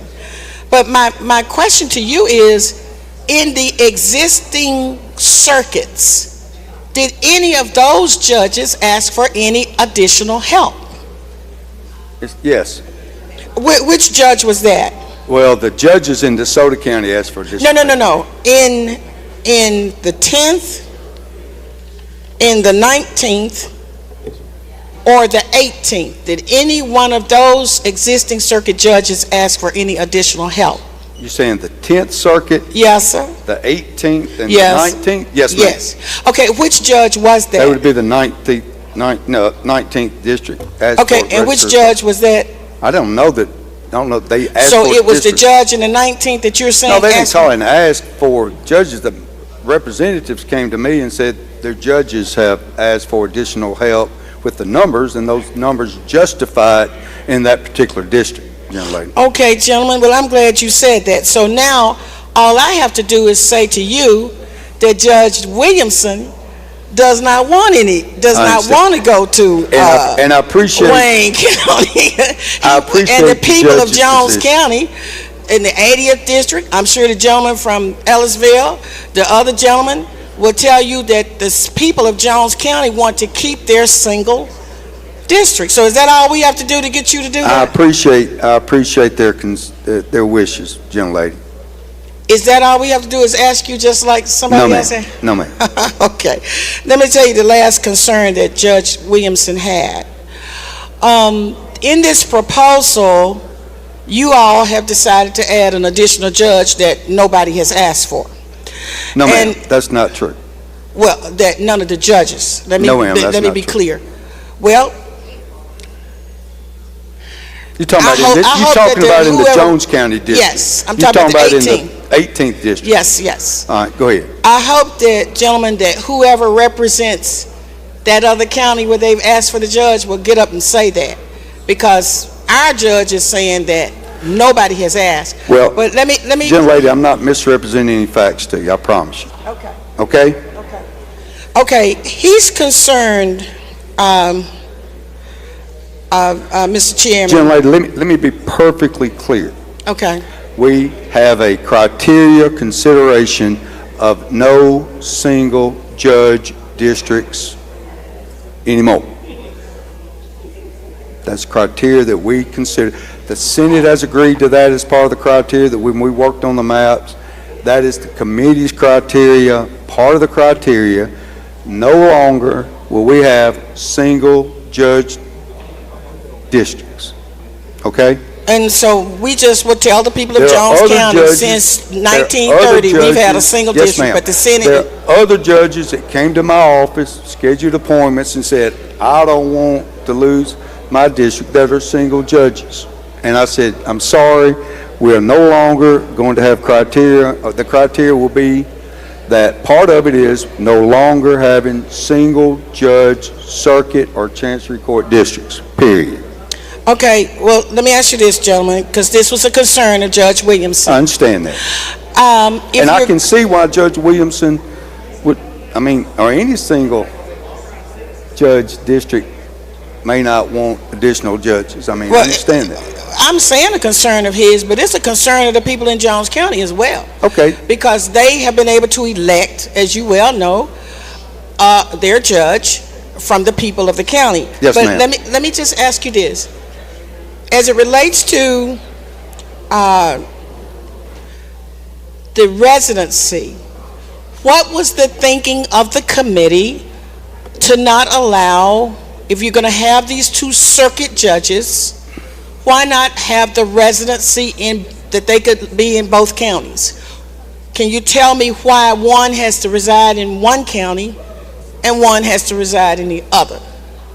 Well, gentlelady, as it is in other parts of the state, the concern for members of the bar and members that and members here in the chamber, that they want to make sure that there's other counties that have representation within not only that district, but also in other districts, generally, that there will be opportunity for judges to be elected, primarily in some rural areas that they feel like they're underserved and underappreciated, generally. Well, is that in the criteria, that they're underserved and underappreciated? It's in our criteria. Now, explain that one to me, where that it is underserved and underappreciated. I'm talking about the election process it's not in the criteria, it's something we looked at when individuals come to us, members of the bar, clerks, also law enforcement. People have come to me and said, look, we think we need some residency requirements in our particular area. We looked at it. Most of the time, the members here that advanced it, what they asked for made good sense. So I don't see why there would be a concern of anybody, if you've got a two-county district, Jones and Wayne, why there would be any opposition to the second judge having a residency requirement from Wayne County. Well, gentlemen, let me say this to you. Y'all collapsed districts and took judges away, and I'm sure those people appreciated that judge or liked them or wanted to have somebody in that area to represent them. So if that is the criteria, like the gentleman say, he's making the record, let me make the record that if that is in fact the criteria, that we're going to keep people where they can be appreciated and all of that. I want that to be on the record, because you're taking the people of Jones County.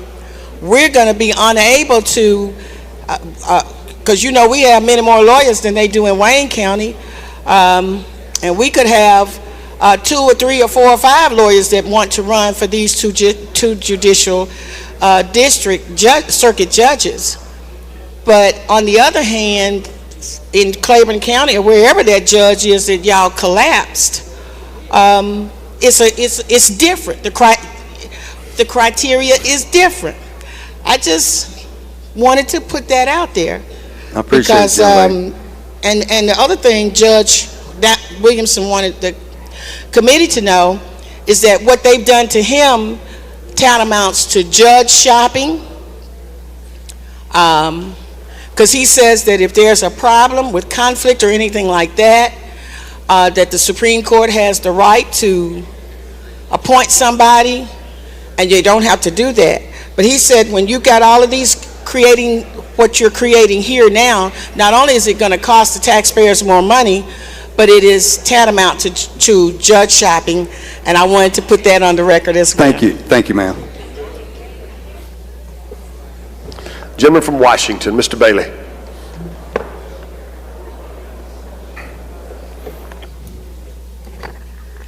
Mr. Chairman, will you yield? Certainly, gentlemen. You know, Mr. Chairman, I had high hopes for Mississippi until you all took that vote yesterday on DEI, okay? And the DEI is a new term of art for the N-word. And it appears that in going that direction, that you want to take this country back.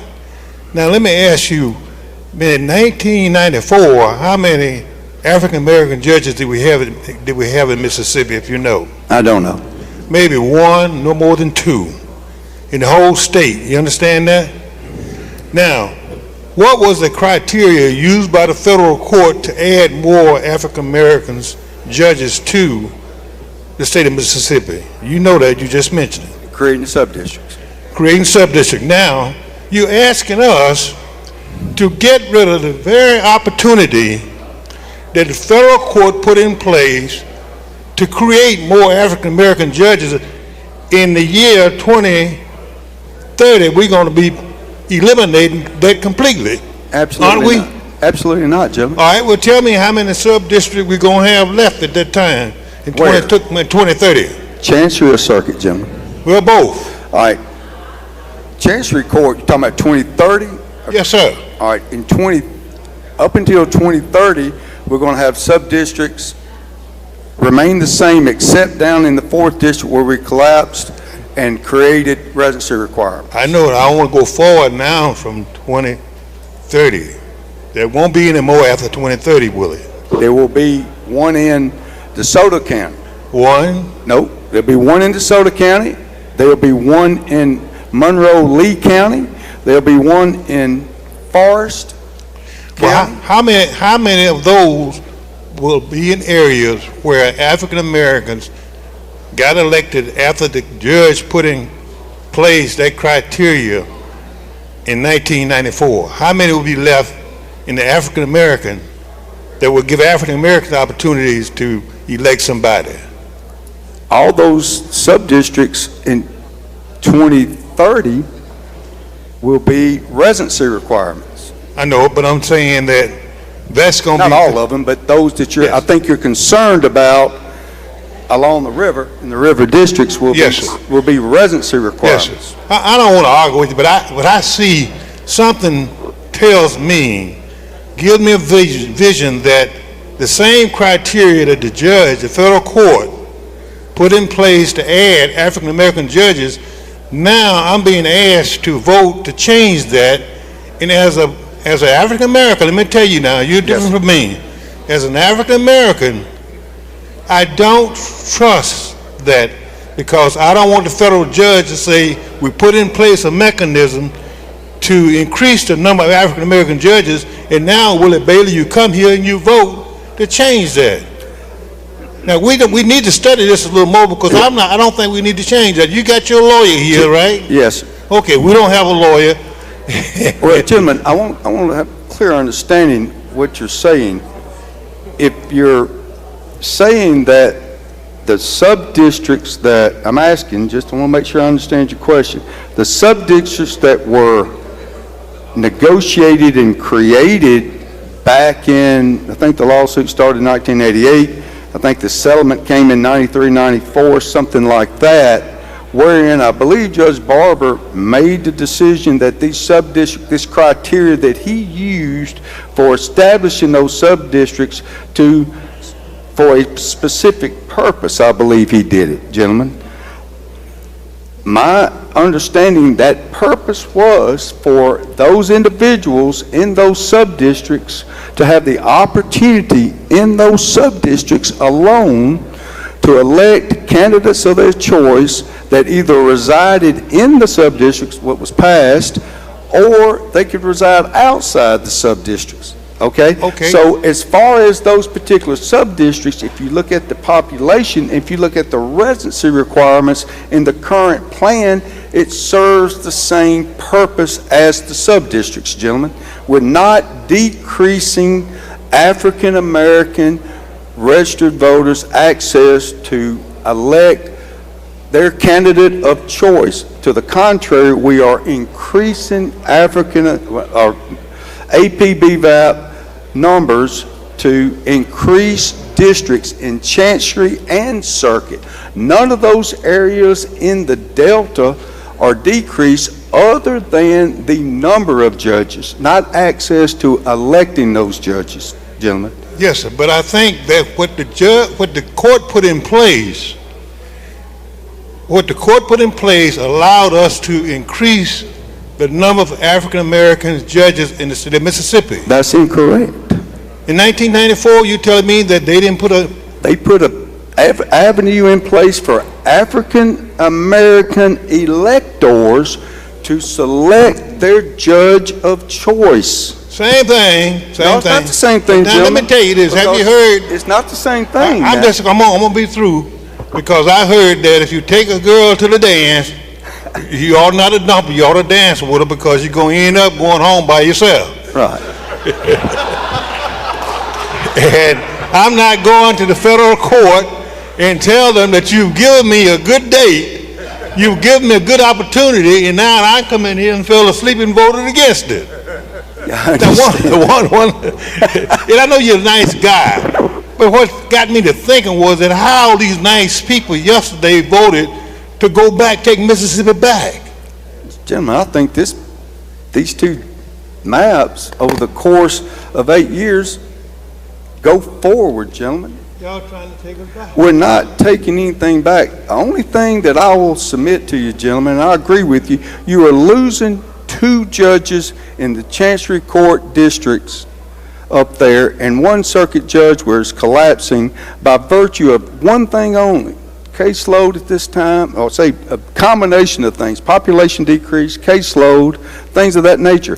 You are not affecting those individuals, the area districts. We're just not doing it. We're increasing in DeSoto County, where apparently these population shifts have gone to these areas.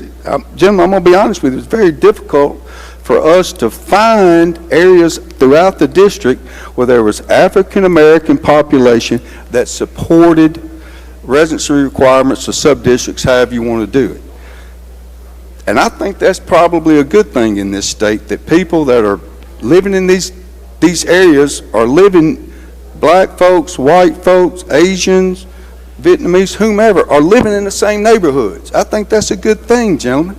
But if you look in DeSoto County, that sub-district is a sub-district that allows in DeSoto County, where they have a increasing majority-minority population, for those individuals in that sub-district to elect the candidate of their choice. Same way with the district Monroe and Lee County that's coming forward. The same way with the Chancery District in Lowndes County that covers part of Starkville, and in Forest County that covers downtown area. We are increasing African American BVAP or APBVAP districts. We're not decreasing them, gentlemen. It's just not, the map doesn't represent that. Thank you, gentlemen. Gentleman from Lawrence, Mr. Evans. You have an amendment, gentlemen? Get you proper time. Gentleman from Hines, Mr. Banks. Thank you, Mr. Speaker. My good friend and colleague from Grenada, would you yield for me, please? Certainly. Thank you, sir. I want to ask a few questions. I especially want the people of Hines County to listen to this, my colleagues. I'm going back to this bill. I know you've worked on this bill, and you're doing a statewide legislation on this. But I would like to call your attention to the 7th Circuit District, which includes Hines County. Yes, sir. And right now, as you know, Hines County only has 4 circuit judges. Is that correct? Correct. Correct. And then we're going to add a CCID judge, is that correct? We have another circuit Okay. judge that includes the CCID district. Yes. Yes, sir. Okay. Now, what I'm concerned And we about... also are adding... Sir? Also adding a sixth judge that will include Claiborne Jefferson. Yeah, I haven't gotten that part yet. Right. Okay. But I'm not talking you about black folks. I'm not talking you about white folks. I'm talking you about folks. And I'm talking you about the concern for the safety of all people within the 7th district, regardless of race, regardless of age, regardless of sex, but safety of people. Okay? I appreciate you, gentlemen. Thank you, sir. I appreciate you, too. But when it comes down, one, to the election of people, as you described here, and I'm going to call your attention to your bill, Bill 1544 on line 393, where it talks about the Subdistrict 75, which deals with the CCID, correct? Yes, sir. Take your time. Go ahead. Now, what line are you talking about? I'm talking about line 393, sir. And line 3 says, I'm going to quote it to you. Now I'm going to ask a question from the quote, absolute quote. Subdistrict 75 shall consist of all precincts located within the boundaries of the Capitol Complex Improvement District as described by section 295203. That's correct. That's the language. Now my question for clarification. Yes, sir. For clarification, sir, is that if I live in that geographical district and my precinct is here or whatever in the district, but what if my precinct has part of my precinct which is outside of the geographical boundaries of the CCID district? Like right here, I'm here. My colleague right here from Jefferson County is over here. Now he may still vote in the same precinct where I am, but geographically he is outside of this district of CCID. What are we doing here? I don't understand your question, gentlemen. Are you saying that you're talking about Jefferson County on the CCID? No, I'm not talking about Jefferson County. No, I'm talking about, let's say he's Hines County. Right. This is we got one precinct here in Hines County. He and I live in that same precinct right here in Hines County, but geographically I'm in the CCID district. Right. He votes in the same precinct, but he does not reside in the CCID district. You will have, How do we clear that up? You're not eliminating basically the there's people in the CCID will vote for 2 judges. They vote for 2 judges? Yes, they encompass those. I'm trying to see, are we going to be able to start splitting precincts in Hines County for what's in the CCID and what's not in CCID? Judge, you're adding that CCID district is a geographic line.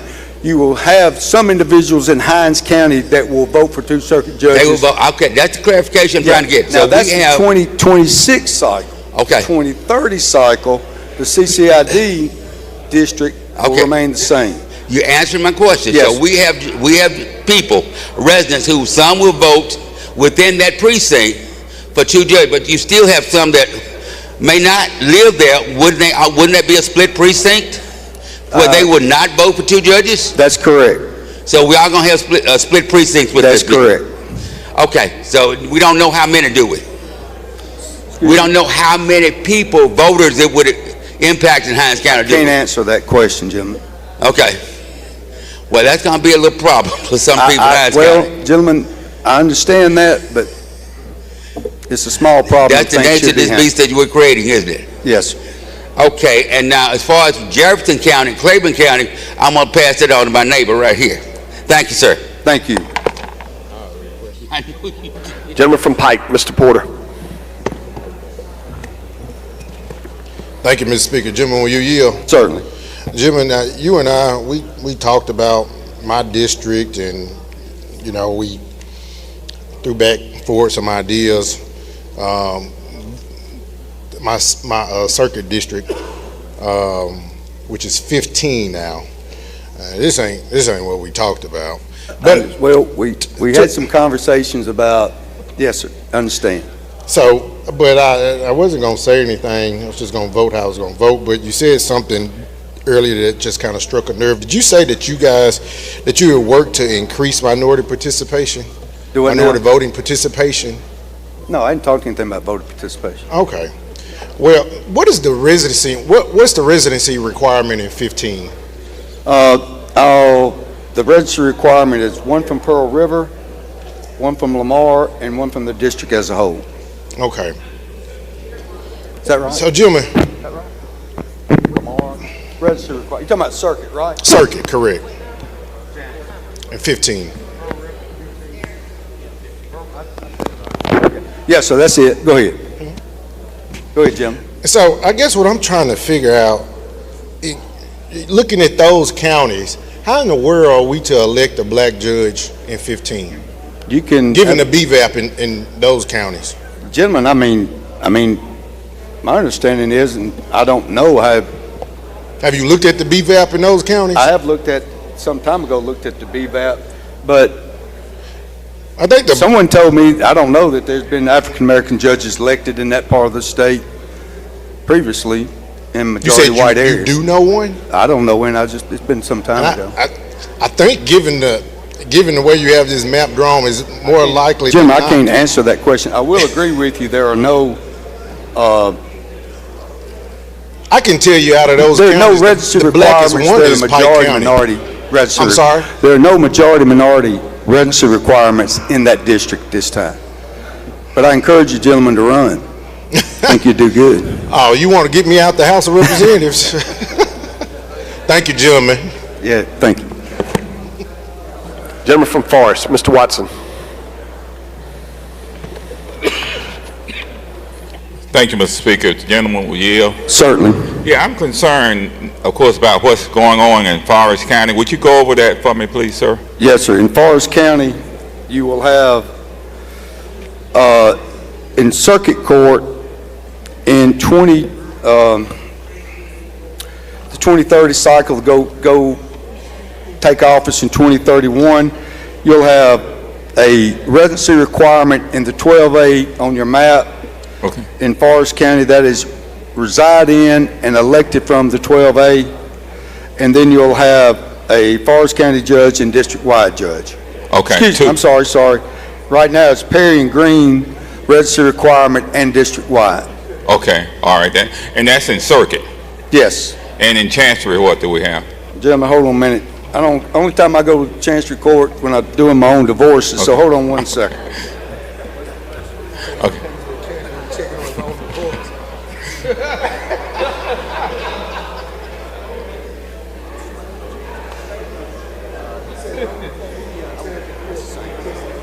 I thought it was. I want to make sure it's the same thing in Chancery. Same thing. And yes. is this the first time we have had sub-districts in those Chancery and circuit districts?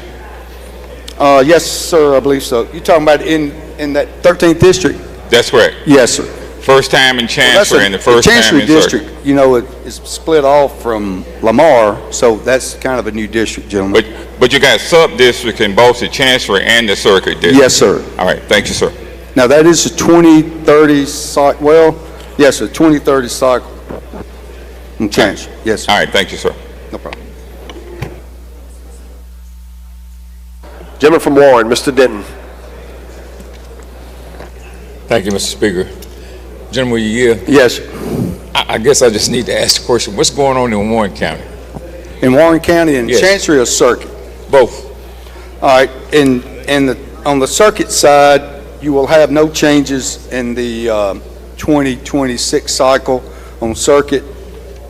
But in the 2030 cycle, you will pick up Yazoo, you'll lose your sub-district, you'll have residency requirement of Warren, and a residency requirement of any other county other than Warren on the second judge.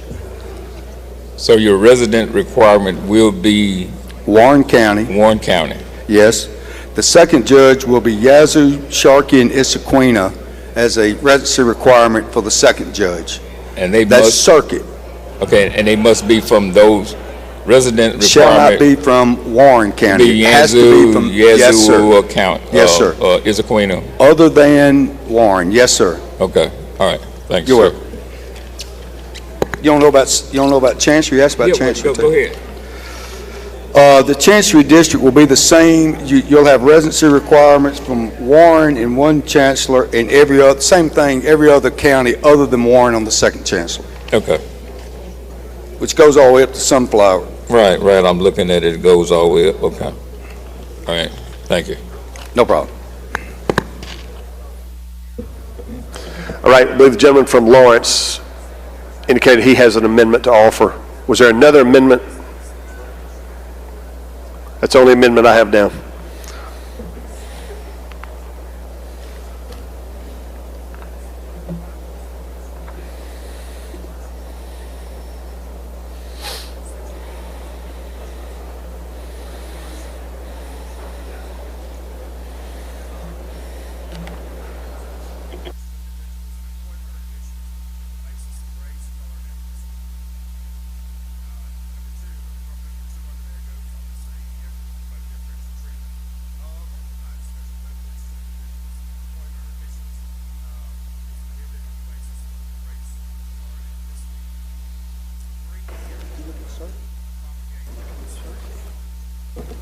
Look, It says residency requirements. I know.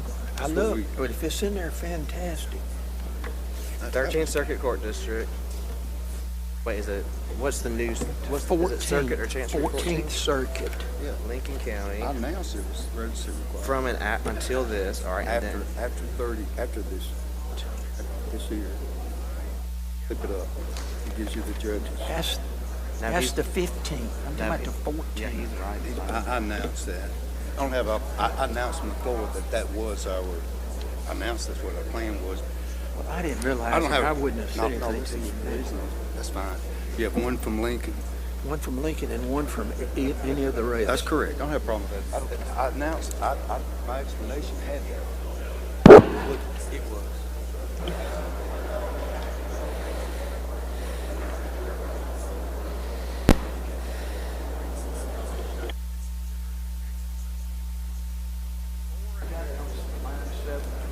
That's where it first comes up.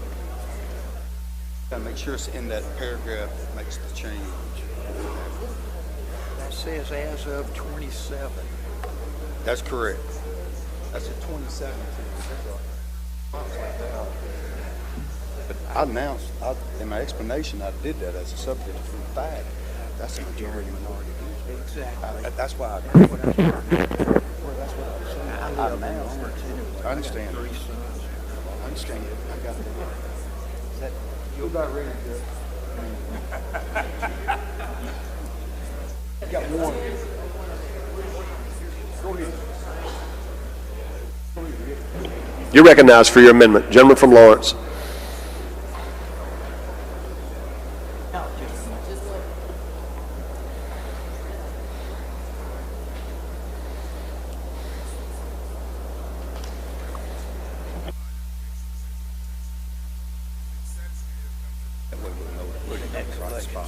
Yes, that's right. Because that's what that said. That's right.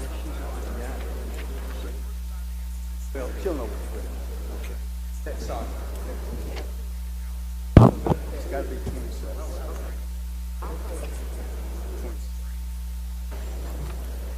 To take office.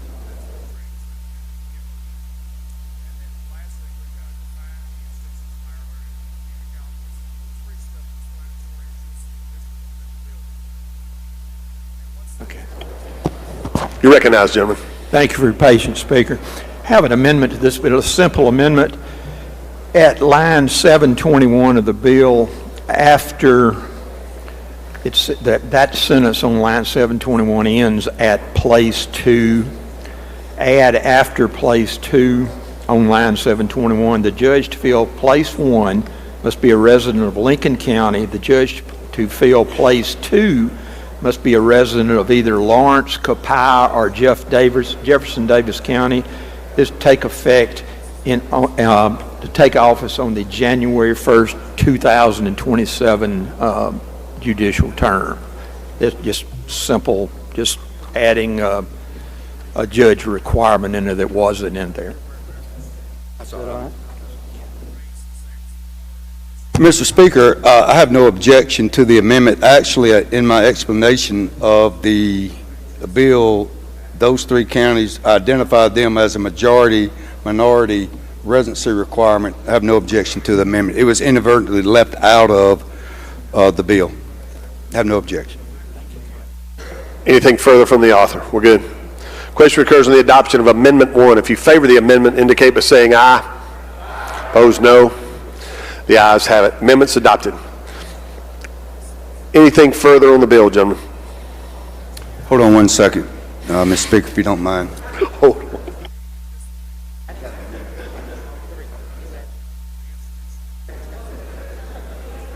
What we doing, gentlemen?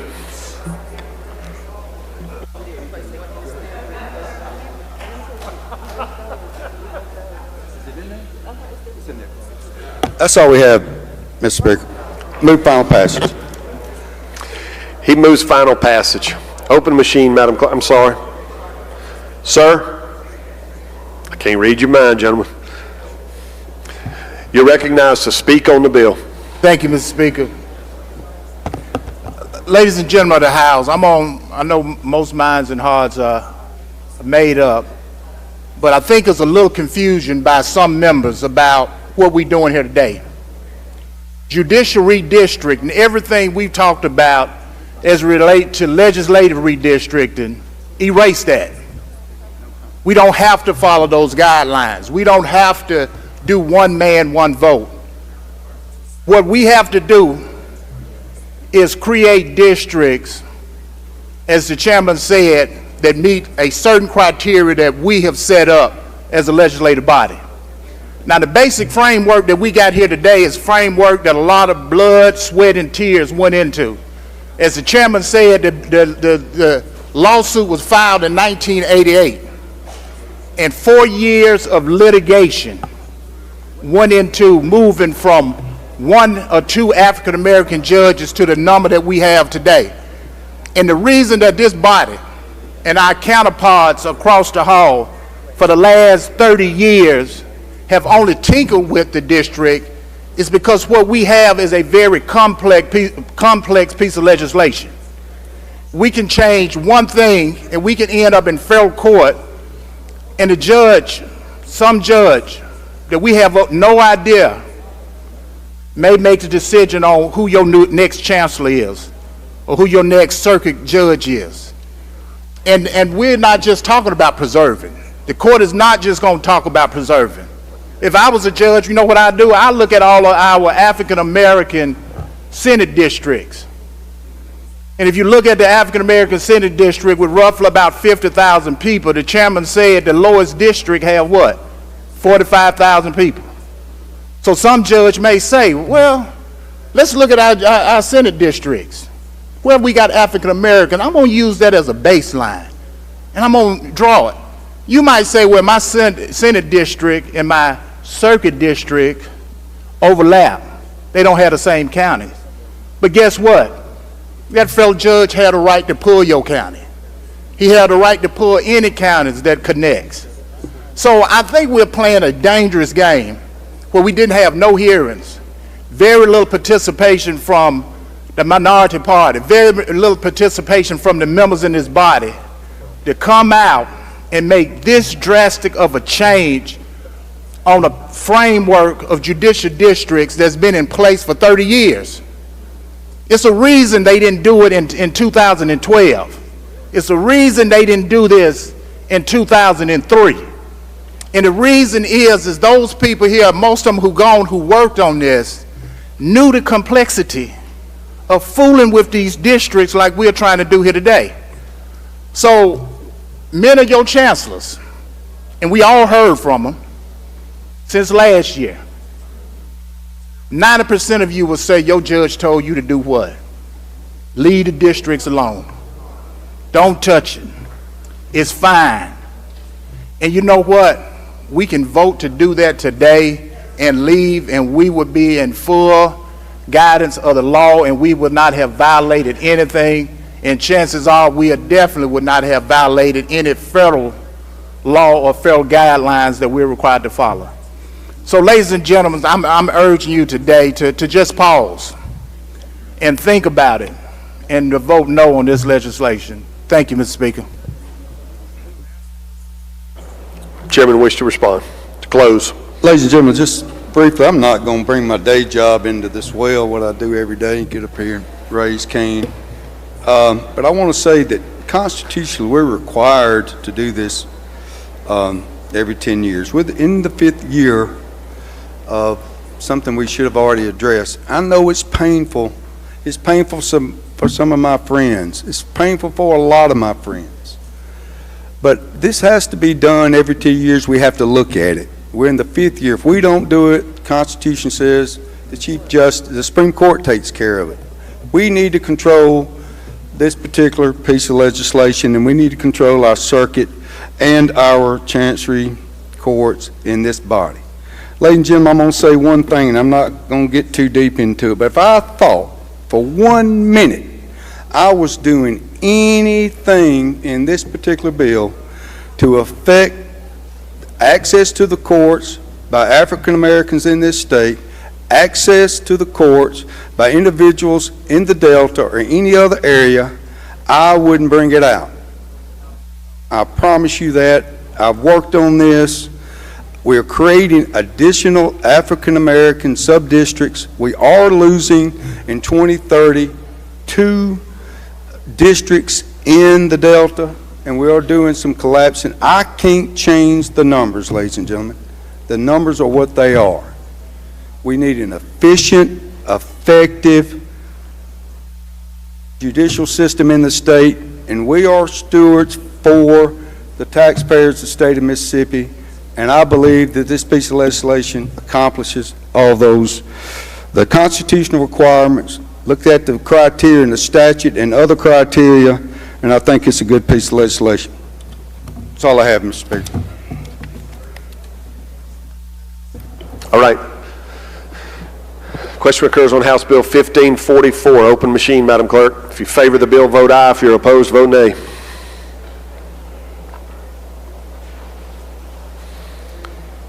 Has everyone voted? Has everyone voted? Close the machine, Madam Clerk.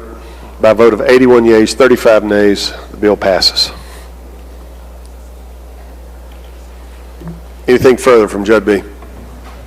Mr. Speaker, I'd like to bring up the next bill just real quick. Get it out of here. Sir? I'd like to bring up the next item on the calendar. You're up, gentlemen. We're here working. Thank you. Item number 10, I believe, is the Supreme Court and Court of Appeals District. This is just bringing the code sections forward. Hold on, gentlemen. I'm sorry. You make the usual motion? Yes. Gentleman calls the bill up, moves the rules be suspended, the bill considered engrossed, read a third time, placed on final passage. All in favor say aye. Opposed, no. The ayes have it. You're recognized to explain the bill, gentlemen. Thank you, Mr. Speaker. What this bill does is just bring the code sections forward on Supreme Court and Court of Appeals. There's current litigation in federal court. If we have an opinion or decision by the district court judge on the Supreme Court, we will come back, look at some legislation. All it does is bring the code sections forward. That's the explanation of the bill. Questions on the bill? Gentleman from Holmes, Mr. Clark. Thank you, Mr. Speaker. Chairman Yale. Certainly. I've had enough of you today. I know you. I've had my share of you as well, Mr. Chairman. Let me ask you this. What criteria do we use in selecting our Supreme Court and Court of Appeals? Judge, I take gentlemen, right now I have no idea. Okay. So population? Population? I don't know what the criteria is in that. But you agree, I have to look at that and see. Supreme, I'm just bringing the code sections forward. We'll look at that if there's a decision in district court. But you think population is an important one, correct? I assume it is. Probably. And you do know that they're pretty out of whack. Excuse me? They're a big deviation between the population of our district. Which district? Talking about Northern District, Central District? Central District. I can't answer that. I assume it probably is. I don't know. I assume based on deviation of the migration of population right now, I don't know. I can't answer that. You got the 3 or 4 of the largest counties in the state, and that's Central District. Yes. So that would probably knock it off. Thank you, Mr. Chairman. Thank you. I don't see any further questions. Final passage. He moves final passage. Open the machine, Madam Clerk. In favor of the bill, vote aye. If you're opposed, vote nay. Has everyone voted? Has everyone voted? Close the machine, Madam Clerk. By a vote of 114 yeas, 1 nay, bill passes. Anything further, gentlemen? Yield the floor.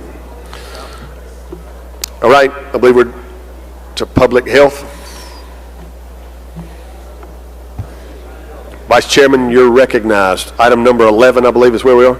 Yes, sir. Item number 11, House Bill 569. Make the usual motions, please. Gentleman calls the bill up, moves the rules be suspended. The bill considered engrossed read a third time and placed on final passage. All in favor say aye. Opposed, no.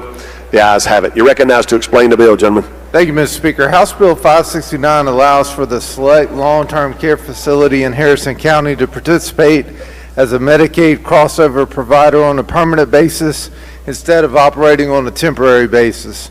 The facility is only one of the 7 LTACs in the state that's prohibited from being a crossover provider. The bill adds no more beds or does anything else with the CON. Simply brings them in line with the other 6 LTACs. That concludes an explanation of the bill, Mr. Speaker. Questions on the bill? I don't see any, gentlemen. Final passage, please. He moves final passage. Open the machine, Madam Clerk. In favor of the bill, vote aye. If you're opposed, vote nay.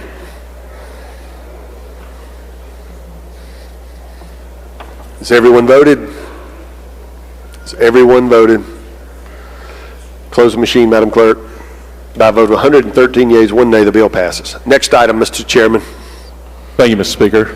I'd like to go to item 12, House Bill 589, and bring it up and make the usual motions. Gentleman calls the bill up, moves the rules be suspended. The bill considered engrossed read a third time and placed on final passage. All in favor say aye. Opposed, no. The ayes have it. You recognize, gentlemen, to explain the bill. Thank you, Mr. Speaker. What this bill does is revert the Board of Mental Health back to the guidelines and regulations that we passed 2 years ago. Last year, the Senate had Senate Bill 2799 that involved 127 agencies or boards and tried to standardize them. Only 11 made it through that bill, and only one of those had anything to do with Public Health and Human Services, and that was the DMH board. What this bill does is revert it back to the guidelines and regulations that we put in place in 2023. And that would have been a 9-board member selected by the governor, 1 member from each congressional district, and of the 5 at-large members, 1 was a licensed psychiatrist, 1 was a clinical psychologist, a licensed medical doctor, and a social worker with mental health background. We've done a lot of work in mental health and really have moved the needle. This board has been very supportive of us, and I think it's important that we keep continuity that we've had in the trending in the right direction by keeping this board in place that we passed the guidelines for 2 years ago. There are term limits as well, 2 7-year terms, and that's the limit. That's an explanation of the bill, Mr. Speaker. Questions on the bill? I don't see any, gentlemen. Final passage. He moves final passage. Open the machine, Madam Clerk. In favor of the bill, vote aye. If you're opposed, vote nay. Has everyone voted? Has everyone voted? Close the machine, Madam Clerk. By a vote of 117 yeas, 0 nays, the bill passes. Next item. Thank you, Mr. Speaker. I'd like to bring up item 13, House Bill 670, and make the usual motions. Gentleman calls the bill up, moves the rules be suspended. The bill considered engrossed read a third time and placed on final passage. All in favor say aye. Opposed, no. The ayes have it. You recognize, gentlemen. Thank you, Mr. Speaker. I'd like to recognize the gentleman from Lee to explain the bill. Gentleman from Lee is recognized to explain the bill. Thank you, Mr. Chairman. Mr. Speaker, House Bill 670, what it does, it establishes social worker license compact and enables social workers in Mississippi to practice across state lines without requiring additional license. This bill is intended to streamline license processes to improve the public access to social work service and promote the ability for all social workers. As you all know, this bill is real good. Key provision of this bill, what it does, it has monthly license, has interstation collaborations, and it also support our military families. And what it does is establish for a compact license for the social workers here in the state of Mississippi. And that's the explanation of the bill. Questions on the bill? Gentleman from Jefferson, Mr. Harness.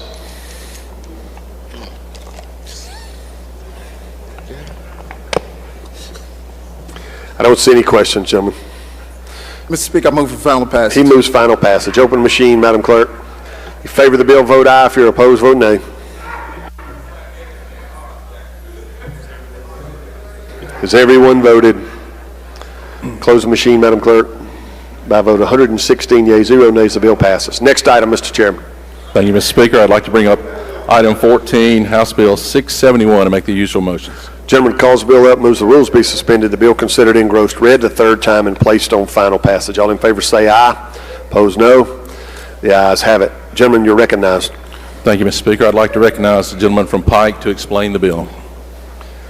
Gentleman from Pike is recognized to explain the bill. Thank you, Mr. Speaker. Thank you, Mr. Chair. Ladies and gentlemen of the House, House Bill 671 just amends line 15 to extend the expenditure period for the hospital expanded capacity program to December 31st to 2024.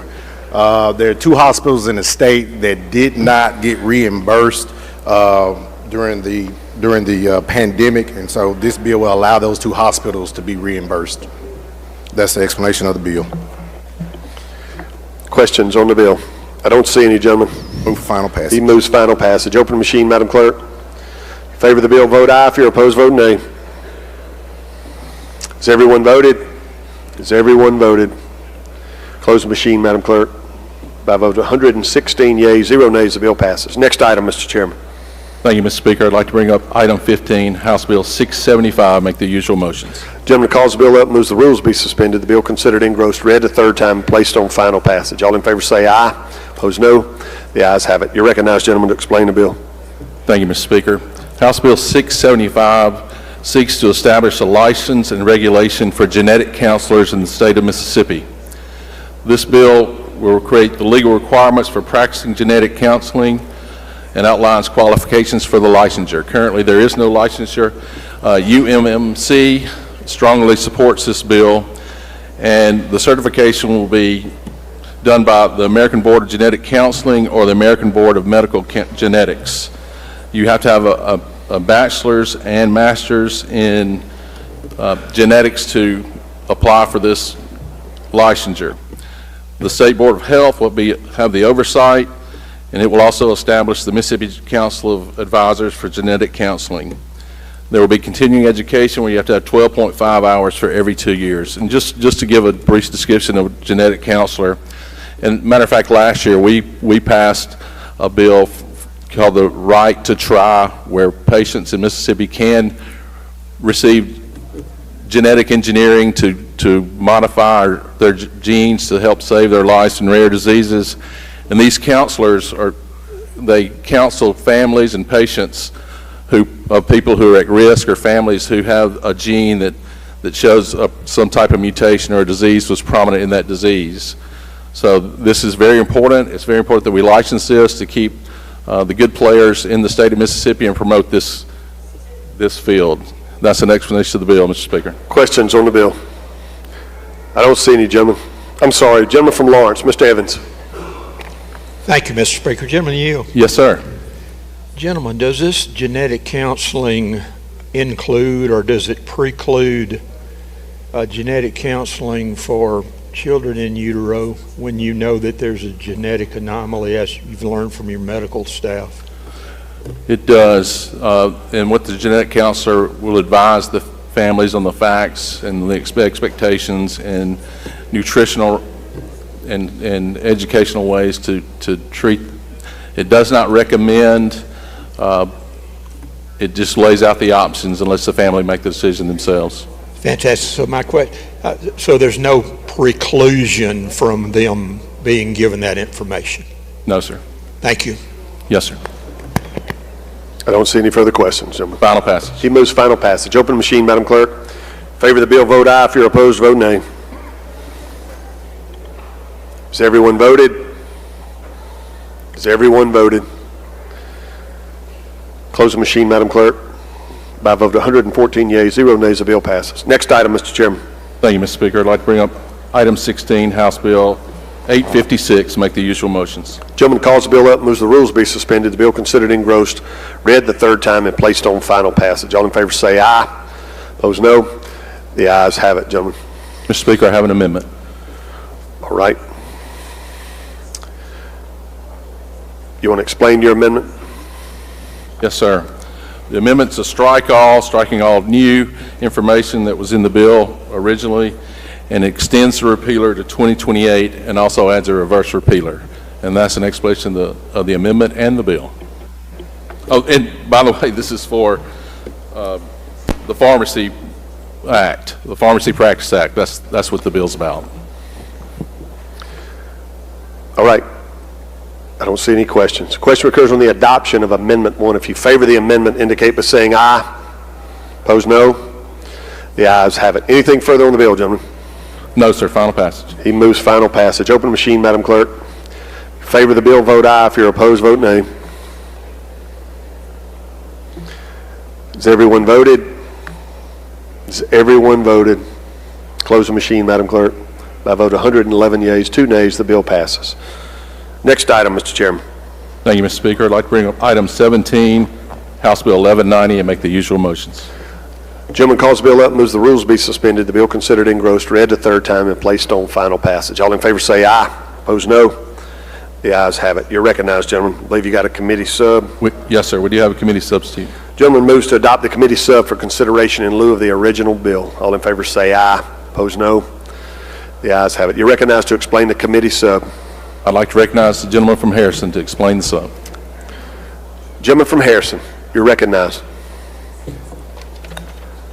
Thank you, Mr. Speaker. Ladies and gentlemen, House Bill 1190 will create the Mississippi First Responder PTSD and Suicide Prevention Task Force, which will be composed of 21 members ranging from legislators, first responders, mental health professionals, and others.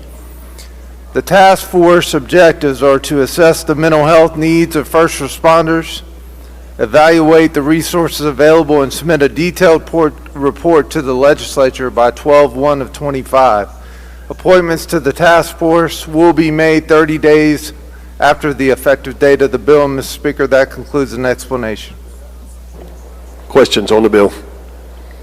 I don't see any, gentlemen. Final passage, He please. moves final passage. Open the machine, Madam Clerk. If you favor the bill, vote aye. If you're opposed, vote nay. Has everyone voted? Has everyone voted? Close the machine, Madam Clerk. By a vote of 115 yeas, 0 nays, the bill passes. Next item. Yes, sir. Item number 18, House Bill 1062. Make the usual motions. Gentleman calls the bill up, moves the rules be suspended, the bill considered engrossed, read the third time, and placed on final passage. All in favor say aye. Opposed, no. The ayes have it. You're recognized, gentlemen. Thank you, Mr. Speaker. House Bill 1062 provides general supervisions for dentists and hygienists in Mississippi. Gentlemen, I see you've got an amendment. You want to offer it now, or you want to explain it, and then we'll vote? Is the amendment the bill?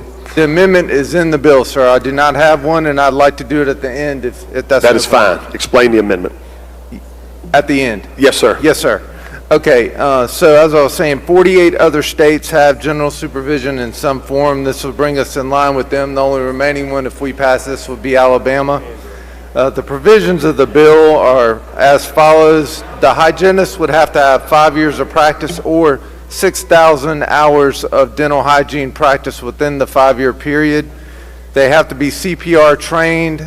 They must pass an examination. And they must give advance notice to the patient if they're going to be seen under general supervision. General supervision cannot be used more than 10 consecutive days or for more than 24 days in a calendar year. The patient being seen must be 18 years of age and be classified as an ASA 1 or ASA 2 patient, which means they're relatively healthy and negative outcomes are not expected. This bill is supported by the Dental Association, the Hygienists Association, and the Mississippi Society of Dentists. Mr. Speaker, that includes my explanation of the bill, and I can explain the amendment. Questions? Gentleman from Hines, Mr. Gibbs. Thank you, Mr. Speaker. Gentlemen, do you yield? Yes, sir. Would this allow for dental hygienists to go into our long-term care facilities to provide this? Well, I was going to cover that in my amendment. That's a point. But yes, the dentist can already do that. And under this, they could do it under general supervision, but the hygienist could only perform services on ASA 1 and ASA 2 patients. There may not be many of those in a nursing home or skilled nursing home. Thank you. You're welcome.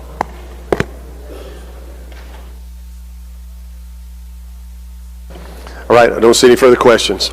To the amendment, Mr. Speaker? You can explain your amendment. Yes, sir. Yes, sir. Thank you.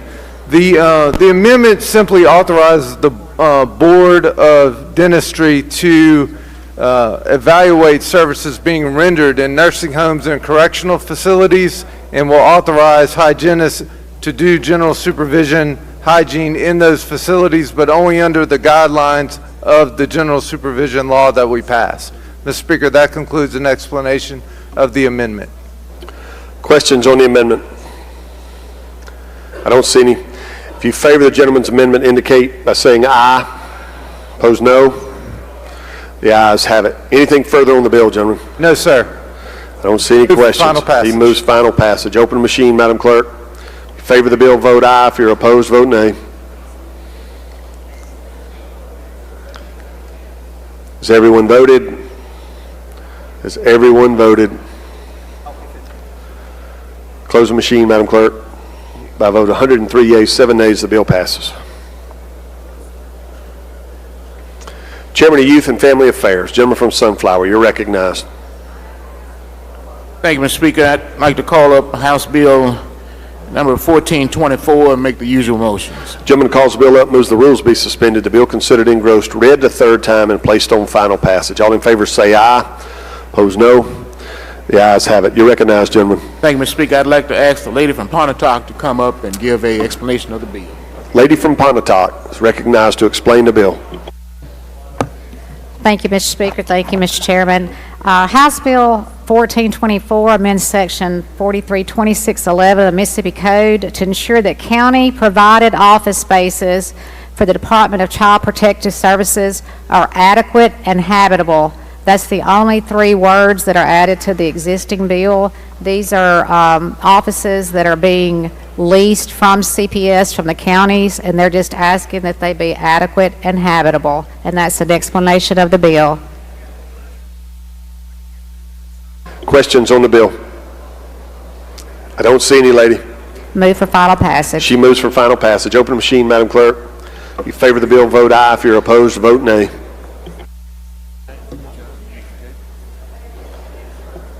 Has everyone voted? Has everyone voted? Close the machine, Madam Clerk. By a vote of 109 yeas, 1 nay, the bill passes.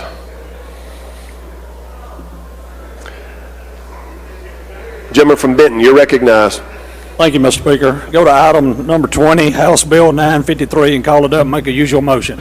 Gentleman calls the bill up, moves the rules be suspended. The bill considered engrossed, read the third time, and placed on final passage. All in favor say aye. Opposed, no. The ayes have it. You're recognized, gentlemen. Thank you, Mr. Speaker. Ladies and gentlemen, this is the harvest permit bill, and all we're doing is extending the repealer to 2028. That's the explanation.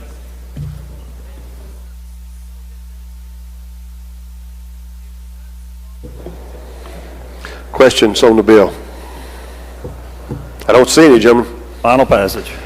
He moves final passage. Open the machine, Madam Clerk. Favor the bill, vote aye. If you're opposed, vote nay. Has everyone voted? Has everyone voted? Close the machine, Madam Clerk. By a vote of 115 yeas, 0 nays, the bill passes. Next item, gentlemen. Gentleman from DeSoto, Chairman of Energy, you're recognized. Thank you, Mr. Speaker. We'd like to call up item 21, House Bill 968. Let the gentleman from Tallahatchie introduce the bill. Gentleman calls the bill up, moves the rules be suspended. The bill considered engrossed, read the third time, and placed on final passage. All in favor say aye. Opposed, no. The ayes have it. Gentlemen, you're recognized to explain the bill. Thank you, Mr. Speaker. House Bill number 968 is simply a repealer for the contracts for energy efficiency, and it extends the repealer to 2028. That's the explanation of the bill, Mr. Speaker. Questions on the bill? I don't see any, gentlemen. Move for final passage. He moves final passage. Open the machine, Madam Clerk. Favor the bill, vote aye. If you're opposed, vote nay. Has everyone voted? Has everyone voted? Close the machine, Madam Clerk. By a vote of 116 yeas, 0 nays, the bill passes. Education.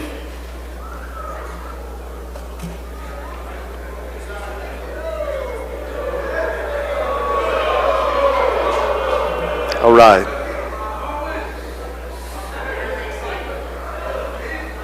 I think they like it, gentlemen. Come on. Like the punishment.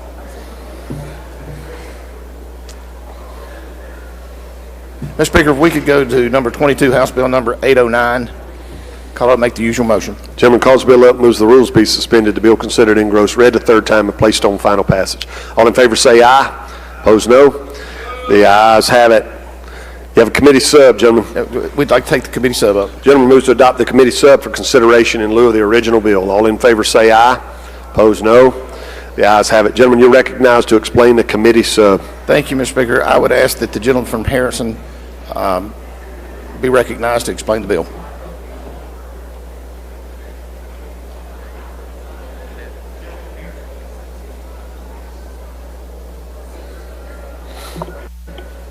Gentleman from Harrison, Vice Chairman of Public Health. He's recognized to explain the bill. Thank you, Mr. Speaker. Last year we passed House Bill 1341, which permitted active duty military parents to choose the school district their child would attend. There was some confusion over what the definition of active duty is and what documentation would be needed to provide it to the districts.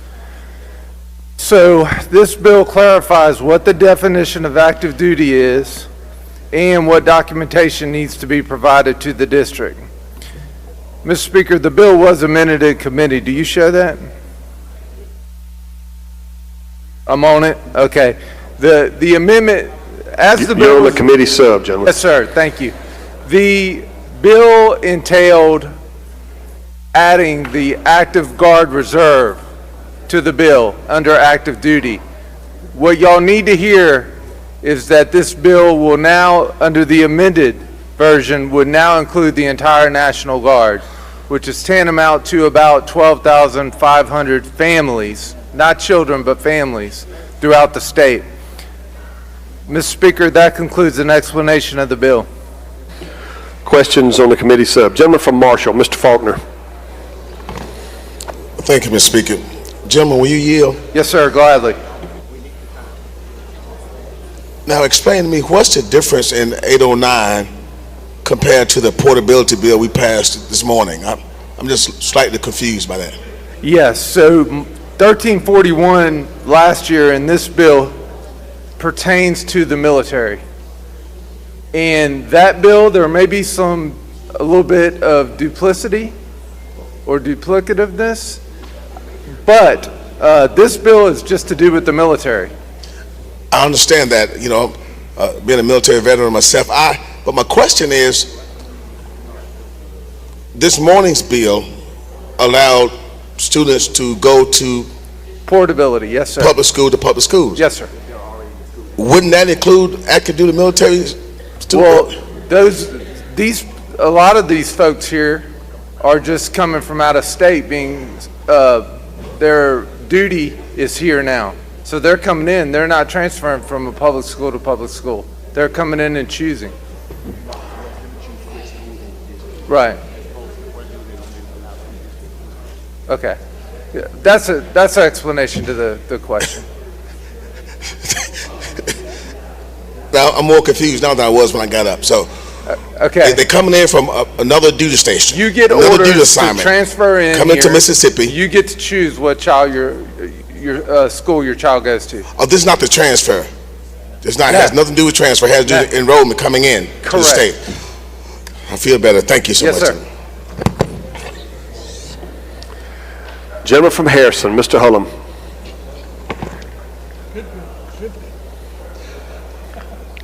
Mr. Speaker, does the gentleman yield? I do, gladly. So, Great bill, quick bill. I'm not discriminating. I just want to ask this question. So we went from active duty to active duty AGR and National Guard. Now, this committee sub is for all National Guard members, right? As amended, yes, sir. Okay, what about all reservist members in the state of Mississippi? What I can tell you is it went from AGR to all National Guard. And I will tell you, I'm going to defer to council. Would reserve be included? Correct, correct. If they're part-time or reserve, it would not be applicable. So if they're part-time reserve or part-time National Guard? Reserve. Because it's a difference. Okay, so. If you're National Guard, you're National Guard. You're not part-time National Guard. Yes, that's true, but National Guard don't serve every day. Understood. Okay, so would you be open to adding the reserve in? Because the reserve, when the reserve serves, it's only when they're called up. The National Guard serves when they're called up. They don't do it every day. Right. So my question is, if we're going to do the National Guard, which I think we should, I also think we should extend to the reserve. So we're going to do it all the way across the board. So make all military personnel whole. So we won't have to come back next year and do this again. Gentlemen, I would not be amenable to that. I'm comfortable with this bill. Okay, say that one more time. Do what? Yeah. I'm more than willing to work with you on this, but right now I want to leave the bill as it is. Yeah, but what I'm saying, the bill is discriminating against the reserve component because it's adding the National Guard in who does not or are not on active duty orders. But the reserve component in the state of Mississippi had the same military obligations when they're called up as the National Guard. The only difference is, which you already know, the National Guard serves at the state capacity under the governor, and the reserve serves under the federal capacity under the president. Okay. All right. We get in the reserve. Representative. Yes, sir. I'm being told that they would be covered in the bill. I'm being told that they would, the National Guard overarching would cover them. Okay, but the Reserve and National Guard is two totally different components. So y'all gonna add it? Okay, let's make sure they add it. Now I'm gonna take y'all word for it. Trust but verify. Thank you. Thank you, sir. I don't see any further questions, gentlemen. Final passage. He moves final passage. Open the machine, Madam Clerk. If you favor the bill, vote aye. If you're opposed, vote nay. Good job. Has everyone voted? Everyone voted. Close the machine, Madam Clerk. You're up next. By a vote of 114 yeas, 1 nay, the bill passes.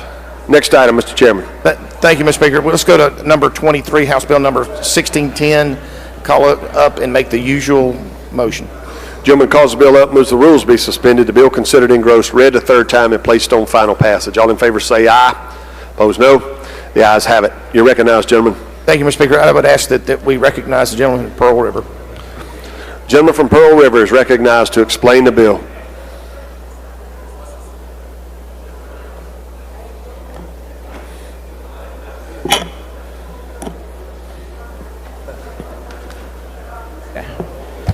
Thank you, Mr. Speaker. House Bill 1610 is our school attendance officer bill, similar to the bill we covered last year and passed out of this House. What this legislation would do is it would take the oversight authority on our SAOs and divert those to the local school districts. It would also give a pay increase to these school attendance officers, about 25%. It would allow for local districts to supplement the salaries of our SAOs, but ultimately the ground oversight will be handled by our local districts. We will retain in place basically the supervisors, MDEs, SAO department, school attendance department. The ultimate goal of this bill is to fight what has become a problem in Mississippi of chronic absenteeism. That is a short explanation of the bill. I will yield for any questions on the bill. And Mr. Speaker, I do have an amendment at the proper time. All right, you want to yield for questions? You want to go ahead and offer your amendment? I'll go ahead and yield for questions. All right, lady from Jones, Ms. Scott. She has an amendment. Gentleman from Jones, Mr. Blackwell. Thank you, Mr. Speaker. Does the gentleman yield? Yes, sir. So I spoke to you and the vice chair about this little issue, and the vice chair was pretty sure that the operational expenses that are allotted for the SAOs will still be paid by the state. Okay? That Yes, money sir. will be redirected to the local districts. That is correct. And all I'm asking is that as this moves on through the process to conference, will you address that to make sure that there's not extra money onto the local districts? Not money going to local districts? That there's no extra added expenses No, on the no, local district. unless the school district adds additional duties or something, looks like line 128 through 132, I believe, addresses the money that will be diverted from MDE to the school districts to cover all of that. For the operational expenses, Yes, sir. Thank you, sir. But we'll make sure as it goes through. Okay. All right, don't see any further questions, gentlemen. All right, my amendment, Mr. Speaker.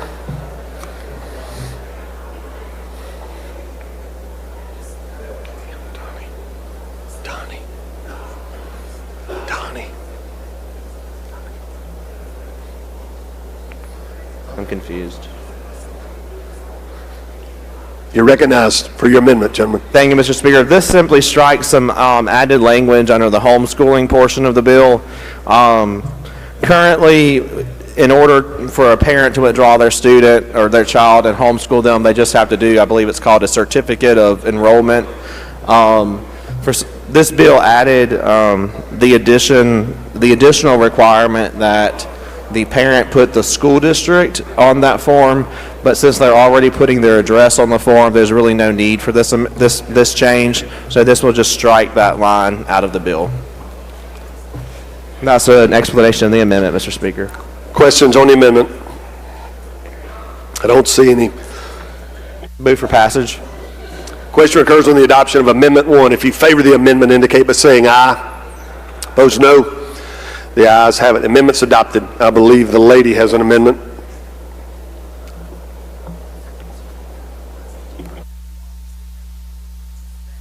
I'm sorry, gentlemen, did you have another amendment you wanted to offer? Okay. Sorry, lady. You're recognized for your amendment.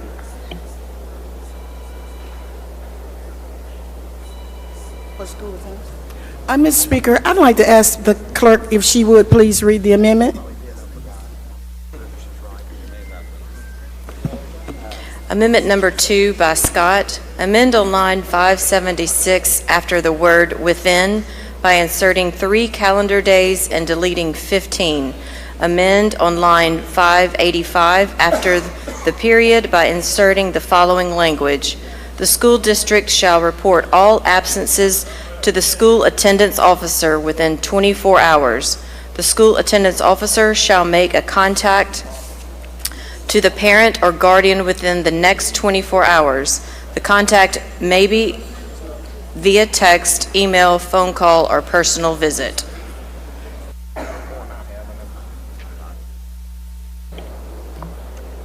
Thank you, Mr. Speaker. Ladies and gentlemen of the House, what this does is the school district will contact the school attendance officer within 24 hours if a child is absent. Y'all know that a lot of the reasons why we're having problems with our children is that there's a disconnect, and they're out of school several days before the school attendance officer even knows anything. Well, you know who they're out with? The gang, with these older men, with all kinds of things. What this will do is allow the school to contact the school attendance officer within 24 hours. Then he or she can email the parent, text the parent, call the parent, or go by and see the parent. And that way, mom and dad knows that John and Judy are not in school. Down there where I live, you have a lot of parents that go to work early in the morning. They go to work actually before their children go to school. But they get home before their children get out of school. Well, these people, you know, they know what to do. They just get right there by the bus stop, and mama thinks they've been to school. This will help curtail, I think, that situation where the school district, if they're absent today, then by tomorrow the school attendance officer will know, and then by the next day mom or dad will know that Amelia wasn't in school. So I would ask y'all to adopt this amendment.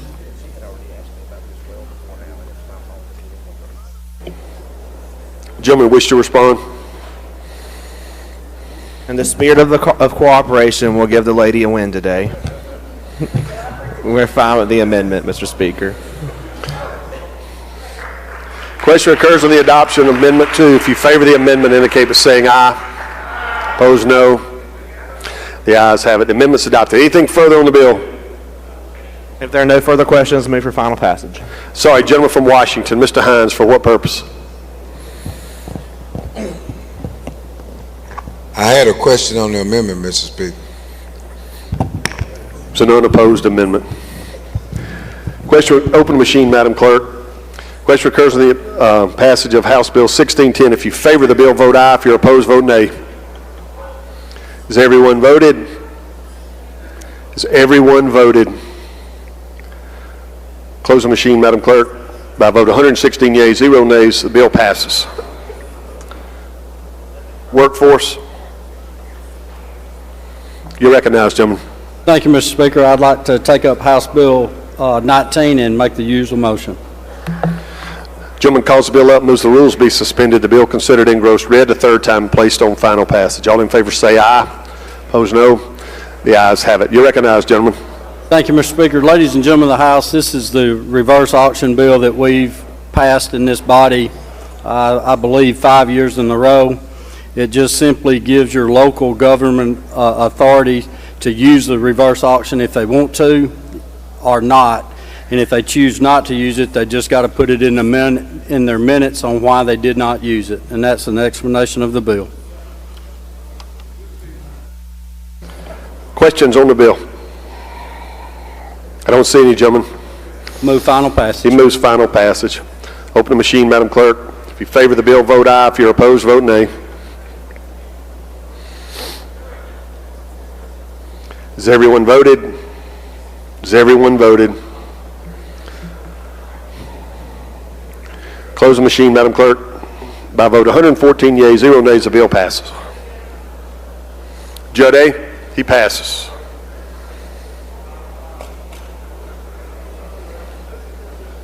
Business and Commerce. You recognize, gentlemen. Thank you, Mr. Speaker. Let's go to item 26, House Bill 1077. I make the usual motion. Gentleman calls the bill up, moves the rules be suspended, the bill considered engrossed, read the third time, and placed on final passage. All in favor say aye. Aye. Opposed, no. The ayes have it. Gentlemen, you got a committee sub. A committee sub I'd like to consider in lieu of the He moves to bill. adopt the committee sub for consideration in lieu of the original bill. All in favor say aye. Aye. Opposed, no. The ayes have it. You're recognized to explain the committee sub. I'd like to recognize the gentleman from Lauderdale. Gentleman from Lauderdale is recognized to explain the committee sub. Thank you, Mr. Speaker. Thank you, Mr. Chairman. Ladies and gentlemen, this is House Bill 1070. The what?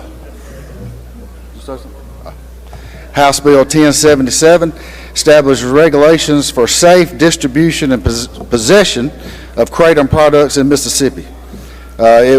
Basically what this does, it will prohibit the sale of kratom products to individuals under 21 years old, require kratom products to be stored behind the counter. Retailers must inform employees about age restrictions and obtain signed agreements of compliance. And that is an explanation of the bill.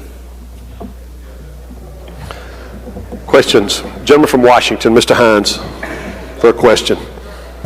Thank you, Mr. Speaker. Gentleman, you? I do, but it does have a reverse repealer in it. Oh, no. Why we won't just go and ban kratom?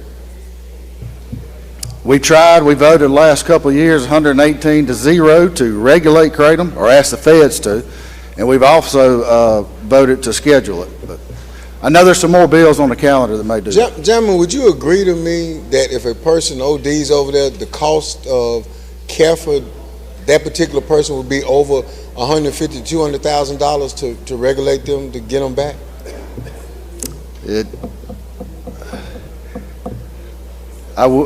No, but. So, gentlemen, are you aware that most opioid users use kratom as a pacifier drug to offset their yearnings? We're not banning, we're just making it 21 and up to buy and put it behind the counter. I agree with you. I agree with you doing this. I'm just trying to encourage you to go a little further. This particular, and on the reason a friend of mine's wife got caught up on it, and I saw the firsthand effects of this bad drug. Right. We're going to work it through the process. Gentleman from Montgomery, Mr. Oliver. I'm sorry, I'm in the wrong desk, Mr. Speaker. You're good. Thank you. Jim, will you yield? Yes, sir. All right, I'm just seeing this bill. Correct me if I'm wrong. So should this bill become law, I've got to go home and tell my 9-year-old son he cannot go into a convenience store and buy M&Ms. That's correct. Thank you. Gentleman from DeSoto, Mr. Eubanks. Is that correct? I couldn't hear you. Thank you, Mr. Speaker. Will the gentleman yield? I couldn't hear what you said. I was going to follow up on his question because it made me wonder. It says it prohibits entering premises of retailer who sells. If you're a minor, does that? If you're selling Kratom, this is committee sub. Okay, so it doesn't prevent a minor from going into a gas station or wherever the product is sold. No. Okay, thank you. I couldn't understand what you said, gentlemen. You agreed with it, gentlemen. Well, I couldn't hear the last part. I thought you said this will prevent a 9-year-old from going in and buying a Kratom product. But Gentleman from Grenada, Mr. Horan. He passes. All right, I don't see any further questions. I move to final passage. He moves final passage. Open the machine, Madam Clerk. In favor of the bill, vote aye. If you're opposed, vote nay. Has everyone voted? Has everyone voted? Close the machine, Madam Clerk. By a vote of 115 yeas, 0 nays, the bill passes. Public utilities, passes. Insurance.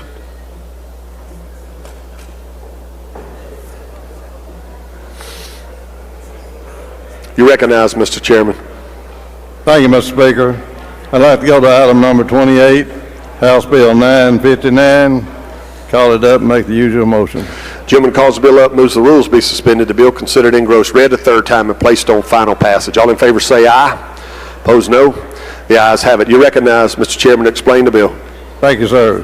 Ladies and gentlemen, this is our hurricane damage mitigation legislation, and all this bill does is extend the repealer to 2028. That's the explanation of the bill, Mr. Speaker. Questions on the bill? I don't see any, gentlemen. Move final passage. He moves final passage. Open the machine, Madam Clerk. In favor of the bill, vote aye. If you're opposed, vote nay. Has everyone voted? Has everyone voted? Close the machine, Madam Clerk. By a vote of 117 yeas, 0 nays, the bill passes. Next item, Mr. Chairman. Mr. Speaker, I'd like to go to item number 29, House Bill 960, and call it up and make the usual motion. Gentleman calls the bill up, moves the rules be suspended. The bill considered engrossed, read the third time, and placed on final passage. All in favor say aye. Opposed, no. The ayes have it. You recognize, gentlemen, to explain the bill. Ladies and gentlemen, this is our telemedicine bill, services bill, and all it does is extend the repealer to 2028. That's the explanation of the bill, Mr. Speaker, and I'll move final passage. No questions.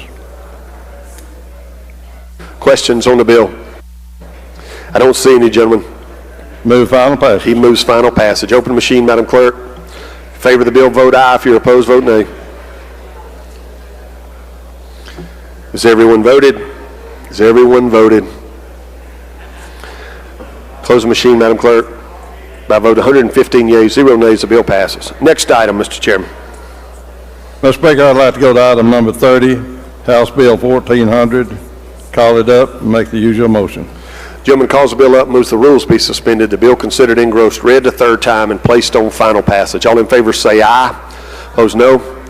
The ayes have it. You're recognized to explain the bill. I'd like to recognize the gentleman from Jackson to explain the bill.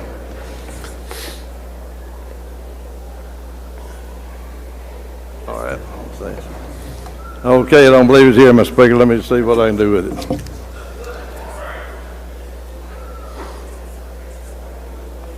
This is a bill that's brought to us and it requires the coverage for genetic testing for inherited mutation and evidence-based cancer imaging. And this is just an add-on to what we did last year when we removed some of the step therapy in some of our cancer bills last year. This is just kind of an expansion on that to give us better coverage on this and help them find the disease early, recognize it, and pre-treat it. And that's the explanation of the bill, Mr. Speaker. I move final passage. Or any questions? I don't see any questions, gentlemen. You move final passage. Open the machine, Madam Clerk. In Favor of the bill, vote aye. If you're opposed, vote nay.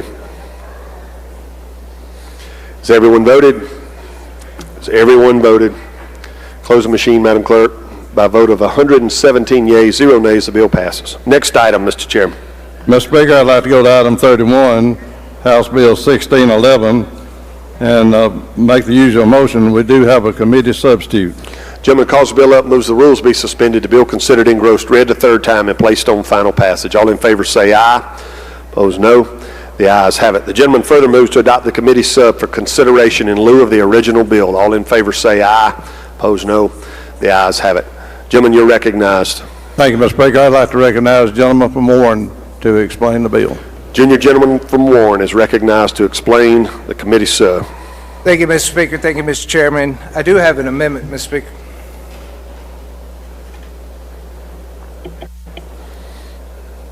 You want to explain your amendment? The amendment just clarifies that it does apply to commercial policies as well.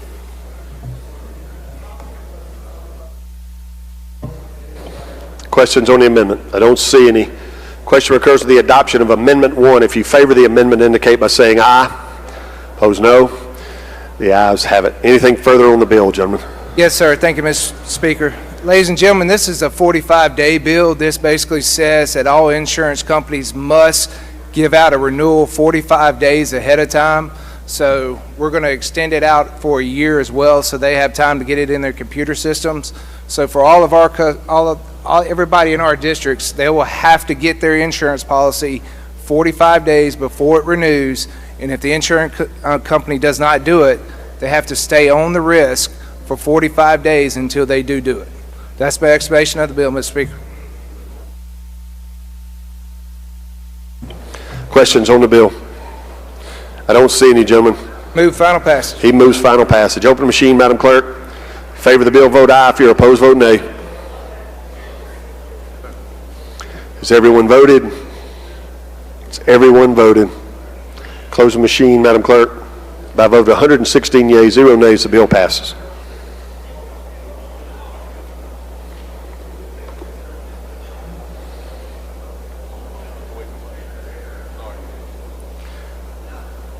Public health passes. AET.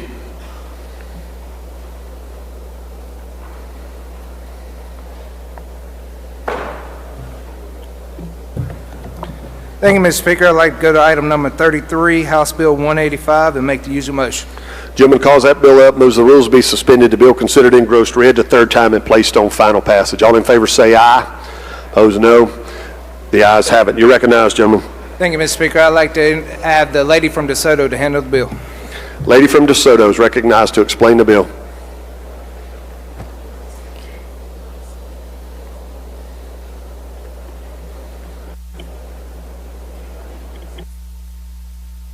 This bill simply extends the repealer date to July 1st, 2028, and the Personnel Board is supportive of this bill.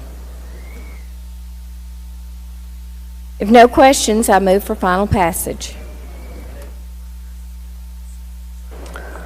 I don't see any questions, lady. Thank you. She moves final passage. Open the machine, Madam Clerk. Favor the bill, vote aye. If you're opposed, vote nay. Has everyone voted? Has everyone voted? Close the machine, Madam Clerk. By a vote of 116 yeas, 1 nay, the bill passes. Next item, Mr. Chairman. Thank you, Mr. Speaker. I'd like to go to item number 34, House Bill 186, and make the usual motion, and we do have a committee sub. Gentleman calls the bill up, moves the rules be suspended. The bill considered engrossed, read the third time, and placed on final passage. All in favor say aye. Opposed, no. The ayes have it. You're recognized, gentlemen. I believe you'd like to adopt the committee sub for consideration in lieu of the original bill. Yes, sir. All in favor of that indicate by saying aye. Opposed, no. The ayes have it. You're recognized to explain the committee sub. Thank you, Mr. Speaker. Ladies and gentlemen, we're just extending the repealer out to 2028, and we're also doing clarifying language that says that they can use any available funds. That's my explanation of this bill, Mr. Speaker. Questions on the bill? I don't see any. Open the machine, Madam Clerk. Favor the bill, vote aye. If you're opposed, vote nay. Has everyone voted? Has everyone voted? Close the machine, Madam Clerk. By a vote of 116 yeas, 0 nays, the bill passes. Next item, Mr. Chairman.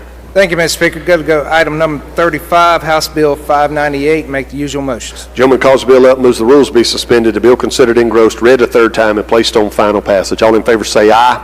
Opposed, no. The ayes have it. You're recognized to explain the bill. Thank you, Mr. Speaker. Ladies and gentlemen, this is the publisher fees bill. We have not raised the publisher fees since I literally graduated high school. We're going up from 10 cents to 25 cents, and this does not apply to cities, counties, or state governments. We're just going to do it in the private sector. That's my explanation of the bill, Mr. Speaker. Questions on the bill? I don't see any, gentlemen. Move final passage. He moves final passage. Open the machine, Madam Clerk. If you favor the bill, vote aye. If you're opposed, vote nay.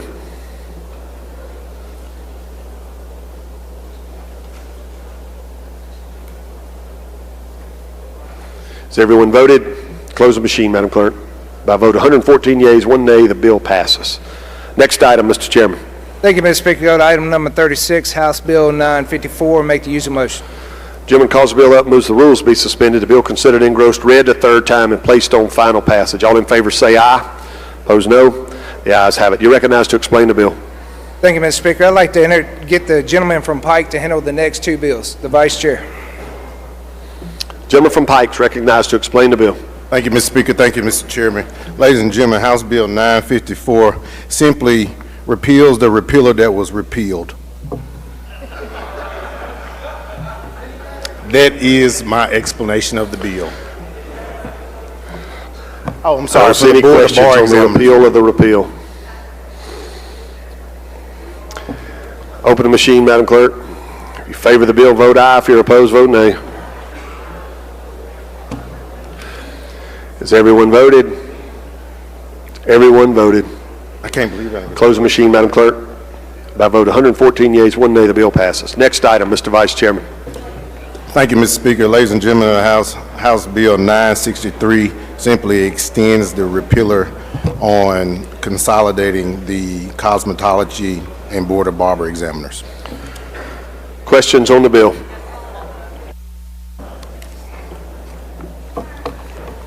Excuse me, gentlemen, I'm getting ahead of myself. Gentlemen, calls the bill up, moves the rules be suspended. The bill considered engrossed, read the third time, and placed on final passage. All in favor say aye. Opposed, no. The ayes have it. You're recognized, gentlemen. Thank you, Mr. Speaker and Mr. Chair.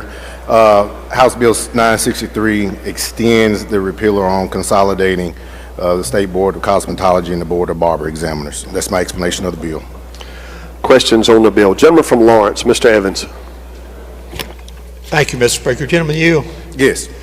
Gentlemen, I was just curious as to why they asked you and the gentleman from Warren to handle these Board of Barber Examiners bills. Well, see, gentlemen, the reason they asked me is because I have a unique talent of growing my hair upside down. Touche. Another gentleman said he didn't have a dog in the hunt. I don't know. Anything further, gentlemen, on the bill? Nothing further, Mr. Speaker. I move for final Open the machine, Madam Clerk. If you favor the bill, vote aye. If you're opposed, vote nay. Has everyone voted? Has everyone voted? Close the machine, Madam Clerk. By vote 114 yeas, 2 nays, the bill passes. All right, I'm getting the Lady Chairman of Corrections. Come on down.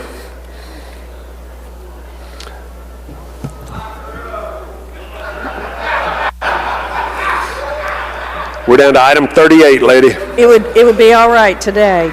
I'd like to call up 38 and make the usual motion. Lady calls the bill up, moves the rules be suspended. The bill considered engrossed, read the third time, and placed on final passage. All in favor say aye. Opposed, no. The ayes have it. You're recognized, lady, to explain the bill. Thank you, Mr. Speaker. I'd like to ask the gentleman from Newton to handle the next two bills. Gentleman from Newton, you're recognized to explain the bill. Thank you, Madam Chair. Thank you, Mr. Speaker. House Bill 950 is, all we're doing is extending the repealer on the Prison Overcrowding Emergency Powers Act. And basically is what this is it's a act that the Commissioner of Corrections and the Parole Board have a plan and have to get together. There's things they've got to do in the event our prison system gets within 95% of capacity. So in other words, they have to start making plans on how to keep from being overcrowded or running over the 95% capacity rate, and all this does is extends the repealer to 2028 on this program. With no questions, I move final passage, Mr. Speaker. Questions on the bill. Lady from Jones, Ms. Scott. Will the gentleman yield? Yes, ma'am. We're not giving them any spending authority, though, in this, are we? Not to my knowledge, ma'am. No, there's no money in this bill. It's but just, we're not giving them any. Let me give you an example. Medicaid has like a $200 or $300 million spending authority if they should need it. There's nothing in this bill that would allow for them to have any spending authority, is it? Let me double check, ma'am. No, ma'am, there's no extra spending authority. It's just no a plan. Spending it's authority. A plan to keep from getting overcrowded in our prison system. Okay, but no spending authority. No spending authority. Okay, thank you. Yes, ma'am. I don't see any further questions, gentlemen. Move final passage. He moves final passage. Open the machine, Madam Clerk. In favor of the bill, vote aye. If you're opposed, vote nay. Has everyone voted? Has everyone voted? Close the machine, Madam Clerk. By a vote 115 yeas, 0 nays, the bill passes. Next item, Mr. Chairman. I don't know which one's next. 49 or 50? 49 or 50? 49's next. 39. I don't have a 39. 951. Mr. Speaker, move to bring up House Bill 951 and make the usual motion. Gentleman calls the bill up, moves the rules be suspended. The bill considered engrossed, read the third time, and placed on final passage. All in favor say aye. Opposed, no. The ayes have it. You're recognized, gentlemen, to explain the bill. Thank you, Mr. Speaker. House Bill 951, we're extending the repealer on a electronic supervision program, which basically is a program where they're allowed to put ankle bracelets or other electronic means of supervision on certain inmates that the Department of Corrections deem viable for this program, and this just extends the repealer to 2028. Questions on the bill? No questions. I move final passage. He moves final passage. Open the machine, Madam Clerk. In favor of the bill, vote aye. If you're opposed, vote nay. Has everyone voted? Has everyone voted? Close the machine, Madam Clerk. By a vote 114 yeas, 0 nays, the bill passes. All right, I believe that concludes our work on the general calendar for today. We're going to go back to the appropriations calendar. Recognize the chairman of appropriations. He's got some bills he wants to take up.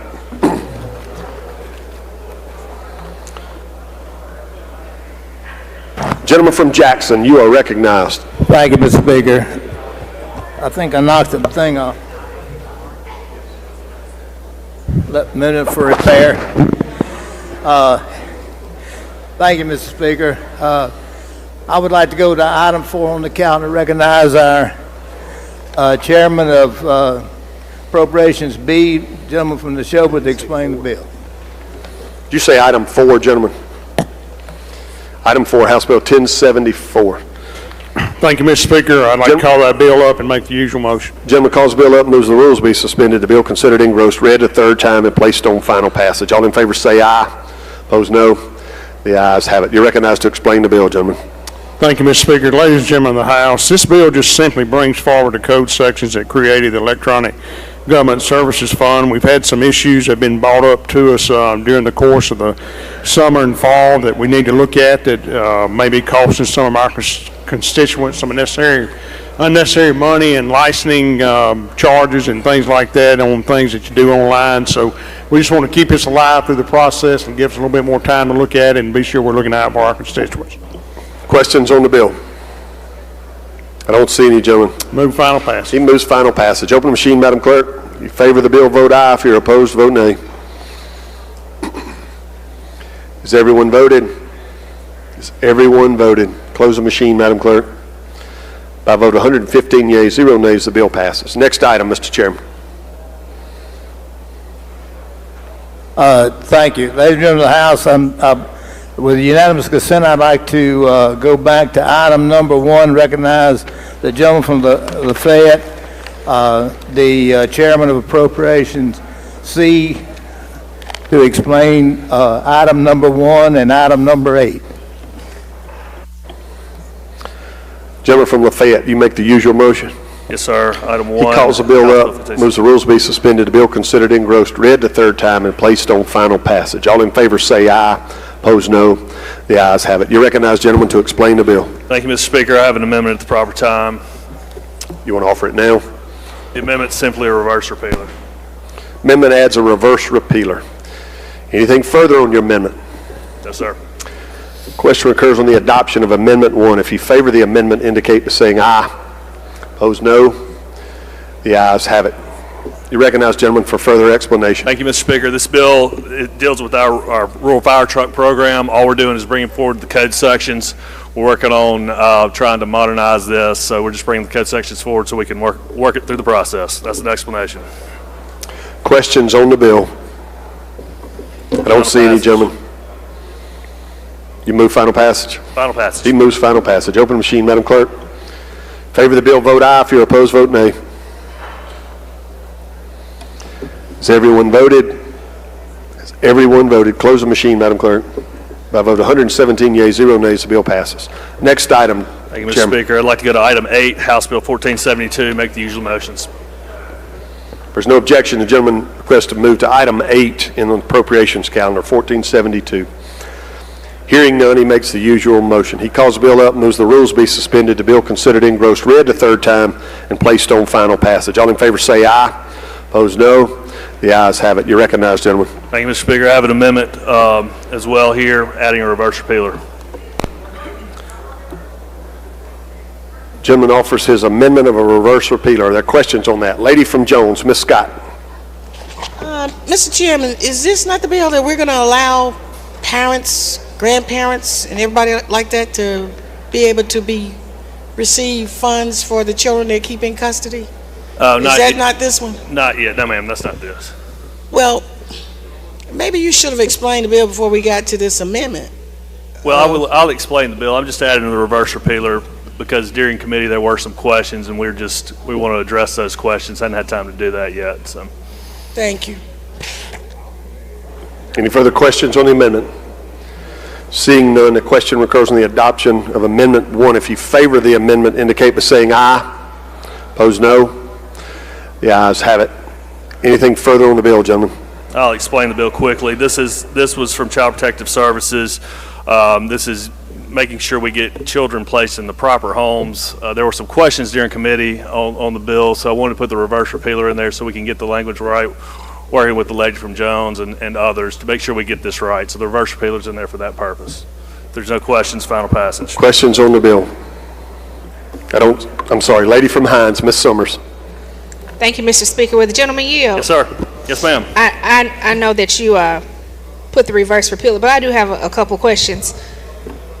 So the language of this bill says that Child Protective Services is ordered to, it says, and I'm looking at line 15, any of the following expenses that are ordered to be paid by a youth court for a child in custody shall not be paid by DPS unless authorized by a source of federal funds. So if a child is in need of medical care, they cannot authorize payment of that service unless federal funds are going to pay for that service. Again, we're working on the language with this. That's why we put the reverse repealer in there. To address so you understand where I'm going with this. Okay, and so on line 23 it says, by the court to the legal custody of an individual or public or private agency other than the Department of Child Protection Services. How is a public or private agency defined? Again, we're adding different language to this. I don't see any further questions. Final passage. He moves final passage. Open the machine, Madam Clerk. If you favor the bill, vote aye. If you're opposed, vote nay. Has everyone voted? Has everyone voted? Close the machine, Madam Clerk. By a vote of 108 yeas, 6 nays, the bill passes. Next item, Mr. Chairman. Thank you, Mr. Speaker. With unanimous consent, I would like to go to item 2, recognize the Chairman of Appropriations D, gentleman from Pike, to explain that item. Gentlemen, has requested unanimous consent to go back to item 2, House Bill 1083. Is there objection? Hearing none, we will go to that item. Thank you, Mr. Chairman, Mr. Speaker. Ladies and gentlemen of the House, Mr. Speaker, I would like to go to item number 2, House Bill 1083, called up, make the usual motion. Gentleman calls the bill up, moves the rules be suspended. The bill considered engrossed, read the third time, and placed on final passage. All in favor say aye. Opposed, no. The ayes have it. You're recognized, gentlemen. Thank you, Mr. Speaker. Mr. Speaker, we do have a committee amendment that I'd like to offer. You may offer that at this time. You want? And I think the clerk has the amendment, Mr. Speaker. Mr. Speaker, this is the healthcare trust fund that we receive about between $99 and $140 million a year. And so the amendment that we offered in committee was to delete the repealer. There's no reason for us to have a repealer for this legislation. That we're going to continue to get this money every year, and so we will continue to appropriate it. So there's no reason for the repealer. So the amendment is to delete the repealer. Questions on the amendment? I don't see any. Question occurs on the adoption of Amendment 1. If you favor the amendment, indicate by saying aye. Those opposed, no. The ayes have it. Anything further on the bill, gentlemen? No, sir, Mr. Speaker. Move final passage. He moves final passage. Open the machine, Madam Clerk. Favor the bill, vote aye. If you're opposed, vote nay. Has everyone voted? Has everyone voted? Close the machine, Madam Clerk. By a vote 115 yeas, 2 nays, the bill passes. Next item, Mr. Chairman. Thank you. Mr. Speaker, ladies and gentlemen of the House, I'd like to go to item number 3, recognize the Vice Chairman of Appropriations A, the lady from MIT, to explain the next 6 bills. Next 6 bills. Lady from MIT, you're recognized. Thank you, Mr. Speaker. I'd like to go to item number 3, House Bill 918, call it up and make the usual motion. Lady calls the bill up, moves the rules be suspended. The bill considered engrossed, read the third time, and placed on final passage. All in favor say aye. Opposed, no. The ayes have it. You recognize, lady, to explain the bill. Thank you, Mr. Speaker. House Bill 918 is transferring administration from DFA to Archives and History of the Mississippi Community Heritage Preservation Grant Fund. And so currently, Archives has the responsibility of selecting the grant recipients. Under this bill, it would allow Archives to manage the fiscal responsibility in addition to selecting the grantees. Archives stated during their budget hearing that it wouldn't require any additional personnel, and that's an explanation of House Bill 918. Questions on the bill? I don't see any, lady. I move final passage. She moves final passage. Open the machine, Madam Clerk. Favor the bill, vote aye. If you're opposed, vote nay. Has everyone voted? Has everyone voted? Close the machine, Madam Clerk. By a vote of 117 yeas, 0 nays, the bill passes. Next item, lady. I'd like to go to item number 5, Mr. Speaker, House Bill 1127, call it up and make the usual motion. Lady calls the bill up, moves the rules be suspended. The bill considered engrossed, read the third time, and placed on final passage. All in favor say aye. Opposed, no. The ayes have it. I notice you got a committee sub, lady. Yes, Mr. Speaker, I move adoption of the committee substitute for consideration in lieu of the original bill. Lady's motion is to adopt that committee sub for consideration in lieu of the original bill. All in favor say aye. Opposed, no. The ayes have it. You recognize, lady, to explain the committee sub. Thank you, Mr. Speaker. House Bill 1127 is our ARPA funds program. All we're doing in 1127 is bringing the code sections forward in case we need them during conference, and as we go through the legislative process, the committee substitute also adds a reverse repealer, and that's an explanation of the committee sub. Questions on the bill? I don't see any, lady. I move final passage. She moves final passage. Open the machine, Madam Clerk. Favor the bill, vote aye. If you're opposed, vote nay.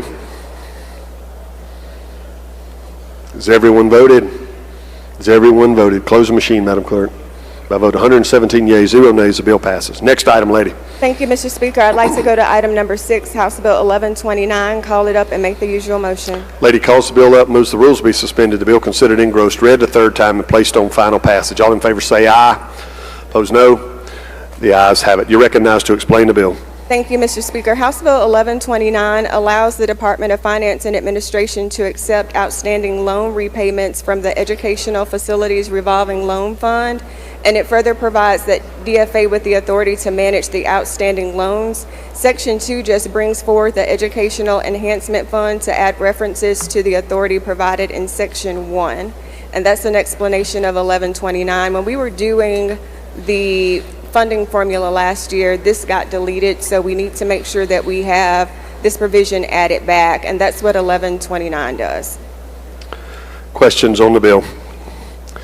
I don't see any, lady. I move final passage. She Mr. moves Speaker. final passage. Open the machine, Madam Clerk. In favor of the bill, vote aye. If you're opposed, vote nay. Has everyone voted? Has everyone voted? Close the machine, Madam Clerk. By vote 117 yeas, 0 nays, the bill passes. Next item, lady. Mr. Speaker, I'd like to go to item number 7, House Bill 1131. Call it up and make the usual motion. Lady calls the bill up, moves the rules be suspended, the bill considered engrossed, read the third time, and placed on final passage. All in favor say aye. Opposed, no. The ayes have it. You're recognized, lady. Mr. Speaker, I move adoption of the committee substitute for consideration in lieu of the original bill. Lady's motion is to adopt the committee sub for consideration in lieu of the original bill. All in favor say aye. Opposed, no. The ayes have it. You're recognized to explain the committee sub. Thank you, Mr. Speaker. This is our Local Improvement Projects Fund bill from last session from 2024. There's no new money in this bill. As you know, every year we'll bring forward a bill just so we can have corrections for local projects. For instance, we have projects in here for Oktibbeha County, Neshoba County, Pike County, changing it to Richards Community. We've got the town of Utica, Hancock County, City of Diamond Head, town of Sugarlock, and the town of New Hebron. So there's no new money, just a corrections bill for local projects, and that's an explanation. Questions on the committee sub? Lady from Jones, Ms. Scott. Mr. Speaker, well, the lady yield. Of course. Lady, I remember in the committee, we went through this, but I didn't know we had a committee substitute. So what did we change? It has a reverse repealer. We did what? It adds a reverse repealer, and and also there was one project for Neshoba County. There are 2 projects in here for Neshoba County. In the original bill, when we first discussed it, there was not one of the projects that needed to be added for Neshoba. Okay. So it's 2 for Neshoba, and then there's a reverse repealer. So that, okay, because I did remember that. Thank you so much. Oh, you're welcome. I don't see any further questions, lady. I move final passage, Mr. Speaker. She moves final passage. Open the machine, Madam Clerk. In favor of the bill, vote aye. If you're opposed, vote nay. Has everyone voted? Has everyone voted? Close the machine, Madam Clerk.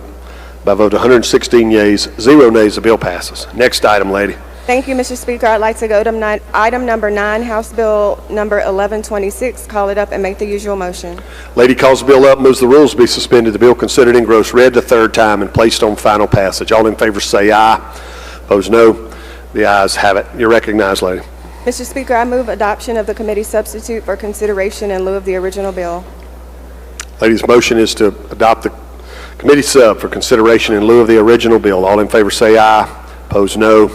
The ayes have it. You're recognized to explain the committee sub. Thank you, Mr. Speaker. This is our end of session transfer bill. We're bringing forward code sections from the Joint Legislative Budget Committee, state agency, and statewide budget preparation, from budget submissions, from the Budget Reform Act, from the Budget Contingents and Capital Expense Funds, from the Gulf Coast Restoration Fund.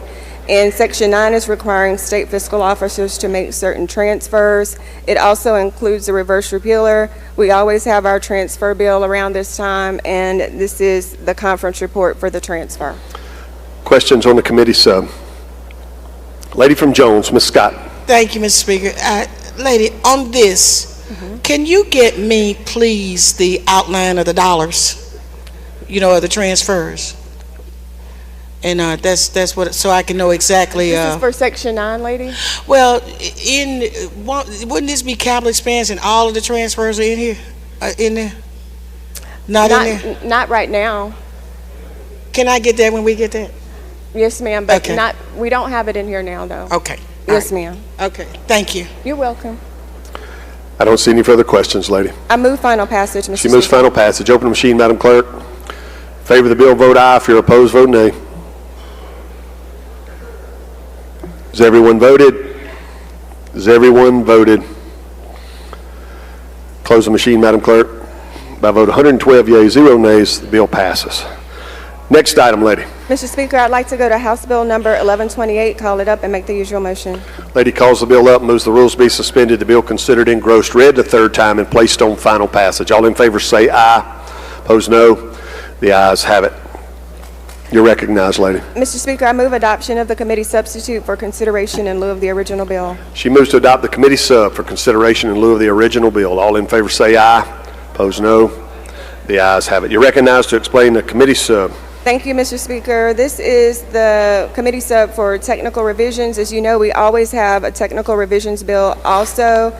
And this committee sub contains 6 sections. We're bringing forward section 2999 for possible amendments. Section 2, we're changing custody of the Mississippi State University Veterinary School Fund from DFA to IHL. This is to expedite funds for the drawdown. Section 3 amends Section 43 of House Bill 1823, which was an education appropriation bill, to change the $1.4 million appropriation from the school mapping program to the current school safety platform. Section 4 corrects the funds number for the 2022 Emergency Road and Bridge Fund. And then Section 5 directs the fiscal officer to make certain transfers. Section 6 is the effective date, and the committee sub also includes a reverse repealer. That's an explanation of the committee substitute, Mr. Speaker. Questions on the committee sub? I don't see any, lady. I move final passage, Mr. She moves Speaker. final passage. Open the machine, Madam Clerk. In favor of the bill, vote aye. If you're opposed, vote nay. Oh, thank you. Has everyone voted? Has everyone voted? Close the machine, Madam Clerk. By vote 115 yeas, 0 nays, bill passes. Anything further, Mr. Chairman? Appropriation yields the floor. All right, I believe that concludes our work for the day. Madam Clerk, do you have announcements? Announcements by the members. Lady from Jones, Ms. Scott. Yes, Mr. Speaker, I'd like to ask unanimous consent to change my vote on the general calendar on item 11, House Bill 569. I thought they were getting some money for... Lady, let me stop you real quick before our members run out of here. I'd like all members to stay for a minute. We got a couple of last-minute announcements that everybody's going to need to hear. You continue, lady. I'm sorry. I'd like to have my vote changed from no to yes, so I can stay in good with my chairman, Mr. Kelly. Is there objection to changing the lady's vote? Hearing none, change your vote. Gentleman from Knoxville, Mr. Mickens.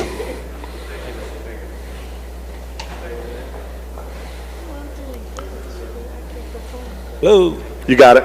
Thank you, Mr. Speaker. I'd like to adjourn in memory of Mr. John Bankhead Sr. from Knoxville County. He's a long-time election commissioner and just a great overall guy. Thank you, gentlemen. We will do that. Gentleman from Union, Mr. Creekmore. Thank you, Mr. Speaker. I'd like to hold 2 bills on a motion, please. House Bill 675 and House Bill 1062, please. What are those items, gentlemen?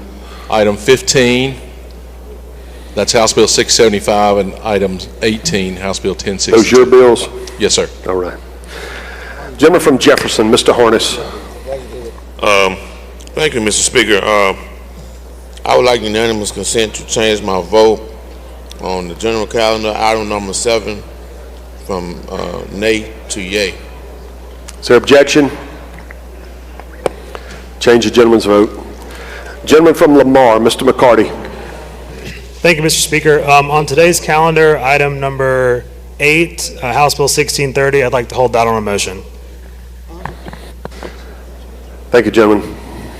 If that's not your bill, notify the chairman and the vice chairman. You got it. Gentleman from Lowndes, Mr. Kareem. Thank you, Mr. Speaker. I need unanimous consent to change myself and my desk mate's vote on House Bill 1083 on the appropriation calendar from no to yay. Is there objection? Change the gentleman's vote. All right, I don't see any further announcements. Before I put the motion, it's been brought to my attention that some members are intimidating some other members. They are putting anonymous mail in other members' mailboxes with vote sheets and their names circled and other things like that, as well as comments. And it's going to stop. and it's going to stop today. Everybody in here has a right to their vote, whatever it is.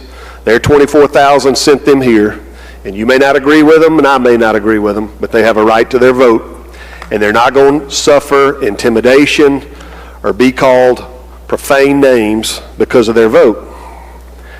And if we can't operate like adults and in a civil manner, we'll go a different route. We have an ethics committee and a management committee and a rules committee, and we'll deal with it. Don't put another anonymous letter in a member's mailbox. They're putting cameras in because we can't act like adults. So we'll film the mailbox, and when you put it in there, you get to come up here and we'll talk about it. It's silly I'm having to bring this up. Let all that in today and let your vote be your vote and your yes be yes and your no be no. We can be friends. We don't have to agree on everything, and we can still be friends. That's all I'm going to say about that. Anything further before we adjourn for the day? I anticipate by way of scheduling, we will come in the morning at 9 and we will be in and out very quick. And then we will come in early on Monday at probably 2 o'clock. And we'll work the calendar Monday afternoon for a while. We still got a lot of bills on the calendar. And before you get too mad, y'all are the people that brought those bills out. So that's the plan for tomorrow and Monday. All right, I'll leave it there. With that, I'll recognize the gentleman from Rankin for the motion. I move that the House stand adjourned until 9 a.m. in the morning. Gentleman's motion is the House stand adjourned until 9 a.m. tomorrow. If you favor the motion, indicate by saying aye. Opposed, no. The ayes have it. House stand adjourned until 9 a.m.